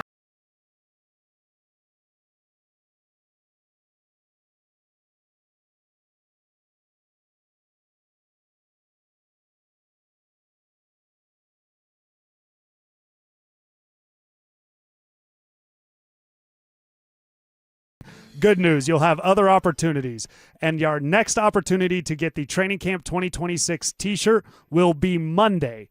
So on Monday, you can get the free limited edition Training Camp 2026 t-shirt, and we'll be at Santiago's Mexican restaurant located at 1150 East Bridge Street in Brighton. Limit one per person while supplies last. So that'll be Monday. And I'm sorry, I missed it. Monday from noon to 1 p.m. That is the next giveaway. 1150 East Bridge Street in Brighton, Santiago's Mexican restaurant. While supplies last, they go quick. So definitely get out there and get one of those T-shirts. Chad, we just started talking some Nuggets last segment, and the text line has just really come up. Some forgotten Nuggets. Priest Lauderdale. That's a good one. Oof, that's a rough one. He came through. They had gotten him. And Eric Williams was a Boston Celtics guy they got for, I believe it was Rencius, who was drafted. He was 25th overall in Europe, part of the biggest debacle of an offseason the Nuggets have ever had, where they basically just got rid of all their good players and had nobody. Todd Lichty, that's a good pull. I'll give you one. Do you remember a long time ago there was a guy named Marcus Liberty, who I used to watch quite a bit. It was in that early 90s era. He was the #1 recruit in the country coming out of high school. Marcus Liberty was? Marcus Liberty was. Is that right? Where was he from? Do you remember? Chicago area. He's Illinois. He went to Illinois. Okay. But, yeah, I think he might have played at Christ the King in Chicago. I know Rashard Griffith played there, and they were both at the top of their classes, different years apart. But Marcus Liberty was like in Sports Illustrated in high school and all of that stuff. And would go on to become Nuggets legend, Marcus Liberty. So, Chad, real quick, the Bill Barnwell, this exercise he did with putting draft compensation on players, it's kind of a weird exercise, but he said, Pat Surtain would net 2 first-round picks and more. Bo Nix, 1 first-round pick, and some other maybe more picks, but not 2 first-round picks. Mendoza, #1 pick with the Raiders. He's got 3 first-round picks on him, is what he would net today, but Bo Nix would only get 1. This is ridiculous. It's ridiculous. Maybe he's going by the rookie contract and that, but how many guys coming out of college would you say is worth 3 first-round picks? I'd say Elway, Luck, Burrow. I mean, very few guys have that type of valuation, and he is not one of those guys. No. And he could be good. I'm not. We don't want to make the Raiders fans mad, but I'm just saying that's a lot for Barnwell to put on him before he's taken a snap. He's a #1 overall pick, meaning he was clearly the top choice in his class, but that doesn't mean across all pro quarterbacks in all classes he's elite. Right. And I think some Raider fans have really misconstrued that, the way they've responded to me on social media and attacked me at different times. Just because you're the best in that class doesn't mean that you're destined for stardom and greatness. Yeah. And I would compare him more to, even the year before, Cam Ward. Do you think Cam Ward or Fernando Mendoza is a better prospect? Probably Cam Ward. Yeah, that's who I'm going with. when Jared Goff came into the NFL and was the number 1 pick, do you think Fernando Mendoza or Jared Goff was a better prospect at the time? Goff. Okay. So, not all top pick prospects are created equal. And there's no way I'm giving up 3 first-round picks for Fernando Mendoza. Somebody would have offered it. I'm wondering if somebody would have came through and offered the Raiders 3 first-round picks. Nobody was banging down their door for that first pick. No, and that's not to say Mendoza. He could be like Bo Nix in the sense that Nix wasn't a first overall pick, but he could be like Nix to where he's better than a lot of people give him credit for. We're not saying Mendoza can't be good. It's just based on Barnwell's projections of not projections, what value he would put on first-round picks. To put it on Mendoza when the guy was just drafted, and we didn't hear any reports of anybody offering 3 first-round picks. I think that's weird that he did that while Bo Nix and Jalen Hurts are sitting there at the one first-round pick and more. And I'm sure he's counting, he's taking into account the contract, the rookie contract there. But that's pretty wild. Barnwell had Drake May at 6 first-round picks. He had Josh Allen at 7. Are they that close? As a player, Drake May and Josh Allen? Not right now. It could get there. It could. Yeah, and Josh Allen is clearly the better player. He clearly has the skins on the wall. There's no question about that. But again, when you evaluate this, you're paying for what you're getting going forward. You're not paying for what they've already done. Right. You're paying the price for what they can do for you. That's interesting. Well, because then you could put May close because there's more time. Josh Allen. He's got everything in front of him. Yeah, he's got everything in front of him. Josh Allen. It's literally impossible. It's. They also have Mahomes at 7. That's fine. The guy started 5 Super Bowls. They have I'm here. Justin Herbert at 4 picks and more. Would you put more on Drake May than Justin Herbert? I probably would at this point. Because of all things considered, contract, age. Yes.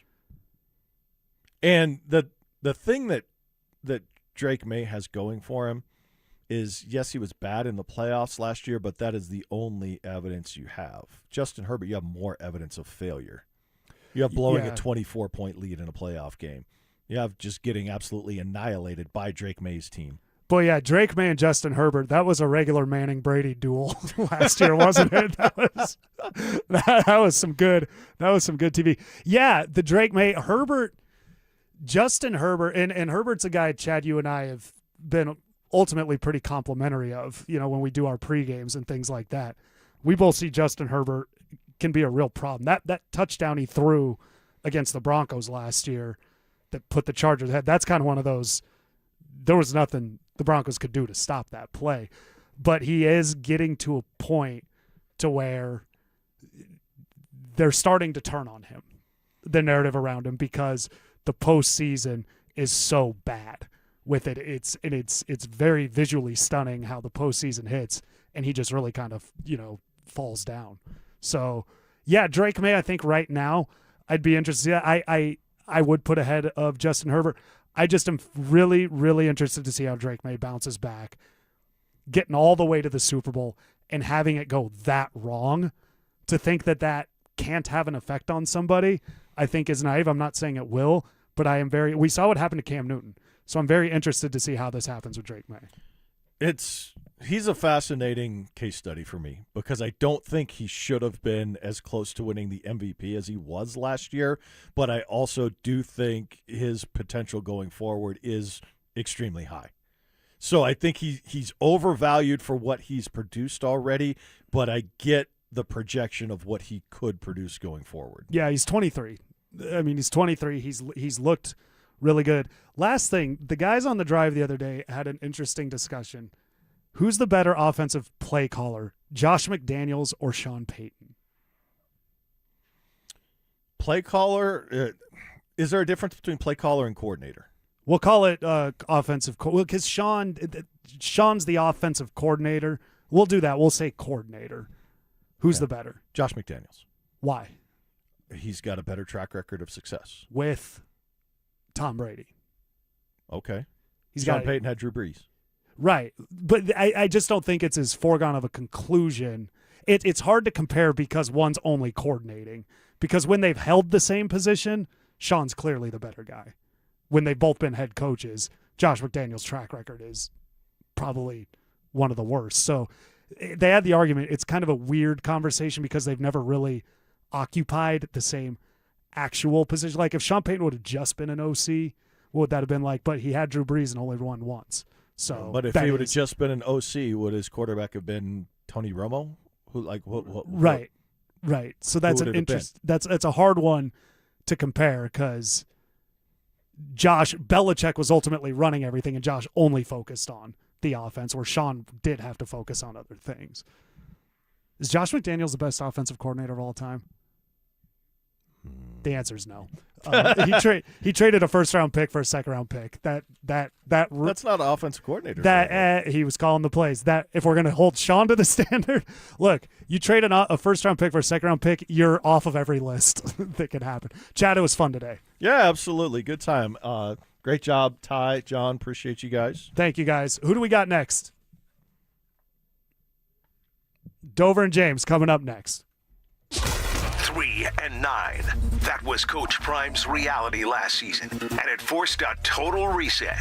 Deion Sanders told the country no more chasing 5-star mercenaries through the portal. This time, 43 transfers, 0 5 stars, all guys with something to prove. His words, hungry players who won't bolt at the first sign of adversity. And on the high school side, 20 commits for 2027, CU's best class of the Sanders era so far. So is this the blueprint that finally works in Boulder, or is it too little too late? Denver Sports 104.3. The Fan. Here's Shayna and Dylan Williams. The most exciting part of being in the jewelry business isn't the stunning diamonds, gemstones, or famous designers. It's not even the pride of being a part of a family-owned fine jeweler founded way back in 1947. No, for Shayna and I, for all our jewelry professionals at Williams Jewelers, it's being there. It's being there when you discover that perfect diamond bracelet for your loving wife for your anniversary. It's being there for those Mikimoto pearls for your daughter's college graduation. It's being there when you finally found that one perfect diamond engagement ring that's worthy of the woman you can't live without. It's being there for you. It's being a part of the most precious, unforgettable moments in your life. What's not to love? Williams Jewelers of Inglewood, Colorado's premier jeweler. Williams Jewelers, we can make diamonds a part of your life. Williams Jewelers of Inglewood, on the corner of Bellevue and Broadway, the official jeweler of the Colorado Avalanche. Onyx, I keep having stomach issues. Please make me a doctor's appointment. Okay, are you suffering from diarrhea, bloating, gas, or oily stools? If so, you may want to ask your doctor if it could actually be a problem with your pancreas, called exocrine pancreatic insufficiency, or EPI. My pancreas? How is EPI treated? A prescription medicine like Creon, pancrelipase, is used to treat people who can't digest food normally because their pancreas doesn't make enough enzymes. Creon is the #1 prescribed treatment for EPI. Creon may increase your chance of fibrosing colonopathy, a rare bowel disorder. Tell your doctor if you have a history of intestinal blockage or scarring or thickening of your bowel wall, if you are allergic to pork, or if you have gout, kidney problems, or worsening of painful swollen joints. Call your doctor if you have any unusual or severe gastrointestinal symptoms or allergic reactions. Take Creon as directed by your doctor, and always with food. Do not chew capsules, as this may cause mouth irritation. Other side effects may include blood sugar changes, gas, dizziness, sore throat, and cough. These are not all the side effects of Creon. You can learn more at 1-800-633-9110. Before your appointment, visit creoninfo.com. That's CREON info.com. Colorado, it's time to take our recycling to the